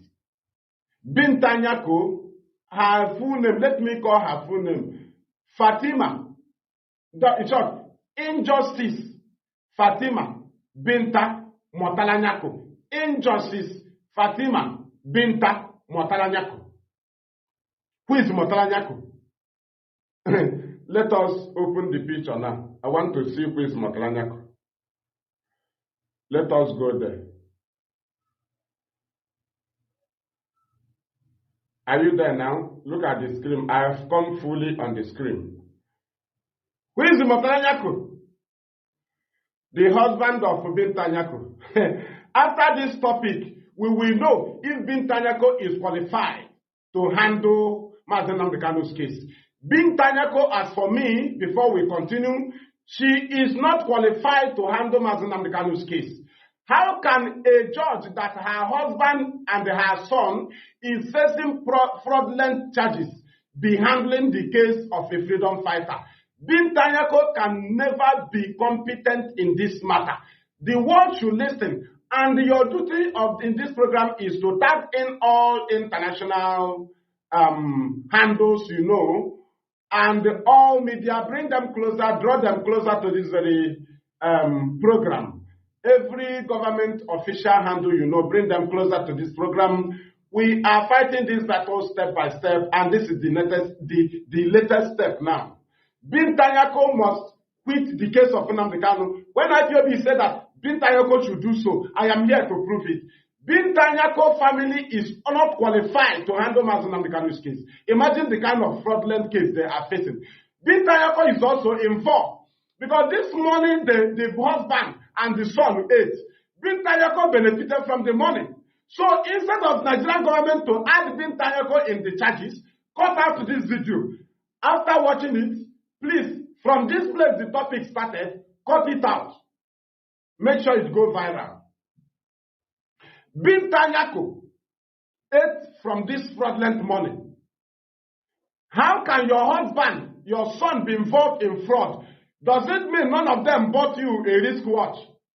None of them bought you at least a provision. So your son didn't buy you anything from this fraudulent money. The name of Bintanyako is in this charges, in this very charge. But the case of Nnamdi Kanu becomes the replacement. That is why you didn't see the name of Bintanyako in this. They are only holding the husband and the son so that Bintanyako can use Nnamdi Kanu's freedom to exchange her fraudulent husband and son. Now, let us go down again. Let us cool down here. Reason by yourself. How can husband and the son be involved in front? And you tell me that the wife, which is the mother of the son, did not eat money from this. Are you telling me that the whole family will be involved in fraud and the wife is not involved?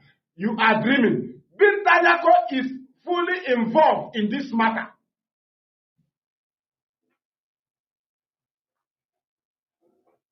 Binta Nyako is fully involved in these fraudulent charges. Let us read. 29 billion naira fraud. EFCC rearranges ex-Adamawa Governor Nyako and the son. Now, which day? Look at it. It is a current threat to Binta Nyako. A current threat.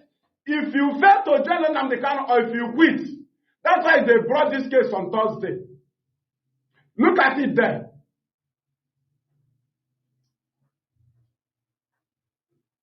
Look at it. Well, not Thursday. When was it, please? That was the 21st March, sorry. Not 21st. The news is on 21st March, yes. But it happened on Thursday last week, yes. The case came up in court last Thursday. So, this is that is to say, Binta Nyako is not qualified to handle Mazi Nnamdi Kanu's case. Because of the case of Nnamdi Kanu, they started the case of the husband afresh. Go to your Google. What is it called? Motala Nyako and EFCC. Just Google it now. I want us to go there.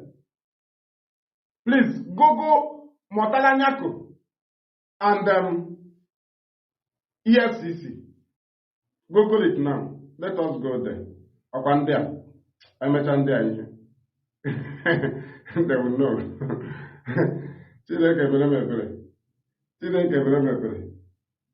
Motala Nyako and EFCC. Okay, I can see now.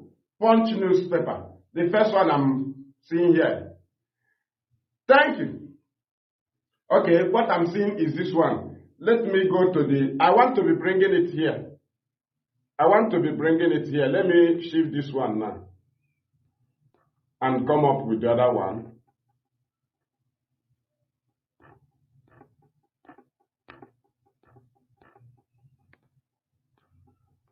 Okay. Okay, look at the criminal here. Look at the criminal husband of Binta Nyako. Look at her. Look at him. Now, the judge, Okon, that is Okon Aba or what? That judge of Federal High Court Abuja was handling the case of this very man. And he's no longer there. So, because they started the case of Mazi Nnamdi Kanu fresh, or they want to start it afresh, the fresh trial, they now start the case of this man afresh. Are you understanding now? The case of this Adamawa criminal, former governor of Adamawa, this criminal, the husband to Fatima Binta Nyako, they started his case afresh, using it to threaten Binta Nyako. Do you understand? And what is the threat there? The threat there is not that they will judge the husband and the son. No. They told Binta Nyako that you will lose your job because you are involved in the matter. There is no way the husband and son will be involved in fraudulence and the wife or the mother did not eat from this very fraudulent money. Don't joke with EFCC. They are aware. Very, very well aware. And that is the very serious problem of Binta Nyako. The issue is not that they will jail the husband. They told Binta Nyako, you lose your job. After all, you cannot marry a convict. If you are a civil servant and a convict marry you, you will resign before you get married to a convict. So, they are threatening Binta Nyako in different ways, federal government of Nigeria. Because if they jail the husband, Binta Nyako's job will be terminated. You can, Mike Ejara of Enugu State, Ezago, that is not something years now, was a convict in Enugu prison. And he married a wardress. He married a wardress, a warder woman. And the woman had to resign before an ex-convict will marry her. Do you understand? So let us continue. When we are saying, I know if they play the show, and they can make instance on it. Thank you. Can you understand it? So let us continue. I know in the open. In the open. So let us bring the picture of Mazi Nnamdi Kanu and Binta Nyako. Then bring the picture of the husband. The husband should be on the low level. Let us look for the picture of the husband. Very, very important. You know where we are going now. Now, okay. We are there now. Thank you. Are you getting it? Are you share it very wide? I am not saying tag. Tag in all international agencies. Tag in all government bodies of the world that you know. Tag in international and the local medias in this very program. We are presenting our reasons why Binta Nyako must quit the case of Mazi Nnamdi Kanu. Why is it that a corrupt family will be handling a case of a saint and already discharged Mazi Nnamdi Kanu? That a woman, that the husband and wife is corrupt, facing criminal charges, ex-governor of Adamawa State, Murtala Nyako, the husband to Binta Nyako, and the son, and Binta Nyako is involved. And EFCC said, we will remove your name from the charges if you will accept to jail Nnamdi Kanu. And that is why they started the case of Mazi Nnamdi Kanu fresh, and they started the case of the husband to Binta Nyako, that is Murtala Nyako, afresh. It is a fresh treat to Binta Nyako. It is a fresh treat to Binta Nyako. They have threatened her 2022, sorry, it didn't work. They have brought a fresh treat and said, when your husband is jailed, your job is terminated because a civil servant cannot marry a convict. A civil servant cannot marry a convict. You must resign before you marry an ex-convict.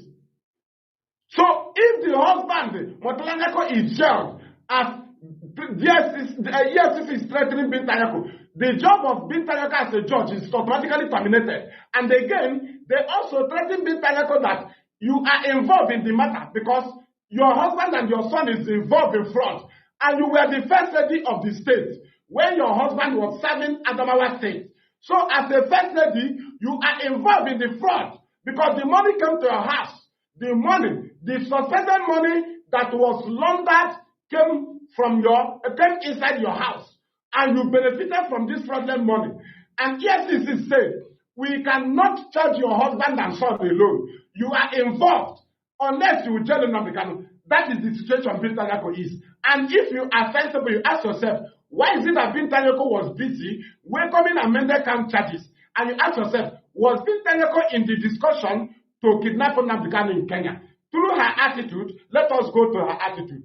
Binta Nyako was aware that the house of Nnamdi Kanu was attacked and the 28th man was killed, including a dad who had made them 29, and the jack that was in the compound, not outside the compound, because after the very massacre, we discovered 7 graveyards in the bushes and forests in Biafra land as a result of the python dance. Let us continue and analyze this very matter. Do you know that when Nnamdi Kanu was kidnapped from Kenya and brought back to Nigeria? Share this program very, very well. Don't be stingy. Share it very wide. Unless some people may not share because of their page, according to where they are working. Right? Where they are working, their family members and some other things. Though they are hardcore. But that their main page cannot be shared. Biafra things cannot be shared there. So you don't find them guilty like that We have them, and we know they are fully in support, but they cannot allow that because they know where they find themselves. So they will not, they know that how they are supporting Biafra and how they love it, but they cannot do that. So you must not, if some of them cannot change profile picture. We knew them, but they cannot condemn those that are changing it. Right? Thank you. Thank you. Thank you. Let us continue. So, when Nnamdi Kanu was brought back from Kenya to Nigeria as he was kidnapped and extraordinarily renditioned into Nigeria without due proceedings, because if they follow due proceedings, it will be extradition. Right? But due to the illegality of the arrest of Nnamdi Kanu, it becomes a breach of international law. Extraordinary rendition, because he was not possessing any Nigerian passport. So what actually brought him to Nigeria? It was under force. He was forced into Nigeria, not his mind. And he was not arrested through Kenyan government officially. So he was kidnapped and extraordinarily renditioned into Nigeria. So illegal arrest. So we continue. And that is to say, Nigeria have no legitimacy to try Nnamdi Kanu upon the terrorism they committed against him in Kenya. It was terrorism. Even in his house in Afaruku, they committed terrorism against him. So let us move. Nigeria that committed terrorism against Nnamdi Kanu cannot be charging him for terrorism. They will first of all clear their own crime. You will not be in the process to hold a criminal, you commit crime. You will face your own crime, criminal charges. You will face your own criminal charges. You will not go in the process of holding noise. You will generate noise. You will face your own. Do you understand? Thank you. So now, as his case was presented to the court of Bintanyako, what did they present? Did they present the initial charges, which is the initial warrant that Nnamdi Kanu was granted bail on in 2017? Did you see it on the table of Bintanyako? If Bintanyako was not in the conspiracy of the kidnapping of Nnamdi Kanu, this is why I am hitting here, to show you more ground that Bintanyako is compromised. She has no legitimacy because of the corruption in her family to handle the case of Nnamdi Kanu. Bintanyako's family is highly corrupted and she's involved. And then they will understand. Right? So now, when they attacked the house of Nnamdi Kanu in 2017, what did they present to the world? They said he jumped bail. He escaped. He jumped bail. He ran away. He refused to come and sign his trial. Just follow me here. Don't shift. Don't allow distraction. Follow me up here. I know they are listening. You know, they have shared it to them. So they have their agents here. They copy and share to them. Very, very important. Don't underrate our analysis. They are there listening to you. So now, follow me now. Ask yourself, why is it that they told the world that Nnamdi Kanu jumped bail? That bail he jumped, where was it granted? It was granted in the court of Bintanyako. Do you know that there was a warrant, detention warrant, which is always in the court, right? In your matter. If you are in a waiting trial, the warders will be using it to bring you to court. Detention warrant. It is in that warrant that your charges are. Now, why was it that Mazi Kanu was brought back to Nigeria in 2021 and that warrant was missing in the court of Bintanyako? If the warrant was there, why was Bintanyako busy welcoming amended count charges? At the starting of the case, 5 amended count charges, 7 amended count charges, 15 amended count charges. Why was it that Bintanyako did not say, no, don't come with amended count charges for now? There are charges he was granted bail on. Treasonable felony. Why can't we proceed with it? Then, as the case proceeds, you can be coming with amended count charges. But Bintanyako don't want to go to that warrant because the invasion of his house by the army will be remembered. So Bintanyako automatically boycotted that warrant because the warrant, immediately you present it in court, the lawyers of Nnamdi Kanu will tell the court that this man was attacked, that Nigeria was the people who is guilty of contempt of court. So Bintanyako don't want to go there. Bintanyako and federal government discuss it, and they boycotted the particular warrant that they told the world he jumped bail. He refused to come and stand the trial. Now ask yourself, if they are proud of that very charges in the warrant that they told the world, he's afraid, he cannot stand the trial, he ran away. Why was it that Bintanyako or Nigerian government did not present that very warrant in the court of Bintanyako in 2021? Why did they ended up coming up with amended charges that the date started from 2018 to 2021, while the House of Nnamdi Kanu was attacked in 2017? Now let me give you one example of the 15 amended charges, and I will read from the 3 of the 15, count 3 out of the 15 amended charges. Now, the same thing in all the charges, the same date, the same year in all the charges against Nnamdi Kanu in the 15 amended charges, which is no more or no longer existing. 7 was trashed in the Bintanyako's court, 8 was trashed in the Court of Appeal. There is no more charges there. Then we continue. Let us read the talk and 3 of the 15 amended charges. It said that you, Mr. Nnamdi Kanu, from Faruku, Umuahia South, Umuahia North, local government of Abia State, from 2018 to 2021, professed to be a member, leader of a proscribed indigenous people of Biafra. And then Nnamdi Kanu pleaded not guilty, right, when he was taking plea. Do you understand? I want you to pick the date, the year they mentioned.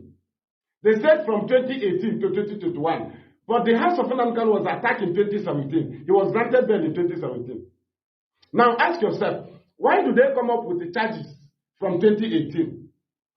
What is the charges that he jumped bail for? Was it a charge of 2018 or charges that was prepared against him from 2015, 2016, 2017? So now, why is it that he was kidnapped from Kenya and brought back to Nigeria in the Bintanyako's court?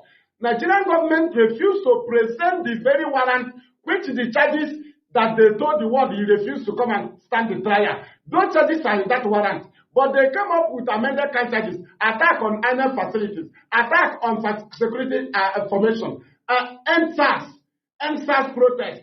All was added against Nnamdi Kanu. And I asked Bintanyako, was this the charges he ran away from, as Nigeria alleged? Was it charges bordering 2018, 2021, 2019, 2020? Why Nnamdi Kanu, you say he jumped bail in 2017? Now, which charges was he facing that you say he jumped bail? Why didn't we hear it in the court of Bintanyako in 2021, 2022, 2023? You all come up with amended charges. Why is it that you lied to the world? Why didn't you come up with that warrant?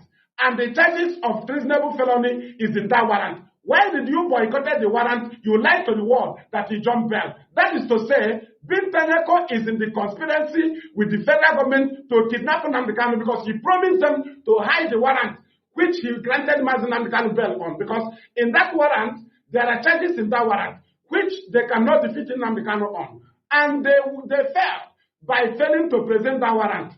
That is to say, Nnamdi Kanu was standing illegal trial in the court of Bintanyako without a warrant. Because the fresh warrant they brought from the court, any warrant they brought is illegal since 2021. That fresh warrant, because what you presented to the world is that he jumped bail. So where is that warrant you granted him bail on? Where is it? If you bring that warrant, why didn't you confront the charges in that warrant? When was those charges struck out? So why did you run away from those charges? When was those charges struck out? Bintanyako, tell us. You rushed to cut off the bail, to revoke the bail. Which bail was that? Now, which charges was that bail granted on? When you revoke the bail, where are those charges of treasonable felony? Where are those charges? that Ademola discharged on the 17th of December 2015. Still, you continue. Where are those charges that Honorable Justice Johnson discharged in 2016? Where are those charges that you, Bintanyako, granted bail? Where is it? It is in a warrant. And the warrant was where you signed the bail. It is at the back of the warrant that you signed the bail. The court pronouncement was signed at the back of that warrant. That warrant becomes valid, remains valid, hence the trial has not been over. So where is that warrant? Because I know what I'm saying. Where is that warrant? Now you see where we are holding you. Now you see our point. Showing that you are incompetent to handle Mazi Nnamdi Kanu's issue. Because your family, the whole member of your family, both you, is involved in fraud. Your husband's case has started afresh. Since how many years now? You were the first lady when he committed crime, fraud. 29, how much is that? Let us go there again. See the money Binta is eating. You eat fraudulent money. You have the mind to come and talk about Nnamdi Kanu. A criminal woman. You are eating, your husband is a crime committer. Then see your husband. You want to use him, this idiot, to replace the freedom of Nnamdi Kanu. Who told you to work? Let me bring the charges here. Let me bring it here. I'm a town here on Amatana. I know we IPOB when you try and see now.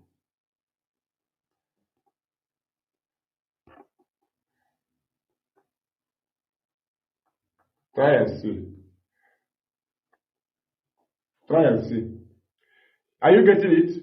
29 billion fraud. So okay. Please be sincere to yourself. Are you telling me that the husband of Bintanyako, Mosalanyako, and the son, is it Abdul Karim or what, is involved in such crime, and Bintanyako is not involved? Now use your sense now. Bintanyako is involved. That is the key of the matter. That is why she is handling Mazi Nnamdi Kanu's case. Bintanyako is truly involved. So they are just keeping her name pending. So her job is under threat now. And she will lose in two ways. Her husband will be convicted and her job terminated. Do you understand? She cannot be a judge and a civil servant and be marrying an ex-convict. No, now. It doesn't work now. A convict is different from an awaiting trial mate. Obasanjo was awaiting trial mate. Yar'Adua was an awaiting trial. No, none of them was convicted. Abacha just kept them there. In case your mind will take you to Obasanjo, he was not convicted. Right? They just dumped him in the detention. Just like Mazi Nnamdi Kanu, he's not convicted. So convict is different, but the same prison premises, but different prison cells, categories of jail, and some other things. Thank you. Thank you. I am Nnamdi. They thought they is a judge. Judge about walk. I may charge here, you know. You know that no one about you. Judge about walk. To compare with our gift in our era, which judge are you? Are you mad? We destroy you and destroy your agents. Mad people. Thank you. How can a criminal family be trying the case of an innocent Nnamdi Kanu? A criminal family. Are you doubting us? Let us come bold again.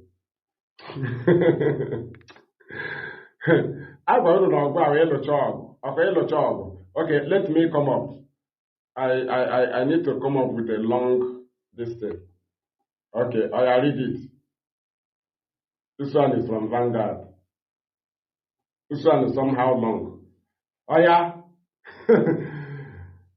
The Economic and Financial Crime Commission, EFCC, on Thursday, rearranged a former governor of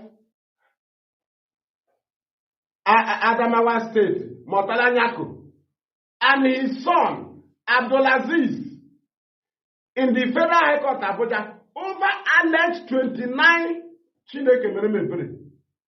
billion naira.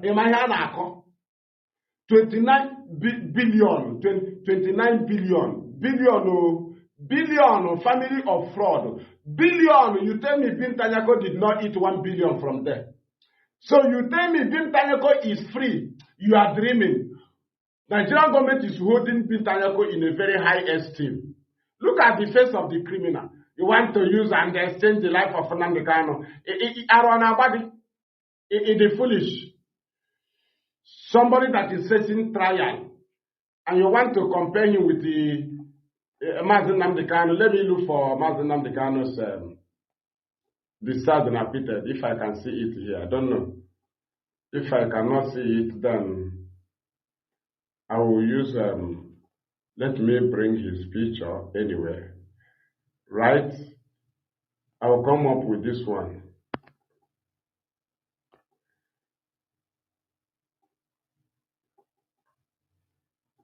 Okay? So you want to use the picture of that criminal husband, your criminal husband, and they exchange Nnamdi Kanu. Look at the person, Bintanyako, you are dreaming. Your husband is a criminal. His trial has started afresh. Did Nnamdi Kanu take any money? Government say you want to divide Nigeria. You are not qualified to try him. Your own is fraud. You stole public fund. Bintanyako, as a judge, is fully involved. If not for anything, Bintanyako, at least from 29 billion, Bintanyako at least took 2 billion or 3 billion. How can your husband and son squander public money and you cannot chop at least one biscuit? It is a lie, Bintanyako. It's a very big lie. You are feeling involved.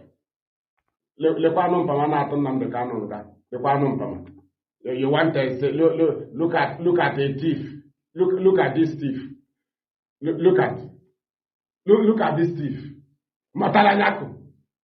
Look at that is old age thief, the husband of Bintanyako.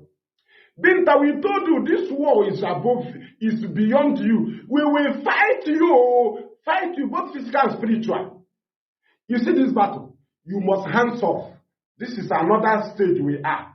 We are still going to open up more. You are completely incompetent and unqualified to handle Mazi Nnamdi Kanu's case. This is a freedom fighting case that is matter of self-determination. Nigeria has failed the world by handing Mazi Nnamdi Kanu's case over to a criminal family, a fraudulent Nyako's family. Just imagine, because of the crime this family committed. So Bintanyako is now forced to jail Nnamdi Kanu. That's why she don't listen to anybody. She don't listen to a lawyer. She just read out scripts given to her. She does not even give her judgment based on the argument in her court. She will just give a judgment based on the written note from the government, trying to shed her fraudulent husband and son away from their crime, using Nnamdi Kanu's freedom to replace it. Now to jail Nnamdi Kanu and free the criminals is impossible. Bintanyako, you will face your dance because you committed crime. You are involved in this fraud. EFCC must open up. You cannot use Nnamdi Kanu as a defense. You are involved. And also, if your husband is jailed, your service is terminated because a civil servant cannot marry an ex-convict.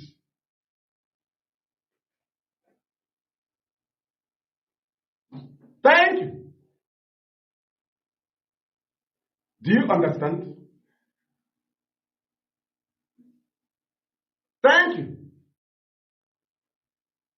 So our people must understand that when the leadership pushed this very press release, and they pushed us, also brought up more things, both writers and some other things, is for you to know where the war is now. Right?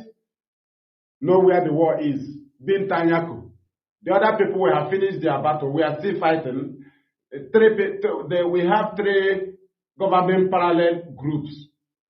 The autopilot, Umadaka, USA, and the siblings and their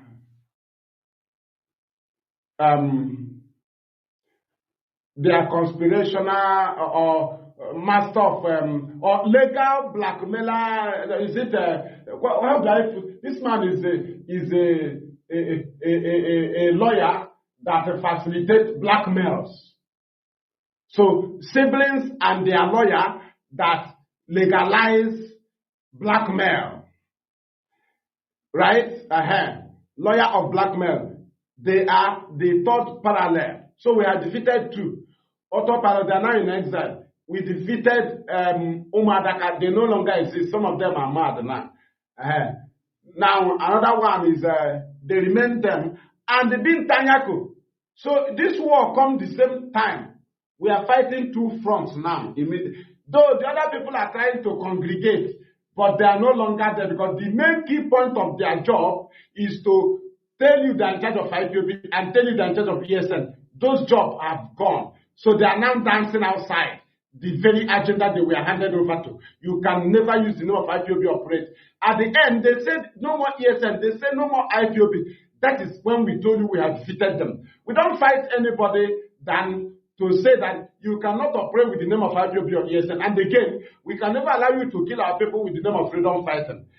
Do you understand? So that is our problem with those criminals, and we have done that very battle. The whole Biafra land knows that they are criminal.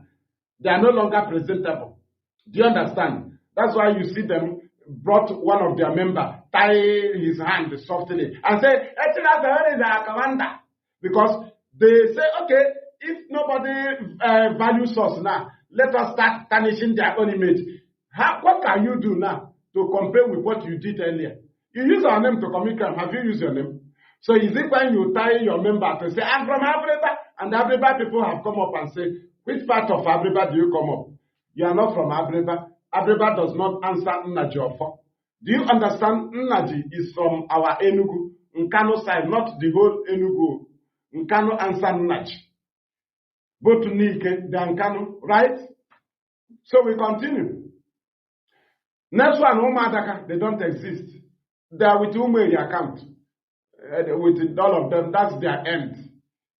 Next one is sibling. We have told the world, any politician you call that gives them money in the name of IPOB, you are wasting your time. We have separated them because government want to present them.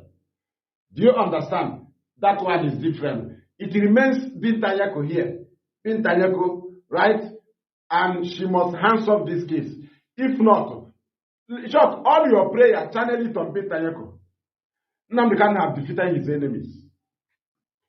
Do you understand? So, no individual we hate, but we hate characters of individuals.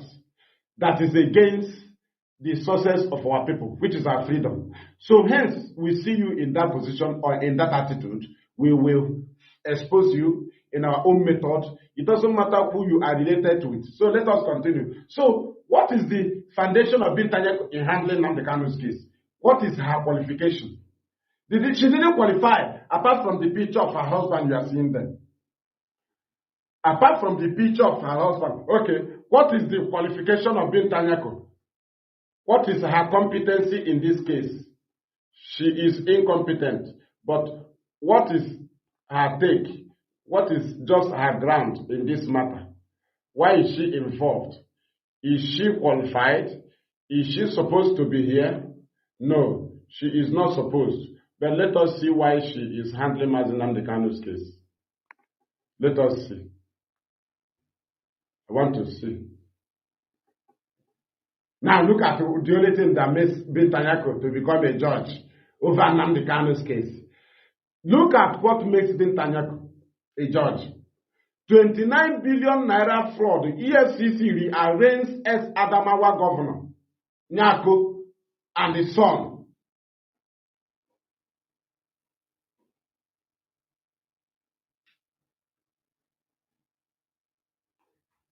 Thank you. Do you understand? So, this was in 21st March, yes. They started the case of this man afresh. As they continue, they are planning to start the trial of Nnamdi Kanu with Bintanyako. They start the trial of her husband because Okon, that was in charge of this case, is no longer there. So they have shifted this case to another federal high court in Abuja. And they told the husband to Bintanyako that the case will start afresh. And they have told Bintanyako, your husband will be jailed unless you jail Nnamdi Kanu. Are you now seeing why Bintanyako is handling Nnamdi Kanu's case? As normal, is she qualified? A judge that is the husband of ex-governor who is facing fraudulent charges of 29 billion naira. Ask yourself, is that woman free from this money? No, she is involved. Now, do you see why she's handling Mazi Nnamdi Kanu's case? She's not handling Mazi Nnamdi Kanu's case because her husband and son is involved in fraudulent, 29 billion naira fraud, or in the hand of EFCC. No, she's worried. They tied her hands because she is involved in this fraud. Bintanyako is involved in this fraud. So EFCC is threatening her that her name should be made open. The next court, they will make it open. If you refuse to play your wing, we will add your name in the charges. We'll add your name. There are evidences there through the confessional statement of both the husband and the son. There are evidences that Bintanyako is connected to this fraud. And it becomes a weapon in the hand of EFCC. If you don't do this thing of Nnamdi Kanu, then your name will be exposed. It's a very serious matter. And also, they told her that your husband will be jailed with the evidences in our hand. And your job terminated because you cannot marry a convict serving Nigeria. No, now, civil servant does not marry ex-convict. You must resign. If an ex-convict want to marry you, you will resign. If you are marrying ex-convict and immediately the person is convicted, marrying somebody is convicted, because you answer his name now. Did you answer your father's name? You are answering his name, so that name has been convicted. Automatically you are a convict. Is it not 1 + 1? Is it not 1 in the marriage? So that is automatically you are a convict. So you cannot be a civil servant. Now you know the law. We know it now, Bintanyako. Now you know what is facing you. 2 ways. Thereby, you are incompetent in this matter. You are incompetent. The position of your family in fraud, in EFCC, your involvement because your son and husband is involved,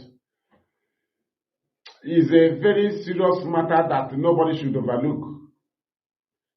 Before I thought this was on April, but it was on the 21st March 2024. This very matter came up in court. Fresh, case that have been in court for how many years? The case have started afresh, as a fresh treat to Bintanyako, to persuade her in order to be reading out the federal government script in every of Nnamdi Kanu's court sitting, because she is not on her own. She cannot handle matter on her own. She has been, her hands have been tied up because of her involvement in this matter. Bintanyako hands off this matter of Nnamdi Kanu. Hands off this case. Your husband, your son, your family is involved in fraud. You are also involved. Therefore, you are unqualified to handle a very important matter like that of Nnamdi Kanu.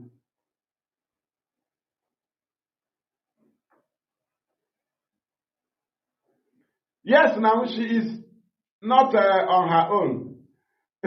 She's not on her own. That's why there is no other court they can take it to. There is no other judge. All the appeal court judges are not involved in fraud. Any of them that is involved in fraud will not join the judgment, will not approve that judgment. Any of the appeal court judge,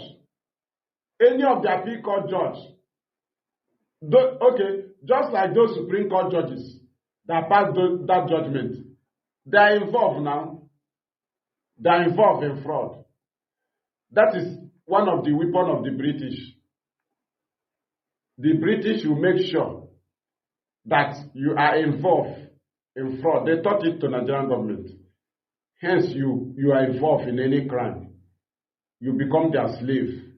Anytime you want to defend your people, they will ask you, do you want us to reveal it? Do you want us to say it now? If you're a traditional ruler, Smart and Fulani will send you 30 million, 50 million. You want to say, they will call you and say, no, it's because of your good job. You know, we know who is doing well. Within 3 months, they will send Fulani cows into your community. If you talk, they will send EFCC. EFCC will send you a text message and say, do you remember 30 million fraud? Do you remember 50 million fraud? And the traditional ruler will turn to a baby. Start doing like this. Okay, Fulani, you can come in. And the community will be shouting, we don't want Fulani. The traditional ruler will say, there is a way we do it. Because EFCC have forwarded the bank transaction to him. No, he didn't go to Fulani and demand for money. But they tied all of them. They know they lost money. They can shift 100 million to you. And you want to tie, they say, no.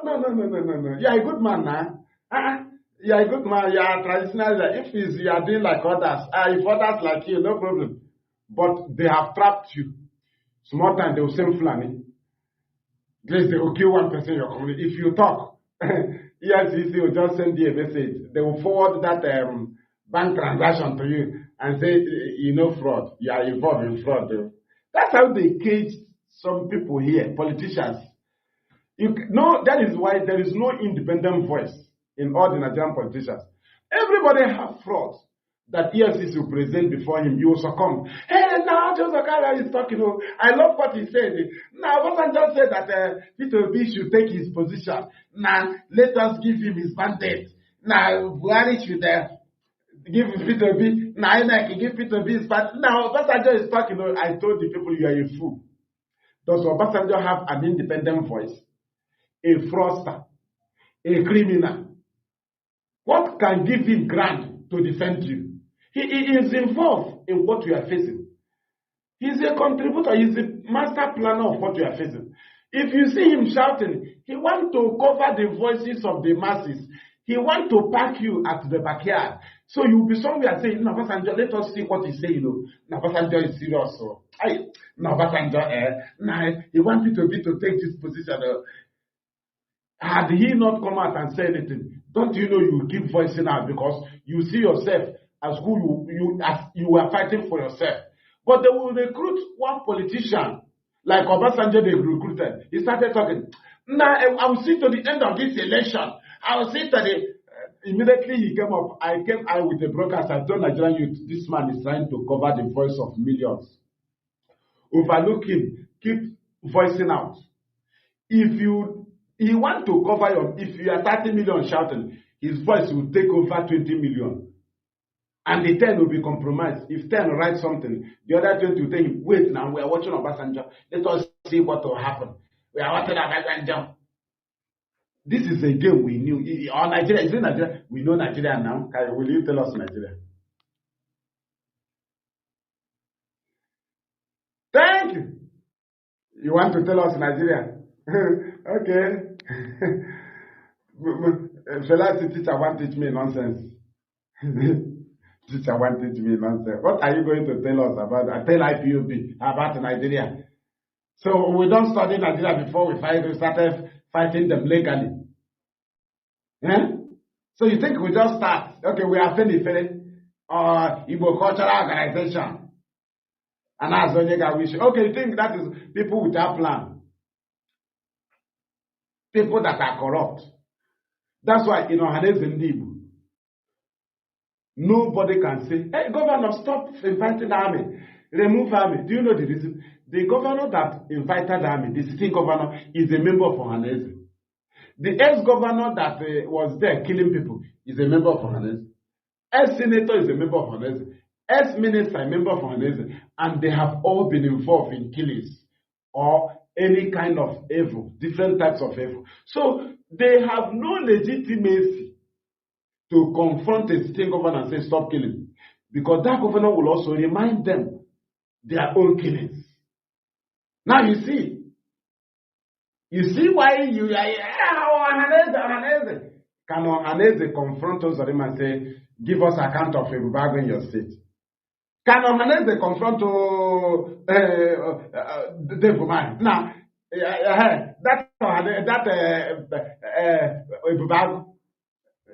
they launch under your, at least you were the head of governors, Southeast governors. So, can you give us account of a bag?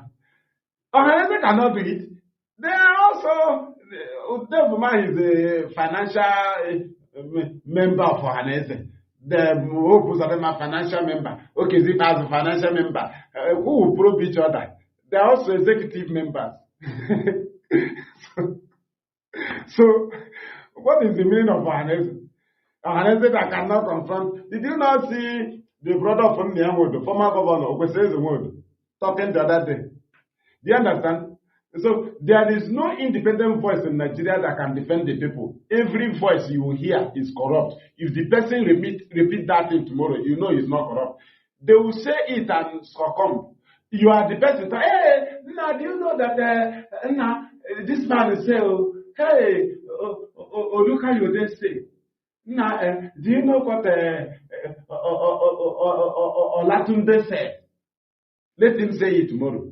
That thing he said, EFCC have forwarded a fraudulent message, fraudulent case to him. He will now succumb. He will not repeat it tomorrow. There is no independent voice, only IPOB. Only IPOB can say, repeat it tomorrow, repeat it next tomorrow, repeat it next tomorrow, repeat. Only Nnamdi Kanu can say, repeat it. Radio Biafra will say, and repeat it. Are we under you? Around our back? Can you quench the fire? Tell me who will say and repeat. Show me a voice in Nigeria. Show me one voice that is not corrupt, that can be confidentially defend the people. Our guy is a lie. Their voice will come up to deceive you. The EFCC will leave them. They will come up. Immediately you say another one, EFCC will send him a message. And that voice will just die. That voice will just die. Thank you. So we'll continue to push. I have just come here. This message I have not finished, but I just come here to at least to present it. At least Binta will listen to it. I assure you now, there are people they pay. They are in our pages. Their duty is to copy your broadcast and send it to them. Their job is done. They will watch it. They will listen to it. But when you do it by the corner, say, are they listening to what they are saying? Because he don't even know who you are. They want you to shoot gun on your screen here, as if you are under armed struggle. But do you know that those people that declare armed struggle are dragging traffic with us on social media? Can you shoot gun on your phone? The answer is no. So what are people that declare armed struggle, that do enforcement, that they declare army? What are they doing here? This is the position of self-determination. It is where we do campaign. This is our duty post. You see us on media. Don't come here and say, you are talking too much. Do I have gun? Do you know how many bullets one person will shoot out if they are shooting gun? So we that is talking, is it not gun? Is it not bullet going out? So how many do you want us to shoot at? No, stop talking. But the government is getting the heat. They are getting the heat now. But people that say they declare army, they have gun, they are here on social media. What are you doing there? Will you shoot? Will you throw bomb on phone? Will you throw bomb on your laptop? Mad people everywhere. If we pick up arm, what am I doing here? I run a bomb and I wait with a phone. It is foolish. So we pick up arm now and never now, the man you were a fool. Yes, and another baby. Have you ever seen Nigerian army publish the activity of ESN? Have you ever seen Nigerian media publish the activities of ESN? But the activities of criminal, they will publish it and target IPOB. Now come to your teeth with your tongue. They can never publish the activities of ESN because it is legitimate. It is it is under international law. They can never. But they will publish the activities of the criminal they recruited and call it ESN. Ask yourself why. Ask yourself why. Why is it that Nigerian media have never published ESN as real ESN activity? It is legitimate. It is legal. Hey, they said a nonsense actor. Publish the activity of ESN. Let the world know about it. Stop publishing activities of criminals you recruited. Publish the activities of ESN. But you don't want to promote them. Because if the government of Nigeria publish that ESN is fighting terrorists, the world will recognize them. It is not easy to confront terrorists. That is an instruction from Nigerian government to the media. Do not promote ESN. Always promote criminals. Tag them ESN. If Nigerian army, I challenge them, expose the work of ESN. Expose it. You see these Fulanis that are making video talking about ESN, they are Nigerian army. Very soon they will call them and say, stop talking. They don't want any complaint about the real activities of ESN. All they want to present to the world is criminality of the people they recruited. But they have been attempting to defeat ESN. It didn't work. They can never say it. Nigerian army can never. They have been hearing, they see the video of ESN confronting cows. Show me one day Nigerian media publish one of those videos where ESN is confronting cows. Show me any place where Nigerian media publish ESN confronting cows. They know that it is their right to do so. They can never. If any Nigerian media can publish ESN confronting cow, now you will understand. They can never make such mistake. They can never promote ESN. Rather, they will promote criminality and target ESN. Are you understanding? There is no level of this battle that IPOB don't know. One day, if Nigerian government or Nigerian police say, we are working on the intelligence we had on Radio Biafra about the criminals in Osu, about the criminals in Ihiala. IPOB have published their name. IPOB have published the names of the criminal and they expose their location. We, the police intelligence, are using it. Can they say it? If they say it, they have promoted IPOB. They don't want the world to see IPOB in that level. Do you understand? So they can never come up and say, we are working with IPOB intelligence. Nigerian army can never say, IPOB is calling the names of criminals. If they say it, then IPOB is doing a nice job. But they cannot publish it. People that call the name of criminals, how can you turn around and say they are criminals? But they expose names of criminals. But the main criminal will attack IPOB and say, why are you calling the names of our men? Hey, they are calling the name of our name, Radio Biafra. Why are you exposing the name of our men to Nigerian government? That is how to know a criminal. The same thing as Solomon said. But let us cut this let us cut the baby into two. Then I say, cut it. Do you understand? And the owner of the child say, no, leave it. Are you understanding? Are you understanding? People will carry gun, come and harass our people, kidnap them, kill them. They will say, hey, we are ESN. Why are you not supporting ESN? But the main work of ESN, you can never see the front page of newspaper and see ESN confronting cows. You can never see it on newspaper. If an international media carry it, Nigeria will bribe them. Nigeria have bribed them not to carry activities of ESN. That's why at times IPOB ESM commander will publish the video of ESN in action. We expect the media to carry it. Some people say, why are you publishing it? Allow the media. That is, you say, why are you publishing it? Don't do it in open now. Are they terrorists? We want the media to carry it. Because they always carry video that is circulating on social media. Why is it that the video of ESN confronting Fulani cow will circulate on social media? It will never appear on Nigerian media. They can never legitimate ESN. But every day they will publish the activities of criminal. They will target ESN. They will never publish a news of ESN with the cow or about cow. It's impossible. Let them do it now and see where the world will keep ESN. You see the level, how the world will be regarding ESN. Let Nigeria try it.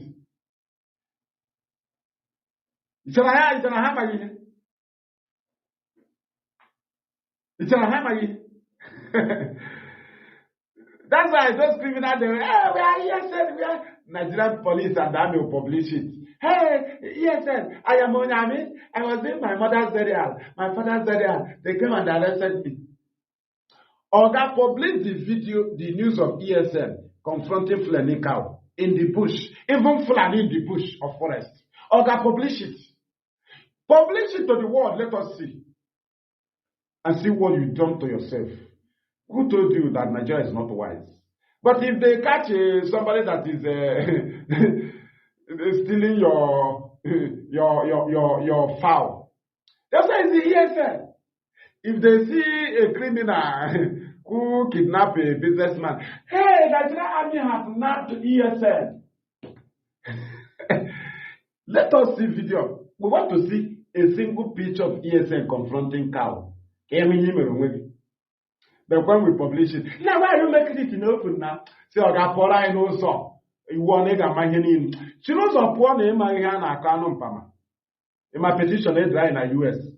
So you'll be writing petition and be presenting at least some criminals to US government. And IPOB ESN commander will not be at least be one time they will bring out the video of ESN activities. Is that not defense? Is it everything you'll be talking from your mouth? It's a defensive video. Kagenshi ni mawurunda Hausa. Kagenshi. They play the show. Evidence at hand. Thank you. I challenge them now. Let them publish the activities of ESN. The real activity of ESN, they can never. They publish criminal activities. Hey, ESN, we nabbed ESN. We invaded ESN camp. Oga, criminal camp, Oga. You can't talk about ESN without talking about Fulani cows.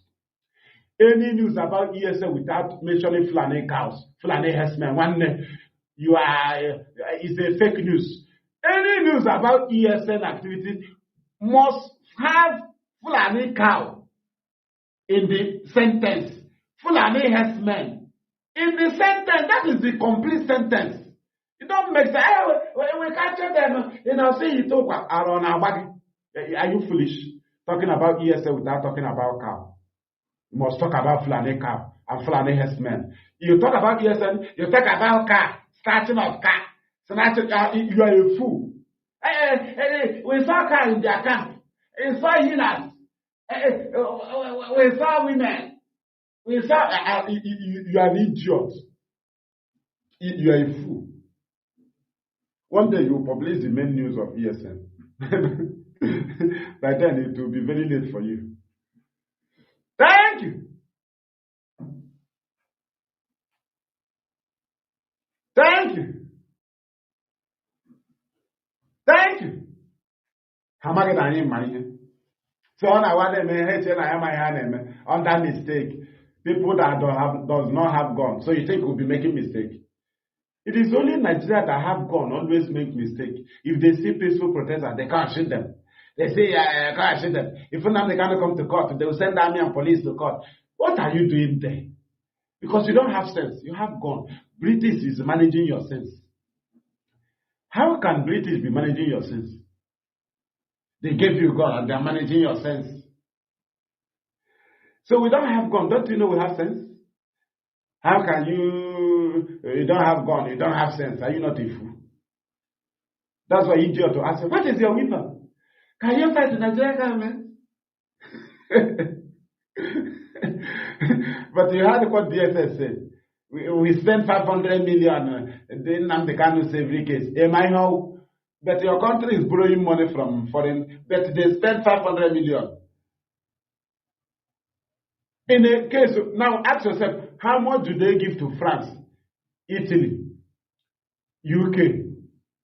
How much do they give to ambassadors in Nigeria? So that they will not talk about IPOB. Now, if we are in gun battle, don't you know that that money they are giving is the gun they are supposed to be shooting? And you see, come about, what are you doing to Nigeria? But they are bribing country now. They borrow money, they start using it to bribe country. It's a battle we gave it to them. They didn't plan for it. So they are not enjoying it. It's only a food. What are you doing today? Yeah, that's second. Hey. But the DSS spent 500 million. Yeah, that's second. Okay? Only one court, 500 million. Yeah, just second now. Yeah, that's taking action. How much do you think they spent in Kenya? How much have they spent in UN? How much have they spent in AU? How much have they spent in countries?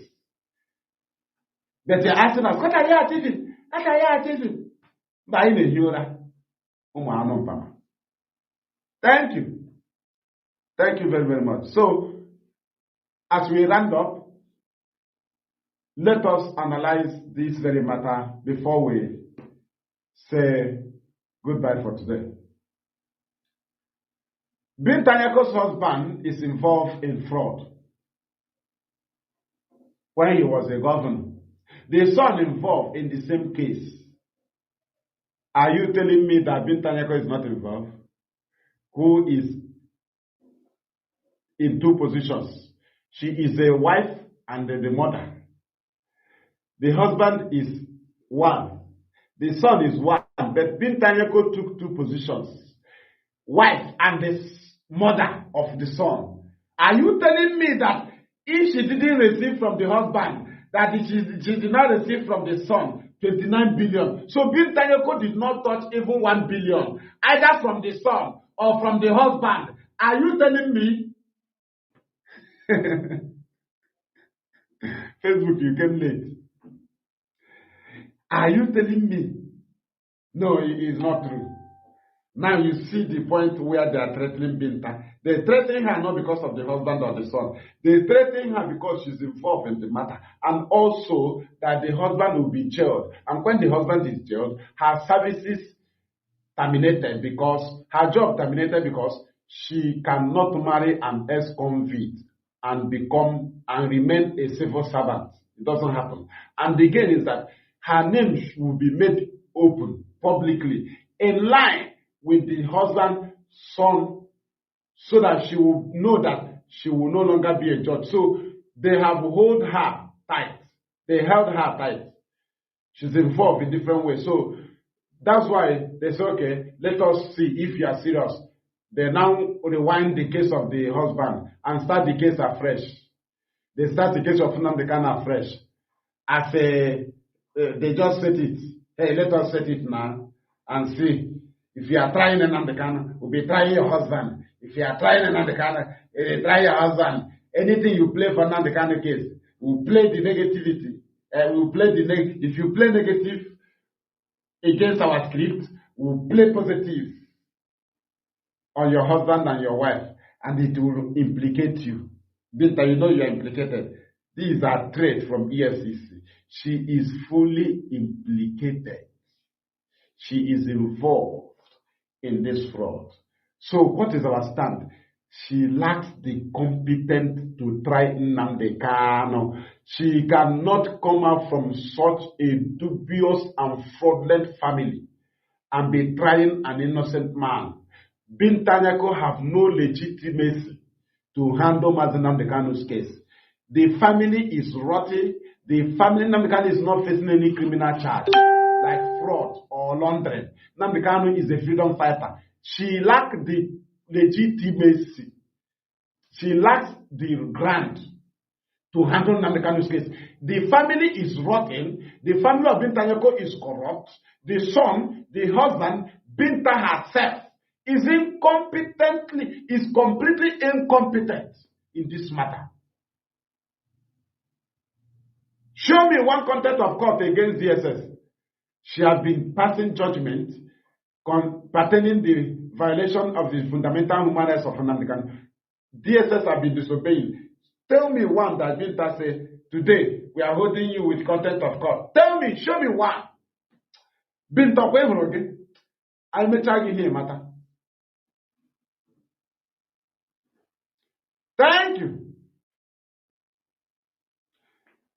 Thank you. Akwai alago hani. That's an egwu here. That's an egwu. So before you know we are serious, is my go see AK. Before we are here, before I come back to Nigeria or Gube. Nigeria now. They don't want our children to go to school. People will be going to market, going to shop, learning. Women will be giving birth to children. I am there. Chief Ogawa here, why not go on? It's a good thing we do to our people. The plan of the enemy. We refuse to allow it to work. We refuse. We are the IPOB. We said no. That's why they recruited idiots. They started shouting, we have to war with the Nigerian army. Hey, the British army, we have to war. Am I here war? Army without barrack. Don't you know you must secure an area? Army in one area. Your army under Nigeria territory without a republic country. You can only have volunteer. You don't have an army. Army must be under a republic country. Mugu. Ojuku launch army under Biafra Republic. Are you understanding? So Biafran that was in Nigerian army, they joined Ojuku. You see how it happened? He started with 3,500 soldiers. But somebody is in Nigeria territory. He said, I launched the Biafra army. So don't you know that if we are at war now, that ESN, if foreigners want to come and help us and they want landing, a place to land, that ESN can provide it for them. That is why they run over, they take over the bushes and forests. That's why Nigerian government need the bushes and forests. But you that is jumping up here, where can you provide for a foreigner to land? If you cannot answer yourself that, I will now give you Expo. Do you know that ESN have such what? Ask yourself, when did ESN when were they able to clear such spaces in the bushes where they were assembled the day they were launched? In all the Biafra states, both in Bayelsa, they have bushes where they assemble. Both in Ebonyi, they have where they saluted Nnamdi Kanu the day they were launched. Ask yourself, how do they create it? Are you telling me that such people cannot provide acres of land that is under their control in the territory of their control of ESN? Don't you know that ESN knows where they have captured? Are you not aware? You that is jumping up here, killing our people, claiming army, where have you captured? ESN have conquered different areas and still conquering, taking it away from Fulani. Fulani keep relocating. They keep conquering. It is taking over your place. You must take over the bushes. Now the war in the township is an open war. You can expose it to the world. But the things happening in the bush, Nigeria refused to expose it to the world. Even as we try to do so, they refuse because they don't want the world to hear it. And we continue to push. But in the township, they can never deceive the world with our township by trying to instigate in our township and communities with criminals. We keep punching it. It will never work while we are doing our work. How can you declare army? Do you know what it means? If that army is connected to IPOB, Nigeria would have destroyed the whole East. But the army they declare have no ground. You must have a name of group that declare army. There is no name of the group. The people that declare government in Nigeria, they have no name of group. Anything people declare, they will ask you which group declare it. Autopilot is not a name, it is a declaration. Hey, a Biafra struggle have entered autopilot. That is to say, somebody declare autopilot, not a name of organization. Wazike leads myself. Nnamdi Kanu leads IPOB. What is the name of this organization that declare government in exile? What is the name of this organization that declare armed struggle? What is the name of this organization that declare no fly zone? What is the name of this organization that declare no election? What is the name of this organization that counted 150 days down? They have no name. Now you understand the game. Their duty is to commit, and the duty of Nigeria is to target on IPOB, because Nigeria can never present crimes of a group without their name. They are a sovereign state. If they do it, now they ridicule themselves. That is why IPOB can never deny any crime in the East without pointing at the committers. Now you know. Do you know the reason? IPOB have told the world that they are in charge of Biafra land. And they have an outfit security against terrorists. Now you understand that you can never say, I am not the one who did it, without presenting the people that did it. Are you getting the international battle? Are you getting it? This is something we understand. Now you know why IPOB started calling names of criminals. Are you understanding? Now you know why IPOB keep exposing those that are doing it, because you cannot be in charge of Biafra land and you will not know those that are committing crime. Are you understanding? Are you understanding? It's an international war, man. And now you empty head, right?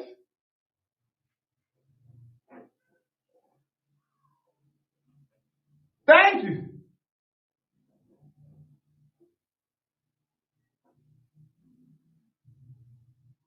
Thank you. Thank you. Do you understand? So these are games they played. So if we are exposing these games to Nigerian government, it touches their heart. They say, oh, so this thing we play, these people know it. Hi, oh, what kind of people is this? That's why we keep exposing it to them, so that they will not relax and do another one. They will be dodging. You know, Nigeria used to dodge from us. They dodge you. After dodging, we'll expose it. They keep dodging. They keep dodging. They will be dodging. They have accident. They will not shout out to something will hit them. They will not shout out for people not to hear. They will keep enduring, because they are dying in silence one day. Because if they expose the pains caused by IPOB, their citizens will tell them, why are you fighting them now? I think you have defeated them. If you are not achieving anything, leave them. So Nigeria can never cry out. They keep hiding it from their citizens. Do you understand? If they tell their citizens what IPOB have achieved, their citizens will come against them. So they keep hiding.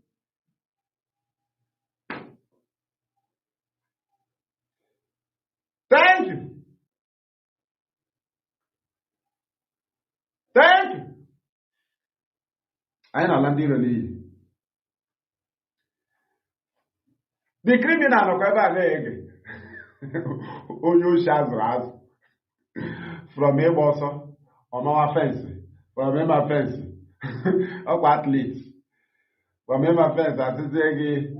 Those that are agitating for Biafra and they are destroying property, they are miscreants. The same Onyoshi at 2016.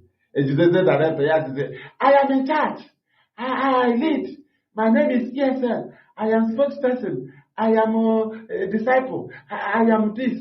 Hey, the same person 2019 that said Nnamdi Kanu should apologize to Ike Ekwuremadu 2019. 2021, was the legend. Otunu shall repent. But you still remind Zeke what he did. You still remind the word of Fanagro what he did. You still remind Adolphus Mwabara, Ken Naman, all of them, what they did, P2P, what they did. But the criminal, what he did in 2019, you say he's not fighting for Biafra. So you will not remember you are a mad idiot. You will fool. Hey, he did it now when he was not fighting for Biafra. So Dave Buman, he killed you when he was not fighting for Biafra. So he's not fighting. He now loves Ndibo. So you should forgive Dave Buman. He's foolish.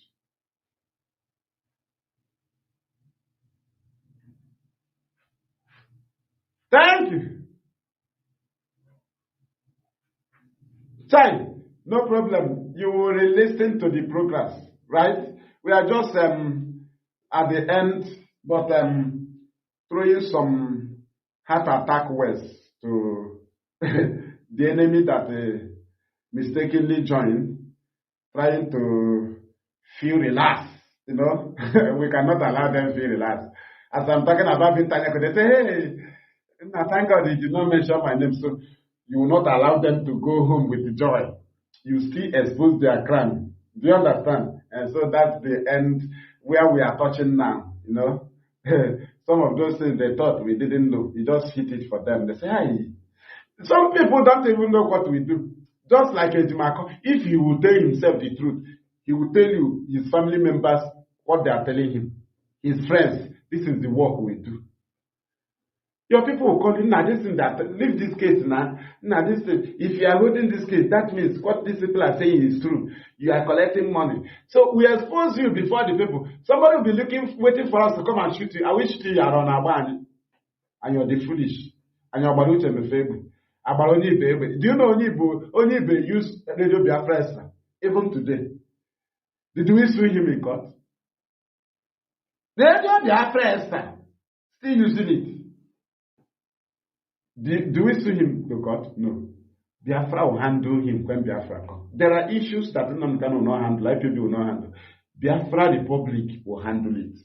These are activities of freedom fighting. Crimes men committed during this time that will be handled when Biafra is restored. Some of the matter will leave it. Some will say, look into this matter now. Look into the matter. Government of Biafra. They will not handle it under constitution. Under constitution. Constitution is I am court, I am prison, I am anything. Hand your hand no matter instruction, directive, order. Take instruction or directive or neg order. Say you move forward. Forget it. Because they are not judge. They don't have Biafra constitution. They are just using IPOB, both code of conduct, chain of command to guide you till we reach. When we reach, Biafrans will take over. They will now bring out their constitution. They will handle matters. So don't expect that IPOB will handle your matter to your own like. No, now. They cannot condemn anybody. They will always be at the middle because we are freedom fighters. Don't expect them to jail an individual because you have misunderstanding with them, with him. No. They will always be at the middle. And you get angry because you want them to convict this one. No, it doesn't happen. Free your mind one day. Thank you.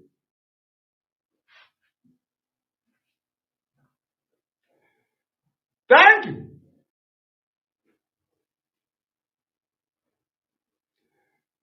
Thank you. Thank you. I got a school and I got no school, so they should not be panicking. Thank you.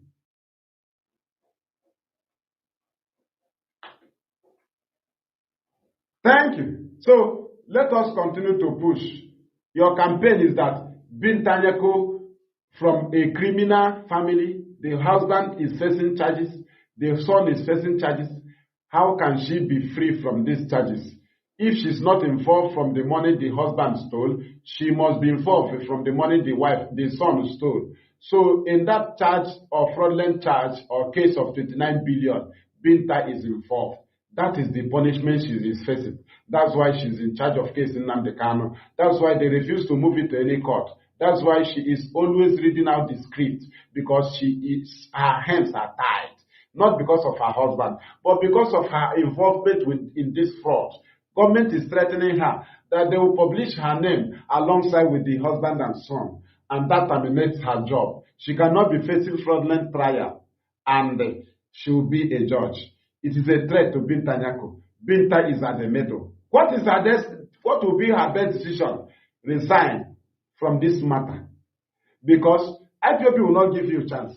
You can't replace Nnamdi Kanu, the innocent Nnamdi Kanu, with the crimes of your husband and you and your son. Imagine such family to handle the case of Nnamdi Kanu. Aaron Abag, are you foolish? What kind of family is this? What kind of family is this? Just imagine. 29 billion naira fraud. EFCC rearrange Adamawa governor. Tell me, who was the chief, the first lady? Who? And you tell me, Binta Nyako, Nela Rija, Binta, you face this matter. Because Nnamdi Kanu, you cannot defeat him. Binta Nyako, you are involved one day. Now we know. Because your husband and son is involved, and they are singular. Look at the husband, Motala Nyako, the son, Abdulaziz, right? But you are two-faced. How? You are the husband and the mother. Do you see your own, Nabinta? Do you see where you are fully involved? This one is the husband only. And he's what is it called? First accused. The husband is the first accused. Now, the son is the second accused. And you are the mother of this son, this criminal son. You are the wife of this criminal husband. Are you telling me that you did not receive at least 2 billion, either from your husband or from your son? Can you deny it, Binta Nyako? This family is not qualified to even come closer to Nnamdi Kanu. What kind of family is this? If this kind of family in Igbo land they want, even IPOB will condemn that family. And IPOB is the only people that say truth. They condemn Igbo man that is evil. They don't care. If Tinubu is an Igbo man, the Igbo man will tell Tinubu, go and get your certificate. The Yoruba man is defending him because he's their brother. Igbo doesn't do. Igbo people, they review the crime of P2B. Not even Nigerians. That's why God keep blessing them. They condemn the evil of their own. It doesn't matter. One idiot to say, nah, Igbo, cover your own now. Cover your own now. That is our grace. So that's why God is saving us. Cover your own. Don't you know that in our village, no village pamper crime. So because you are the Igbo man, you come and commit crime. You say, nah, cover him now. Cover him. Cover him. Even IPOB expel somebody. A member, we don't cover a member, a criminal member. You see us announce that. He said, nah, cover him now. And the DLS is calling the name of our men. Aaron Abagi. Onyoshi. Cover Bukwegi. That is the grace we have. Don't cover them. Don't do it. I never expose. This place we came from, east, we don't condone even one. Go and join Yoruba and Hausa. They do Rankadede. The same criminal will come and tell them, go and burn down church, burn down Igbo shop. Criminal. Because they refuse to condemn his crime. So the government uplifted the criminal. He now be on top of them. Because they practice feudal system. You know, they will always promote criminals who have a bad mind to treat the citizens. Do you understand? So when you message for a criminal, government will promote the criminal and make him chief over you. So that's why we don't allow them here. Still, government will be forcing them on us. We keep condemning them. Even as a governor, we will come up, condemn you. In the north, they don't condemn governors. Only politicians have the right to condemn governors. Citizens are always, Arankadede. Not. He's a northern governor. He's a Dantak. He's a Muslim.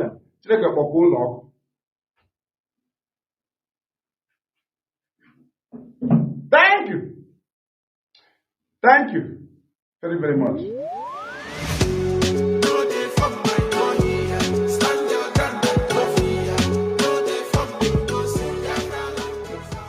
Oh yes, my people, una well done o. Obodo Naija don carry census burst out o. Oya bring your ear close make we yarn. Anywhere you dey, if na Biafran you be, whenever they wan count census for Nigeria, kukuma come back to Biafra land o. Make dem count you in your own land, because during election they killed us in the north and Yoruba land, and na dem still talk say we no get right to vote in their land. So time don come make we boost our population, and if you no fit return, selenge for your house, make you no participate, because dem go add una number for the region where una dey. Another one be say, if you dey north and your tribe no be Fulani, when you wan fill the form, identify your tribe. No go write Fulani, e dey very important. In this census, if Biafrans go come back like tomorrow no dey, dem go know say we plenty for this obodo Naija wey we dey so. We go use this census exercise to ascertain our population and the size of amenities wey we need in Biafran territory. Remember o, every obstacle wey we get for this freedom, IPOB don dey dismantle am small small, and this population census go be another evidence to that effect. All hail Biafra, Biafra will hail you.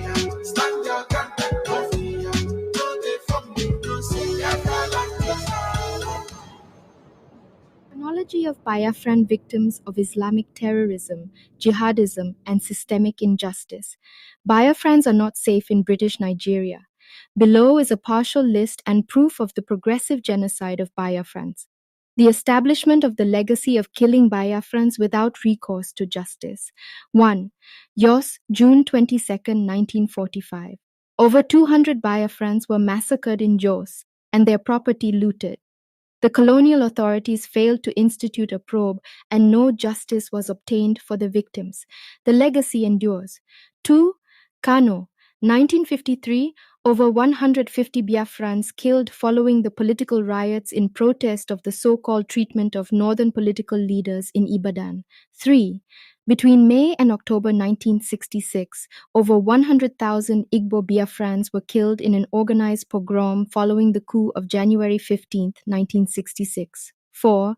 From July 1967 to January 1970, about 6 million Igbo Biafrans were killed for wanting to divorce those who committed a pogrom against them. The international community was not impressed by the scale of the genocide. Millions of Biafran children and civilians died from starvation as a deliberate war tactic. The consolidation of endless killing of Biafrans without recourse to justice by British Nigeria. 5. December 18 to 20, 1980. Kanu State Islamic Revivalists, Maitatsine Group, attacked Christians and burnt churches. Over 4,000 Christians were killed and their properties worth millions of naira lost. 6. October 25th to 30th, 1982, Kaduna State, another Maitatsin riot. Over 50 Christians estimated dead. 7. October 30th, 1982, Kano State, Sabongari Municipality. 2 churches burned to ashes, 6 more destroyed. 8. December 26 to 29th, 1982, Maiduguri, Borno State, Maitatsin riot.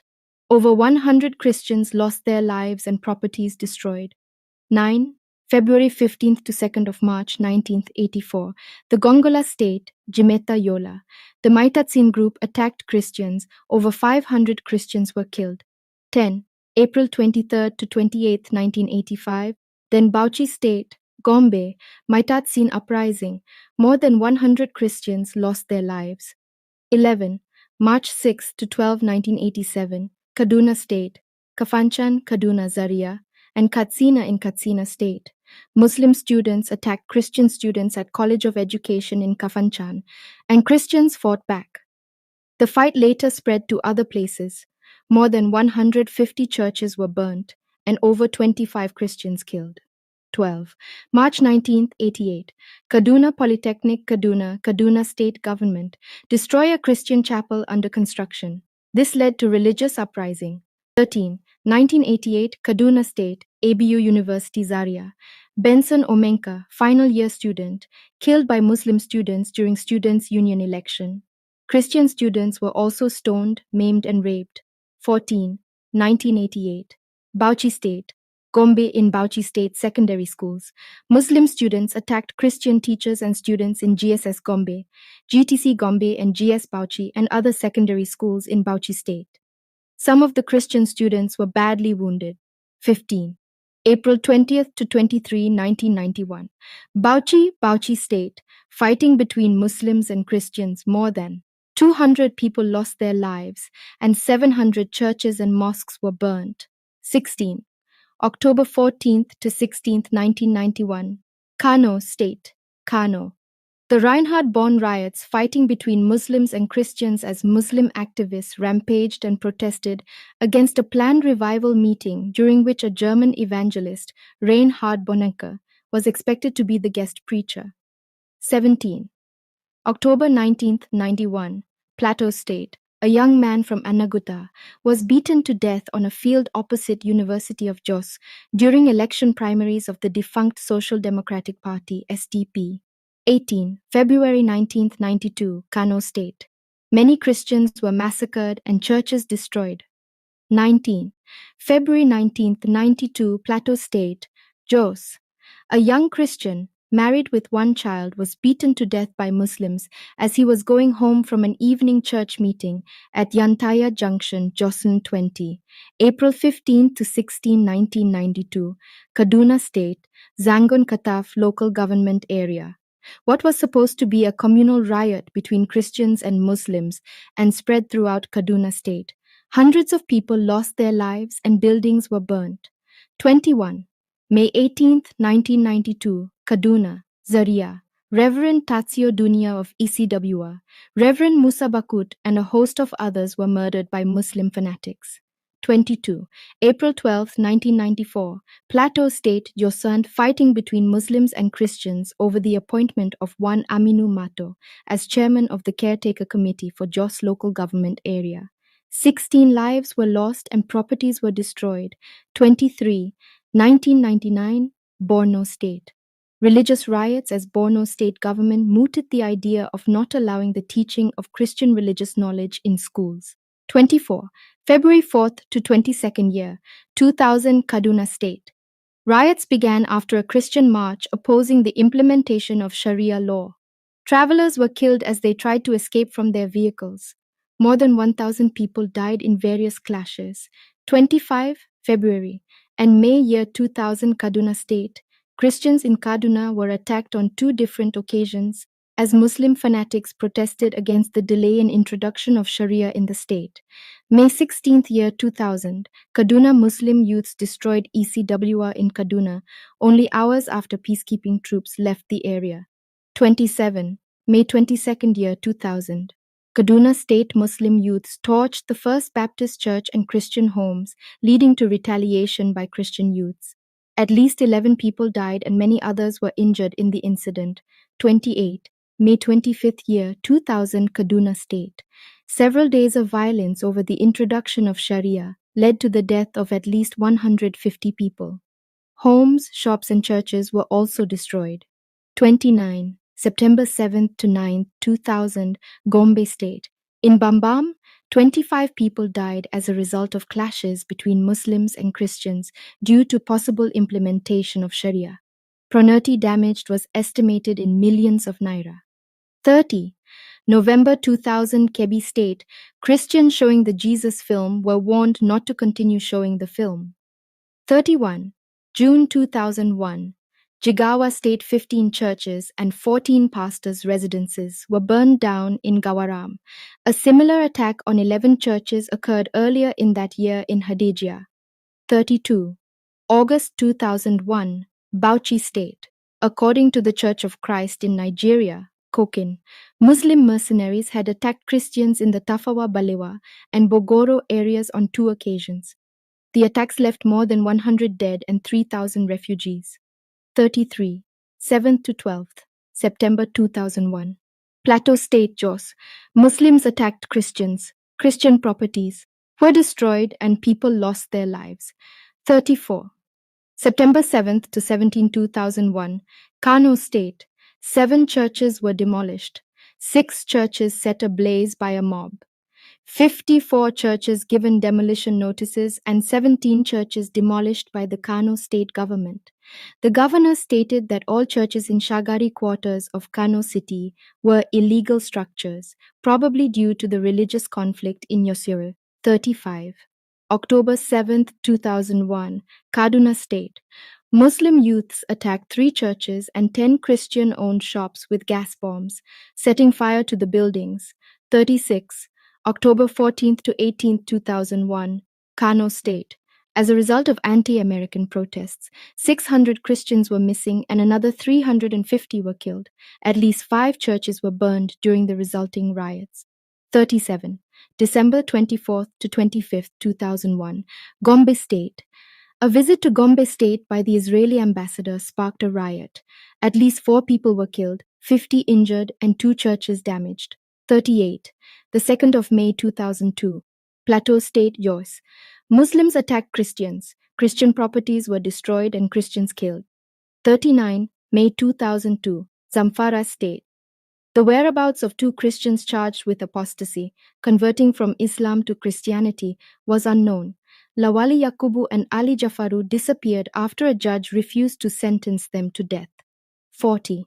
May to June 2002, Niger State. At least 75 Christians were arrested for opposing the state's Sharia law. 41. June 6, 2002, Katsina State.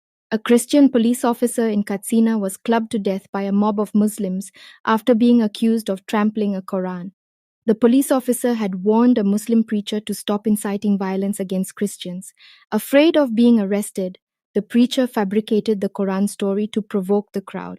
42. September 2002, Kaduna State, Federal Government College, Zaria. Muslim students fought against Christian students as they discovered that a Christian was likely to win the position of Students' Union President during a student election. Many were killed and several female students raped. 43. October 13, 2002. Kaduna, Zaria. A clash over a student election at the Federal College of Education in Zaria ended in the death of 20 Christian students. 44. November 20th to 21st, 2002. Kaduna State, Kadoka, and Kano Muslim mobs ransacked This Day newspaper's office and then began to attack Christian targets, damaging up to 20 churches. Over 200 people were killed and 1,200 injured in the attacks. 45. December 26, 2002. Bauchi State. An armed Muslim mob attacked Christians concluding Christmas celebration. The Celestial Church of Christ and many Christian homes were burnt. 46. April 22, 2003. Kano State. A pastor and 6 of his members were killed in a house fire, which was believed to have been set by Muslim militants. 47. December 2003. Plateau State. Rim. Christians killed, houses and churches destroyed, individuals injured, and many other damages. 48. February 2004. Plateau State, Yelwa Shandam, 47 Christians burnt in church with a lot of houses and properties destroyed. 49. April 2004, Kano State, reprisal of Jos crisis, many Christians killed, houses and properties lost. 50. The April 6 killings occurred in June 2005, in which the Nigeria police force extrajudicially killed 6 young Igbos, Ekene Isaac Mugbe, Ife Anyi Ozor, Chinedu Meniru, Paulinus Ogbonna, Anthony and Augustina Arebu, in Apo, Abuja. Till this day, none of the police officers accused of this shockingly evil crime has been brought to justice. 51. February 18, 2006. Maiduguri. 56 churches burnt and 63 Christians killed in an orchestrated attack. 52. September 2006. Jigawa State. 26 churches burnt. 53. September 2, 2007. Kano State, Tudunwada. 3 killed, 72 injured, 8 churches burnt. 54. December 2007. Bauchi, Yalwa. 10 Christians killed and 47 injured. 55. May 13, 2008. Bauchi State, Ningi, Tafawa Balewa. 6 churches burnt and vandalized. 56. November 28, 2008. Plateau State. Over 100 Christians killed, 71 churches burnt, 1,647 families lost their homes, 535 businesses burnt, 57, December 2008, Sokoto NCCF, NYSC, bus burnt, 58, February 21st, 2009, Bauchi -19, Christians, 12 churches burnt, 50 Christian houses destroyed, 59, the 29th of July 2009, Borno, Bauchi and Adamawa states.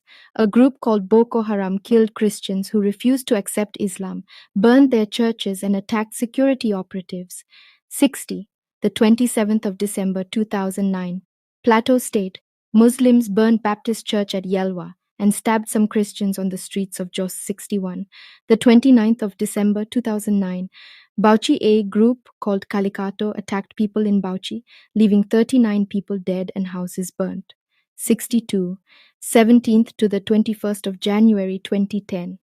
Plateau State, Muslims unleashed destruction on over 24 communities in Jos North, Jos South, Bakin Ladi, Mangu, Pankshin, and Dangi, claiming numerous lives and burning Christian homes and churches, including Bukuru Market. 63. The 22nd of January 2010. Kaduna Sate, Muslims attack Christians at Mararaban Rido, close to NNPC Depot. 64. The 28th of January to the 1st of February 2010. Gombe State, Muslims burnt ECWA primary and secondary schools at Bolori, burnt houses belonging to Igbos at Duku, burnt Yoruba Hall at Jekadafari, and also burnt 2 churches with 1 vandalized. 65. On October 8, 2007, another religious violence again broke out in northern Nigeria in a row over the publication of the cartoon of Prophet Muhammad by a Danish newspaper, and over 200 Christians were massacred, majority of them Igbos, 2010 to 2014 66. Between March 11, 2010 and September 1st, 2011, over 500 Christians of Biafran extraction were massacred outside Plateau State capital Jos. This time, the killings took place in a mainly Christian village of Bakin Ladi, local government area of Plateau State. 67. On the 24th of April 2011, more than 1,000 Biafrans were killed in Mohammed. Buhari incited post-election violence in Nigeria, and among those killed were Obinna Okpokiri, who returned from London to serve his fatherland and was posted to Bauchi State, and Ucharia Remi, a graduate from the University of Nigeria in 2010, serving in Damaturu, Yobe State. Muslim youths launched protests in northern towns and cities after President Goodluck Jonathan, a Christian from Biafra, was declared the winner of the 16th of April 2011 election, defeating northern Muslim Muhammad Buhari, a former military ruler. 68.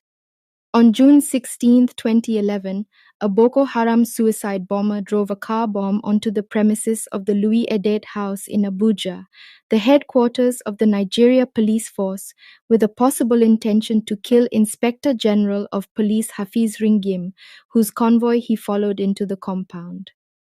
He was, however, limited by the concentration of security personnel within the entrance. The bomber and 1 Igbo traffic policeman were killed, though authorities said up to 6 people may have been killed. 69. On the 26th of August 2011, the Islamist group Boko Haram claimed responsibility for an attack on the United Nations building in Abuja, which left over 40 people dead, most of them Biafrans. 70. On September 25, 2011, 5 Igbo traders were shot dead at Madala Market, outskirts of Abuja, on Thursday night between 7-8 p.m. According to the report, the gunmen stormed the Madala Market and made straight to a shop believed to be that of some Igbo traders, and ordered them to recite the Holy Quran, which they could not do. The gunmen, who were not satisfied with the development, opened fire on the 5 people at close range, leaving them dead immediately. The 5 casualties were later identified as John Kalu, Oliver Izima, Uche Ngwezi, Sunday Emmanuel. The 5th casualty is yet to be identified. 71. On December 25, 2011, Boko Haram claimed responsibility for Christmas Day bomb attacks at St. Teresa's Catholic Church in Madala, near the capital Abuja, which left more than 50 Igbos dead. Mr. Dikei and his children were roasted alive. 72. On January 5, 2012, more than 43 Igbos and other Biafrans were killed in Adamawa State, northeastern Nigeria. The first victims, 16 in all, were murdered on Friday night during a service at the Christ Apostolic Church, Yola, the state capital. 27 mourners had been killed earlier on that day at Mubi by gunmen, while they were meeting at the residence of another Igbo man who had been shot dead by Boko Haram Islamic terrorist group a day earlier to plan for his burial. 73. On January 11, 2012, Boko Haram terrorists shot dead 4 Igbo men who were believed to be fleeing violence-torn Maiduguri, residents said. Their car had just pulled up at a filling station outside the town to refuel when suspected Boko Haram gunmen in another car also pulled up and opened fire on the Igbos, killing them on the spot. 74.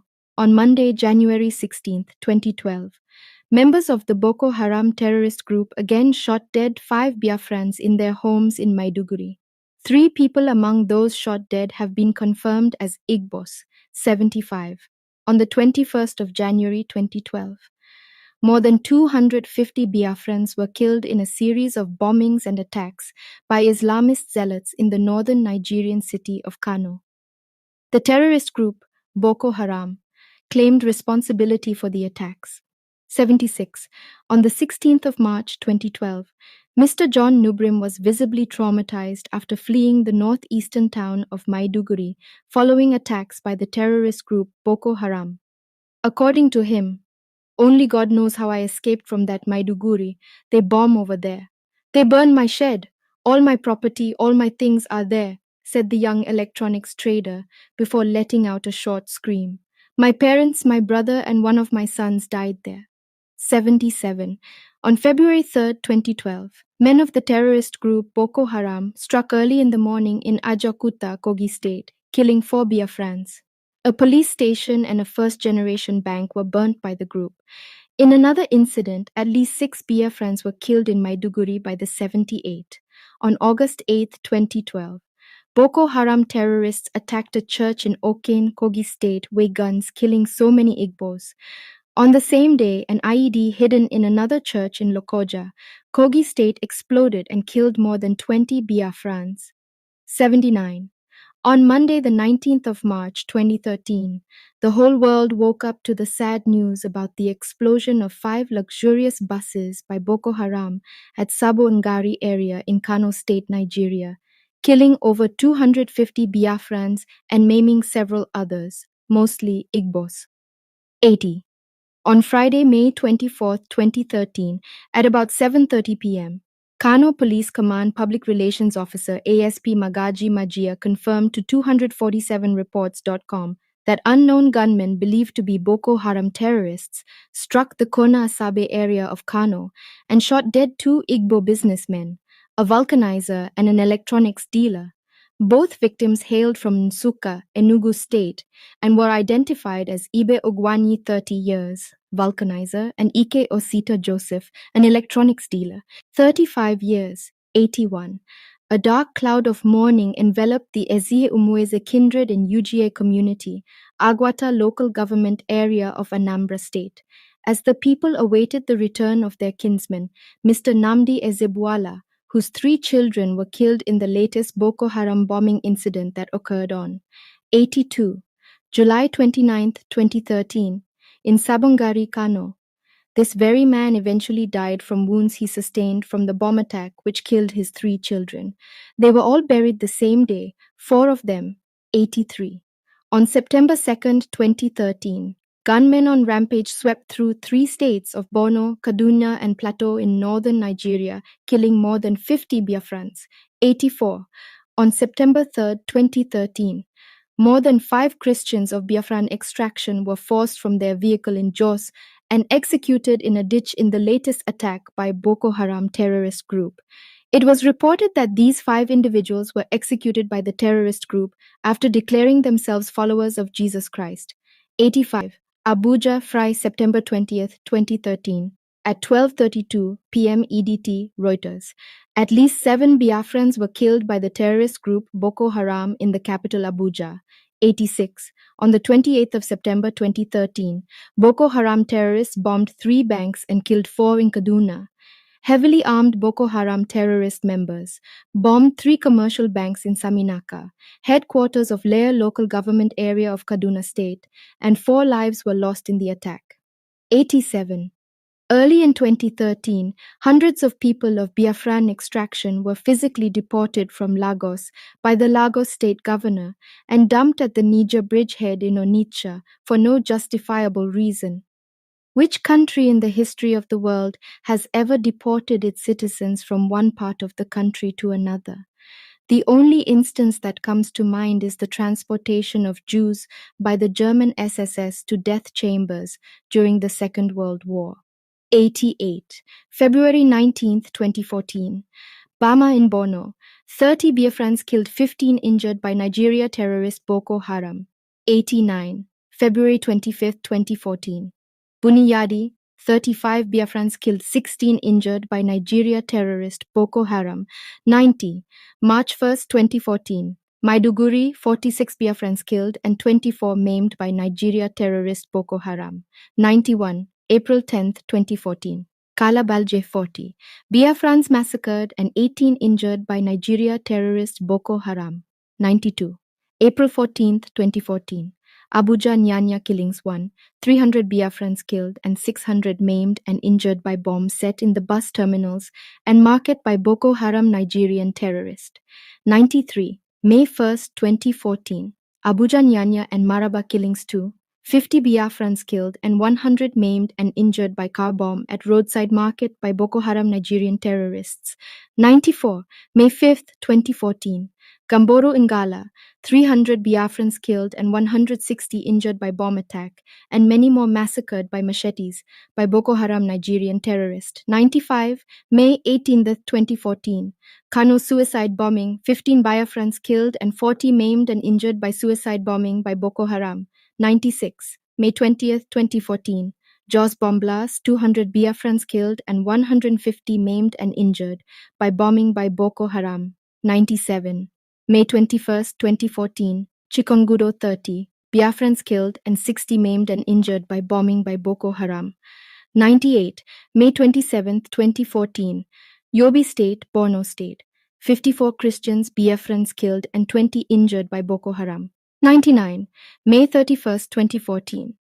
Kala Balga, 40 Christians, Biafrans killed and 18 injured by Boko Haram bombing. 100. June 1st, 2014. Mudi, 40 Christians, Biafrans killed and 16 injured by Boko Haram bombing. 101. June 23rd, Kanu, 36 Christians, Biafrans killed and 18 injured by Boko Haram bombing. British Nigeria is drowning in the blood of innocent Biafrans. It is a decadent contraption of death and progressive genocide of Biafrans. It has no moral justification or any justification whatsoever to remain. Britain is the architect and chief benefactor of this blood-bathing leviathan. The world has failed and continues to aid and abet the wanton destruction of lives in pretext for territorial integrity and economic stability at the peril and with the blood of innocent Biafrans. The unconditional restoration of Biafra is the only way forward. Clearly, our quest for total independence is just, moral, non-negotiable, incontrovertible, irreducible, irreversible, and insurmountable. We are not and will never become one with the murderous British Nigerians. We are Biafrans. Thank you, indigenous people of Biafra. This thing not that good, oh. Lie, lie. I say it not good, oh. Lie, lie. This thing not that good, oh.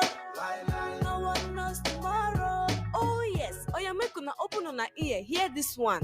This one now for EEDC. EEDC want defraud Southeast with exorbitant electricity bills with no adequate power supply. On top the matter be say, they no go give prepaid meter to their customers, but them go give illegal high estimated bills. They no want know if lights dey or e no dey. Instead of them to fix am, they go force people to pay the bills where they no use, or them go cut the lights. I wonder how communities go use contribute money, buy their own power transformer, buy electricity cables, and yet pay huge amount of money to this Obodo Naija corrupt EEDC, but they no go gree connect or bring the light. Even when they dismantle council to repair community transformers wey spoil. They no go repair or return it to the communities. This issue don tire people o. Anambra State Governor Soludo, im don pay 100 billion naira to Emeka Ofo and EEDC. This matter dey under agreement to provide light o, 24 hours light o. But from March 2023 until now, Anambra State still dey for darkness. Emeka Ofo don frustrate other companies wey wan give us light.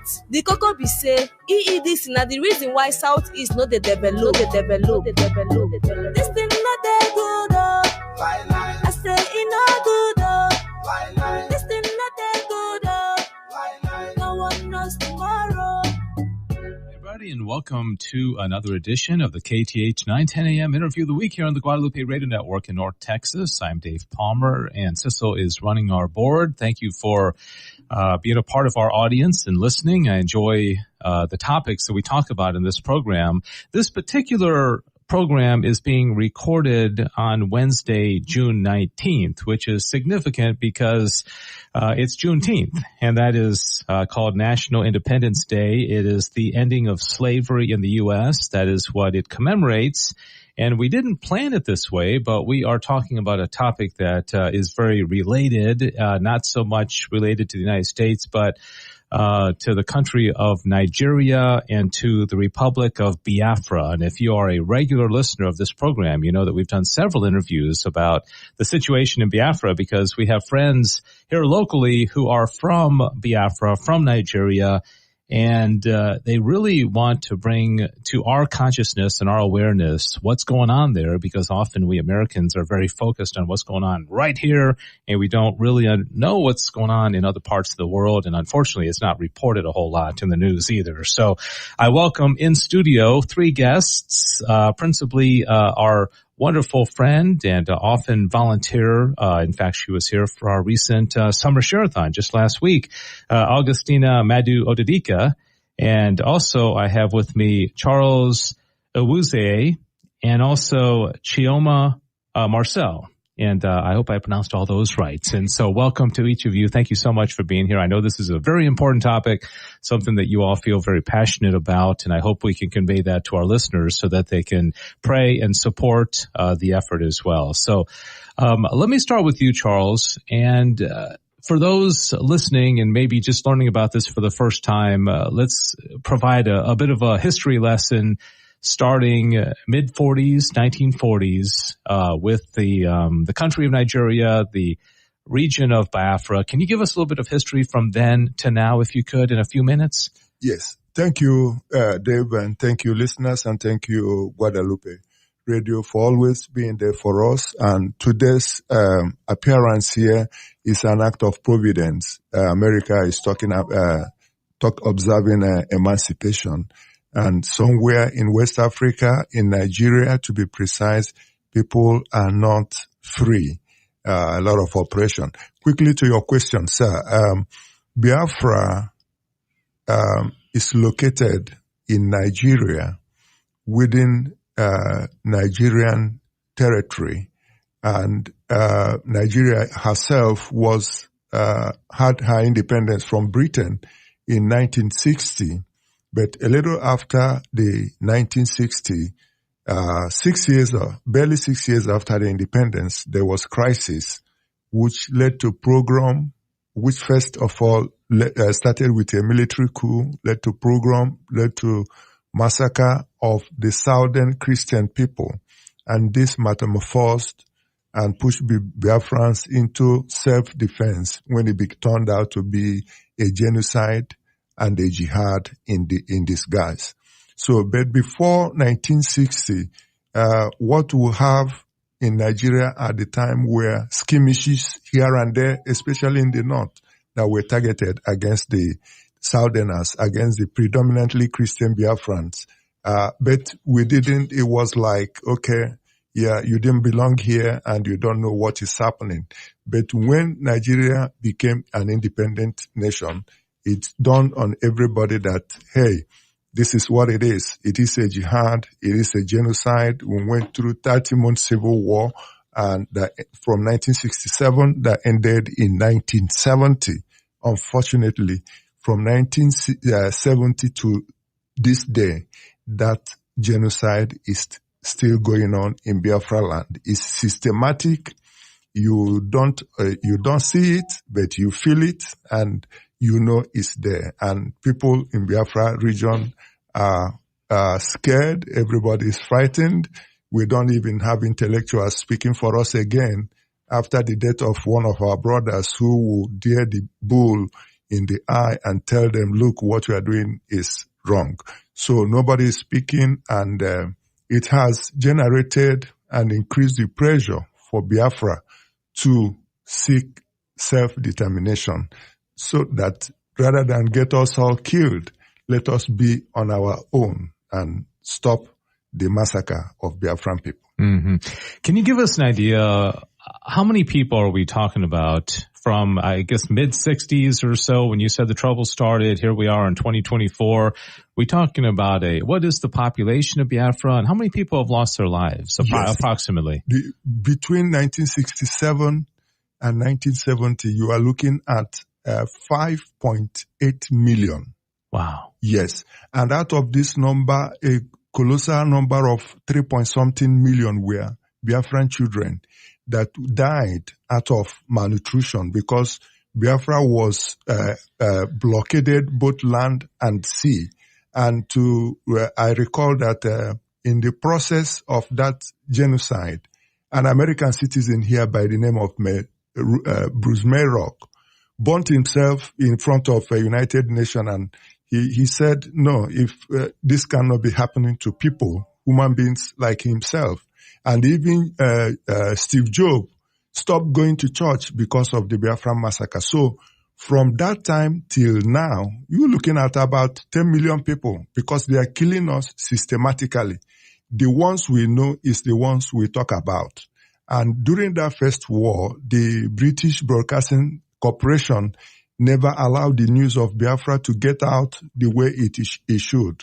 But today, to the glory of God, we have social media, and we have a place like Guadalupe Radio. So once in a while, you give us opportunity to come and let the world know what we are going through. And we are eternally grateful. So. Yeah, thank you for that. That synopsis of the history. That makes it a lot more clear.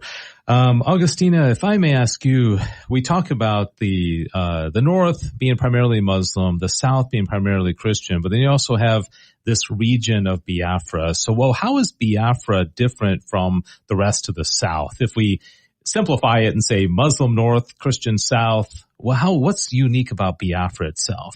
Biafrans are Igbo Christian people, and we reside mostly in the southeast region of Nigeria now. Okay. So the west part are the Yoruba people, and Yoruba people is a different nation. Biafra nation is different. Oduduwa nation, that's what they call the Yoruba people. But then we are separate and different from the northern region that are mostly Arewa region, and they are mostly Hausas, Thieves, and other ethnic groups. The Fulanis, who are the jihadists and the terrorists, are actually not indigenous to the space we call Nigeria today. They came from the Sahel, and they took over the northern part of Nigeria, and they have been killing, systematically taking over the northern part of Nigeria, and they have made the northern part of Nigeria Muslims. They have converted all of the northern part of Nigeria into Muslim nation now, and they continue to recruit those people who now live in the northern part of Nigeria to continue the genocide. But who they are after usually are the Christians, and the Christians live in the south. The Yoruba people are Christians, the Igbo people are the Biafran people, who are in the east are Christians. So now that they have Fulanized and Islamized the northern part of Nigeria completely, they are now pushing southwards, and they have been doing it for many years. The genocide against the Igbo and Biafran Christians is real. And sometimes we think these things are made up stories. It is quite real, because I'm coming back from Biafra Nation.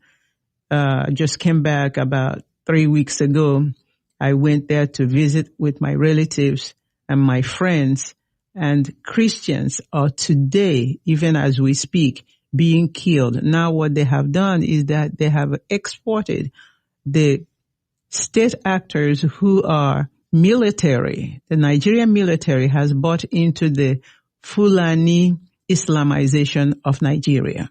And why do they do that? Because the people who are leading Nigeria are all Muslims. The president of Nigeria is a Muslim. The vice president of Nigeria is a Muslim. They have always insisted that Muslims and the Fulani people rule Nigeria. And this is made possible, I think, by some of the Western powers. And Britain is who we lay this at their feet, because they colonized Nigeria. And when they left Nigeria, they gave the power to the Fulanis, who they thought would do their bid. And what they wanted is just the resources from that region of the world. And the Fulanis will give them the resources of Nigeria. The other nations contained in Nigeria were not able to promise them that, so they gave power to the Fulanis. The Fulanis have now Islamized the northern part, and now they want to take over all of Nigeria. So everything that is happening to the Igbos is stemming from the fact that in the land of Biafra is where oil and gas deposits in Nigeria is. And because our region contains the oil and the gas, Biafra land is under siege because Nigeria needs it to be Nigeria. If there is no oil and gas in Biafra nation, there is no Nigeria. You wouldn't even hear about Nigeria. Nigeria would just be one of the African countries that you don't hear about.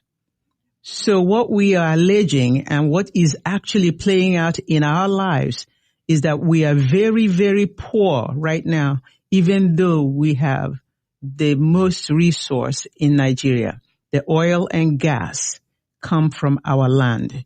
But the British government supports Nigeria to continue to get the oil and gas to subjugate and suppress Biafra nation so that they can hold us. They're actually holding us hostage so that we can continue to be there, to supply their milk, supply the oil and gas that makes Nigeria go. So the natural resources are in that part of the country. And that is why they're Southeast. holding us, yes. Well, thank you. I want to come back and hear more about your time there, because I know you spent a number of weeks in Biafra recently, but I want to bring Chioma into the conversation. And what would you like to contribute as far as your take, or maybe what you hear from people that are there? Do you have relatives there? And what do you think our listeners should know about the situation there? Thank you very much, Dave. Thanks for bringing us back again. Actually, we do hear a lot that is going on. And with what my sister just mentioned, that Biafra land is under siege because of the resources. Currently, Biafra should be the most peaceful area in Nigeria, but the government of Nigeria don't want it to be so. We have peace-loving people in Biafra land, but Nigerian government doesn't want it to be so. So currently, as we are speaking, on the 30th of May, like my brother said, the government sent down about 10,000 military troops to Biafra land. And when you come into Biafra land now, with people's reports, every pole is mounted either by Nigerian military, a kind of checkpoint. If it's not Nigerian military, it's the naval people on the road, it's the police, it's the DSS, that's the civil secret service department. They are all every pole in Biafra land, and this is not obtainable in every other part. Is not, you can't get it in any other part of Nigeria. It's only in the Biafra land. And harassing people are being harassed every day. You go into work, You're going to come down from your car, like the latest report we got. You come out from your car, walk past the military checkpoint, raising your hands up. Then they're not even searching the cars. If they're looking for something, they should be able to check the cars, but no, they just want to humiliate people. And they're going to extort money from them. And when you're not able to extort the money, they take you to their station. And we've had a whole lot of dehumanization treatments on our youths. Mostly they're picking the youths. If they see any mark on you, like, tattoo is a common thing in America here. But they see a tattoo on you, oh, you're a criminal. They take you into the, either to their dungeon, wherever they want to keep you. Some of them, they do kill them. And you don't even hear anything about your family member. You don't know whether he got to work, or you know that he didn't come back that day. And you don't even know where to look for the person, because you don't know if he was, I won't call it arrest. You don't know if the person was abducted by the military or the DSS or the police. So you don't even know to look for your loved one for. So these are a kind of events that's going on in Biafra land. And now they are pushing down to establish their Ruga in every community, in not just in Biafra land, other parts of the South. And when they call that the Ruga, they call it like a kind of community for the Fulanis. And these are bloodthirsty human beings. Like an example of that, one of our ex-governors did establish that for them, just to get them in, thinking they were nice people. But what did they turn that area to? They turned it into shallow graves. Because they kidnap, they kill people, they bury them carelessly. And the newest governor, they bumped into that place and they saw thousands and thousands of skeletons of people who are a whole lot of evil going on there. So that place was sealed.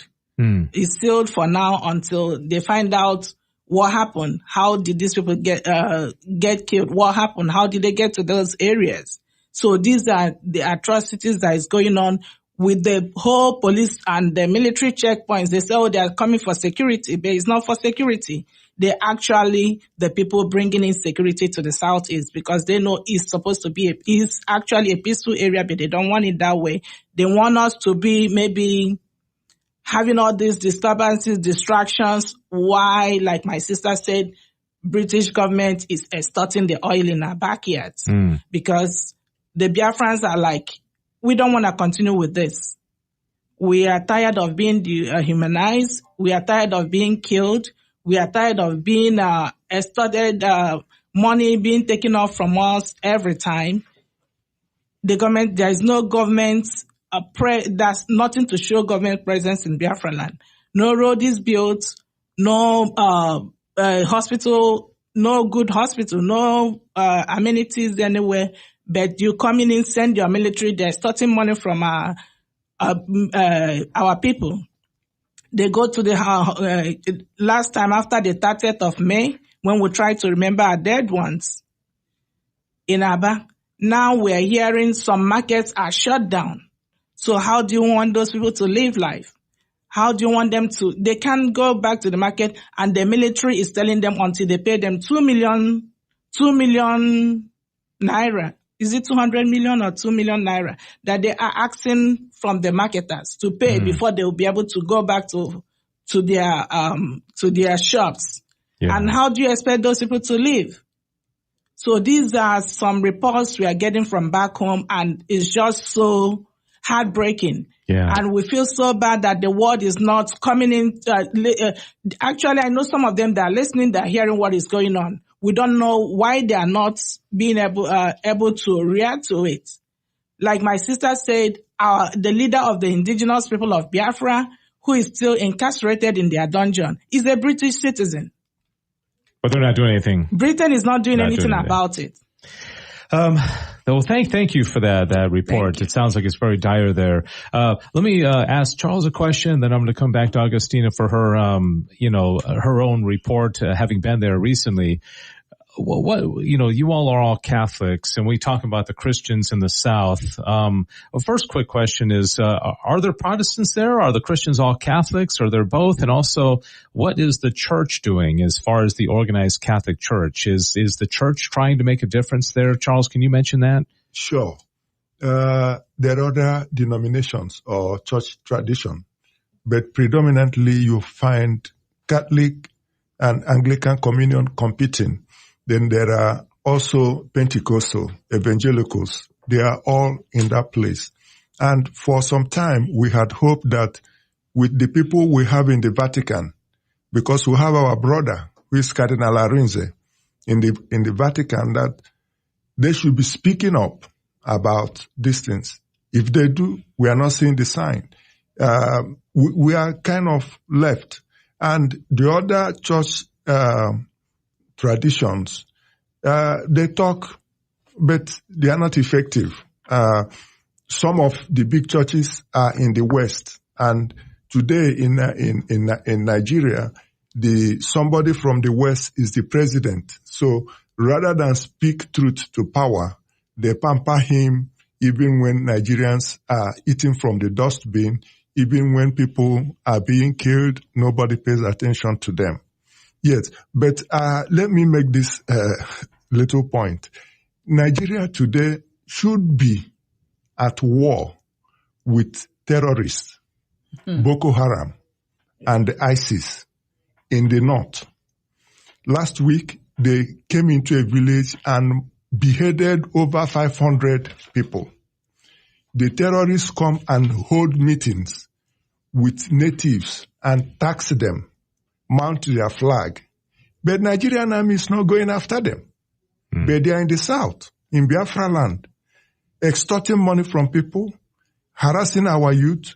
Most of our youth now, they're all in hiding. They run away because you see a young man, you know the way they dress. They can wear tattered jeans or something like that. They say, hey, you are a future Biafran army. They will just pick him up. If that one is not lucky, that will be the end of his life. So that is what they are doing to our people. The churches, I don't think they are doing enough. They feel intimidated. The former president was there for 8 good years, and he never stopped. As I'm talking to listeners, Nigeria has not prosecuted one Fulani terrorist. Not one. One of them who was arrested and detained for only 3 months. The government set him free and discharged and acquitted him. He's now working and dining with them. Yeah. So this is the situation. Sounds like there's like nowhere to turn because the government's not helping, the church is not intervening. Yes, the church is afraid. Yeah. This is the burden we are bearing today in that location of the world. Yeah, thank you, Charles. We just have a few minutes remaining, and I want to close out with you, Augustina, with your I call it boots on the ground. You're there. You recently were there for a number of weeks. So what did you see? Can you tell us what the situation is right now, firsthand? One of the things that we must announce to the world is that Nigeria is not interested in fighting terrorism. That should be clear in everybody's mind. The government. In fact, they can tell the rest of the world, oh, we want Boko Haram to stop. We want ISWAP to stop. We want this ISIS to stop.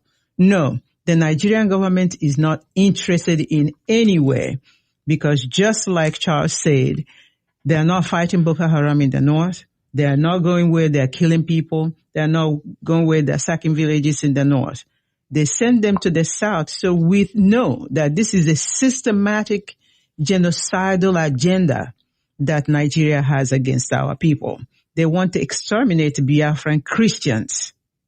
They're also killing the Oduduwa Christians, but they want to especially kill the Biafran Christians because we're sitting on their gold, oil, and gas. And it shows in the ways that they deal with us. Sister Chioma mentioned the military checkpoints it's not even a mile, every half a mile that you travel. And I witnessed this because I traveled by road when I got to Iguacha, which they call Port Harcourt, after we disembarked from the plane, I traveled by road from Iguacha to Owerri, which should take about maybe 45 minutes. It took us over 2 hours because they stopped us at every checkpoint to ask the driver, where is your particulars? Do you have your driver license? But where is the papers for the car that you're driving? You must show us evidence that it is your car. They harass every traveler. Can you imagine this? Every car on the road, every truck on the road will be stopped to be harassed in this manner all the way to wherever you're going, all over Biafra land. Like my sister mentioned, it is not so in the north. It is not so in the west. They only come to our place to do this because there is a systematic subjugation going on. So what are we asking? Yeah, great, wonderful what can our listeners do? That's exactly where I am going. We want you to help us to appeal to the United States government to change their policy, their basic policy towards Nigeria. Nigeria is killing Christians. And we remember there was a time when they had in the books that they put Nigeria on the list of where Christians are being harassed. Since Blinken came into his office, he took Nigeria's name out of that list. We want Nigeria's name placed back on one of the countries where Christians are being oppressed. And we want Christians in this country to please help us do that. But not only that, pray for the people of Biafra because our villages are sacked daily. Our youths are being killed daily. They take us to prison without any question. Any one of those motorists can be taken to a jail. And is there a website or something that people can visit? There is a website. You can go to www.ipob.org.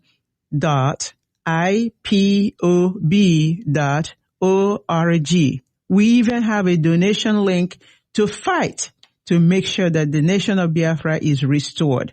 And of course, pray for us always. And we can conclude with a prayer. Oh, yes. Thank you very much. Let's say together, great Christians out there, Christian people, like we say in the Catholic Church, save us, Savior of the world. For by your cross and resurrection, you have set us free. And that's all Biafra Nation is asking for. Freedom from this contraption called Nigeria. Thank you. Yeah, thank you very much. That website again, ipob.org, IP as in people, OB as in Biafra.org. And thank you very much to all three of you for being here.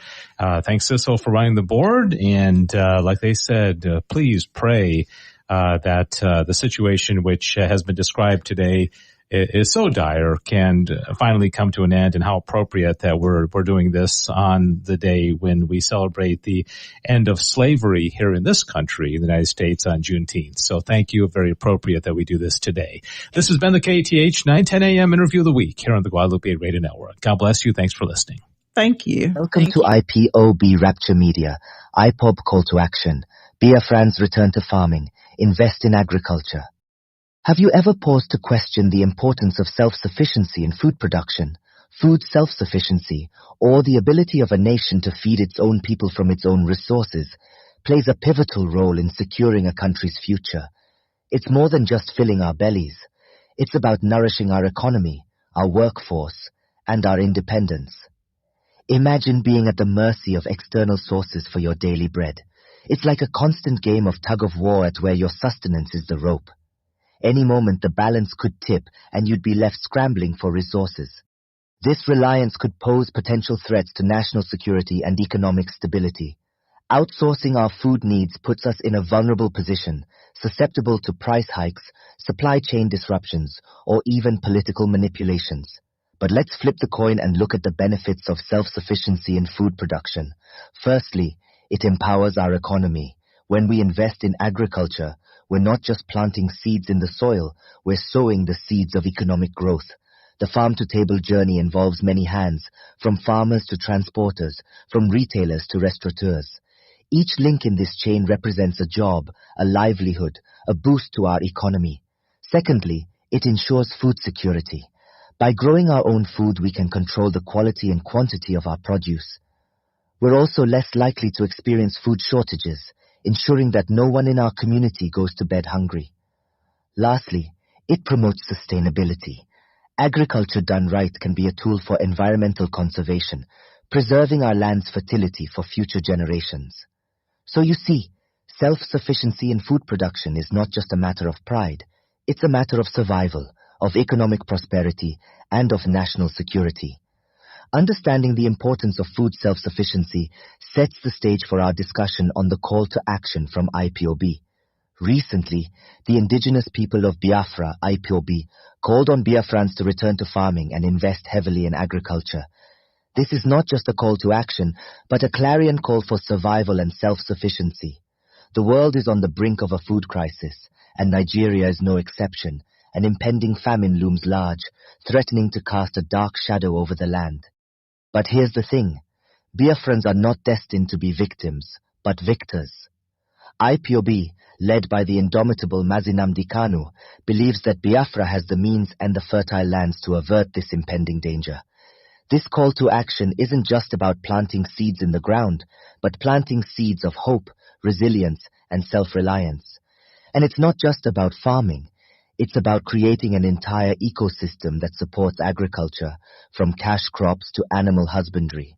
It's about building agricultural cottage industries that process and preserve agricultural products for export, turning Biafra into a powerhouse of agricultural productivity. So where do you come in? IPOB is appealing to all Biafrans philanthropists to support farmers in their communities. But this support doesn't only mean giving temporary food items. It means providing seedlings and other farming implements. It means encouraging and supporting farmers to go back to farming, to go back to the land that once provided for us all. And it's not just about the present, but about the future. IPOB is urging Biafrans to invest in agricultural research centers. Why? Because quality research and development is key to growing our native food products efficiently and sustainably. It's about learning how to fish, not just buying fish to eat. This call to action is not just about investing in agriculture, but also about investing in the future of Biafrans. It's about securing our food supply, about ensuring we are not left vulnerable. It's about taking control of our destiny, one seed at a time. Because at the end of the day, a nation that can feed itself is a nation that can stand tall and strong, no matter what comes its way. IPOB is not just calling for action, but also taking tangible steps to promote agriculture in Biafra. The indigenous people of Biafrans, or IPOB, is not simply sounding the horn for agricultural investment, but it's also actively participating in the drive. A key aspect of its involvement is the provision of high-quality seedlings to selected farmers for the planting season. By doing so, IPOB directly incentivizes farming, providing the necessary tools that allow farmers to produce bountiful and healthy crops. But the commitment of IPOB to agriculture doesn't stop at seed distribution. It is also deeply involved in securing farmlands against potential threats. The Eastern Security Network, or ESN, an arm of IPOB, is instrumental in this security effort. They have made significant strides in protecting our forests, bushes, and farmlands from the threat of marauding herdsmen. The ESN's role is not just about physical protection. It's about creating a safe and conducive environment for farmers to cultivate their crops without fear. It's about ensuring that the hard work of our farmers is not destroyed overnight by external forces. Moreover, the IPOB and ESN's commitment is a stark illustration of their dedication to the cause of self-sufficiency in food production. Their loyalty lies with Biafrans, and their actions reflect their determination to ensure that Biafrans are not dependent on food supplies from outside. Through their efforts, the IPOB and ESN are not just protecting our present, but also paving the way for a future where Biafrans are not just consumers, but also active contributors to the food supply chain. They are working tirelessly to create a future where Biafrans have full control over their food supply and are not left in vulnerable situations. The commitment of IPOB and ESN is a testament to their dedication to the cause of food self-sufficiency in Biafra. Their actions speak volumes about their commitment to Biafrans and to the ideal of a self-sufficient Biafra. The call to action is clear. Biafra must invest in agriculture and take control of their food supply. As we stand on the precipice of possibilities, we must remember the importance of self-sufficiency in food production. The power to feed oneself is more than just survival. It's about independence, resilience, and the capacity to thrive. The fertile lands of Biafra are a testament to this potential. But potential is nothing without action. We must put our hands in the soil and sow the seeds of our future. Each seed planted, each crop harvested is a step towards self-reliance. It's about taking back our power, the power that comes from growing our food, from being in control of our food supply. But this is not a journey we embark on alone. Community is at the heart of Biafra, and it is our collective responsibility to support our farmers. They are the backbone of our society, the ones who toil under the sun to feed us. We can support them by purchasing seedlings, providing farming implements, and creating an environment that encourages farming. Investing in agriculture is more than just about food production. It's about fostering innovation, developing our economy, and creating sustainable livelihoods. This is where the role of agricultural research centers comes in. By investing in these centers, we are investing in the future of our food production. We are promoting research and development that can help us grow our native food products more efficiently, sustainably, and profitably. But remember, it's not just about what we can grow, it's also about what we can raise. Animal husbandry is another area where Biafrans can invest. The livestock we raise provides us with a source of protein, a critical component of a balanced diet. By investing in agriculture, Biafrans are not just investing in their present, but also in their future. It's time to take action and secure the future of Biafra. This is our call to action. It's time to roll up our sleeves, dig our hands into the earth, and plant the seeds of our future. Let's take control of our food supply. Let's invest in our agriculture. Let's secure the future of Biafra. Welcome to IPOB Rapture Media, IPOB press release, the 24th of April 2024. IPOB calls on Italian government to place arms embargo on the Nigeria government.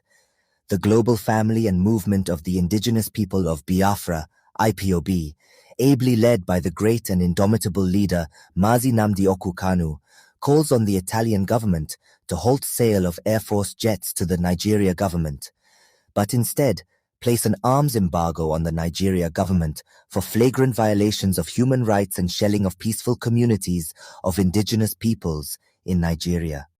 We call on all civilized nations to stop further sales of military hardware and software to Nigeria because of their pretense of fighting terrorists. The Nigeria government has created the terrorist groups that they are pretending to have been fighting in order to displace indigenous nations and allow individuals in power to loot the country's funds. Therefore, we appeal to the Italian government to stop the military aircraft purchase deal they entered into with the Nigeria government. We also ask other countries considering selling arms to Nigeria to stop because Nigeria is not using the arms for their intended purposes. IPOB has no intention to interfere with the Italian government's business, but wants to inform them that the Nigeria military have not used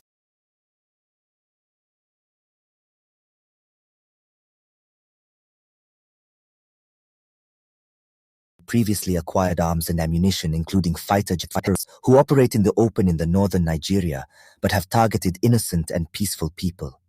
Unarmed IPOB members have also been the victims of Nigeria military's brutality. Some of the camps in Nigeria have been intentionally bombed by the Nigeria military to prevent the displaced persons from returning to their communities already ceded to the terrorists as their own. Recently, an Okwama community in Delta State, Nigeria was invaded, bombed, and the entire community displaced by the Nigeria military. The Nigerian government and her murderous military are known for human rights violations and genocide against her civilians. In 2021, the Nigerian Air Force bought 12 inches A-29 Super Tucano jets from the United States of America to fight terrorism in Nigeria. After the delivery of those fighter jets, they were deployed in the eastern region of the country and were used in bombing of Igbo villages and its people mostly in Olu local government area of Imo State. From the day the Tucano jets arrived Nigeria in 2021 till late 2023, they were never used against terrorists, but were consistently used in bombing of innocent people in Imo State, in the eastern part of the country that is Biafra land, and also in bombing of ID camps in the north, who are victims of Boko Haram terrorists' attacks. The Nigerian government's plan to purchase about 20 more fighter jets from Italy for the Nigerian Air Force now raises the question: why would the Italian government consider selling fighter jets to Nigeria to be used on innocent, armless, and peaceful Igbo communities like the US did in 2021?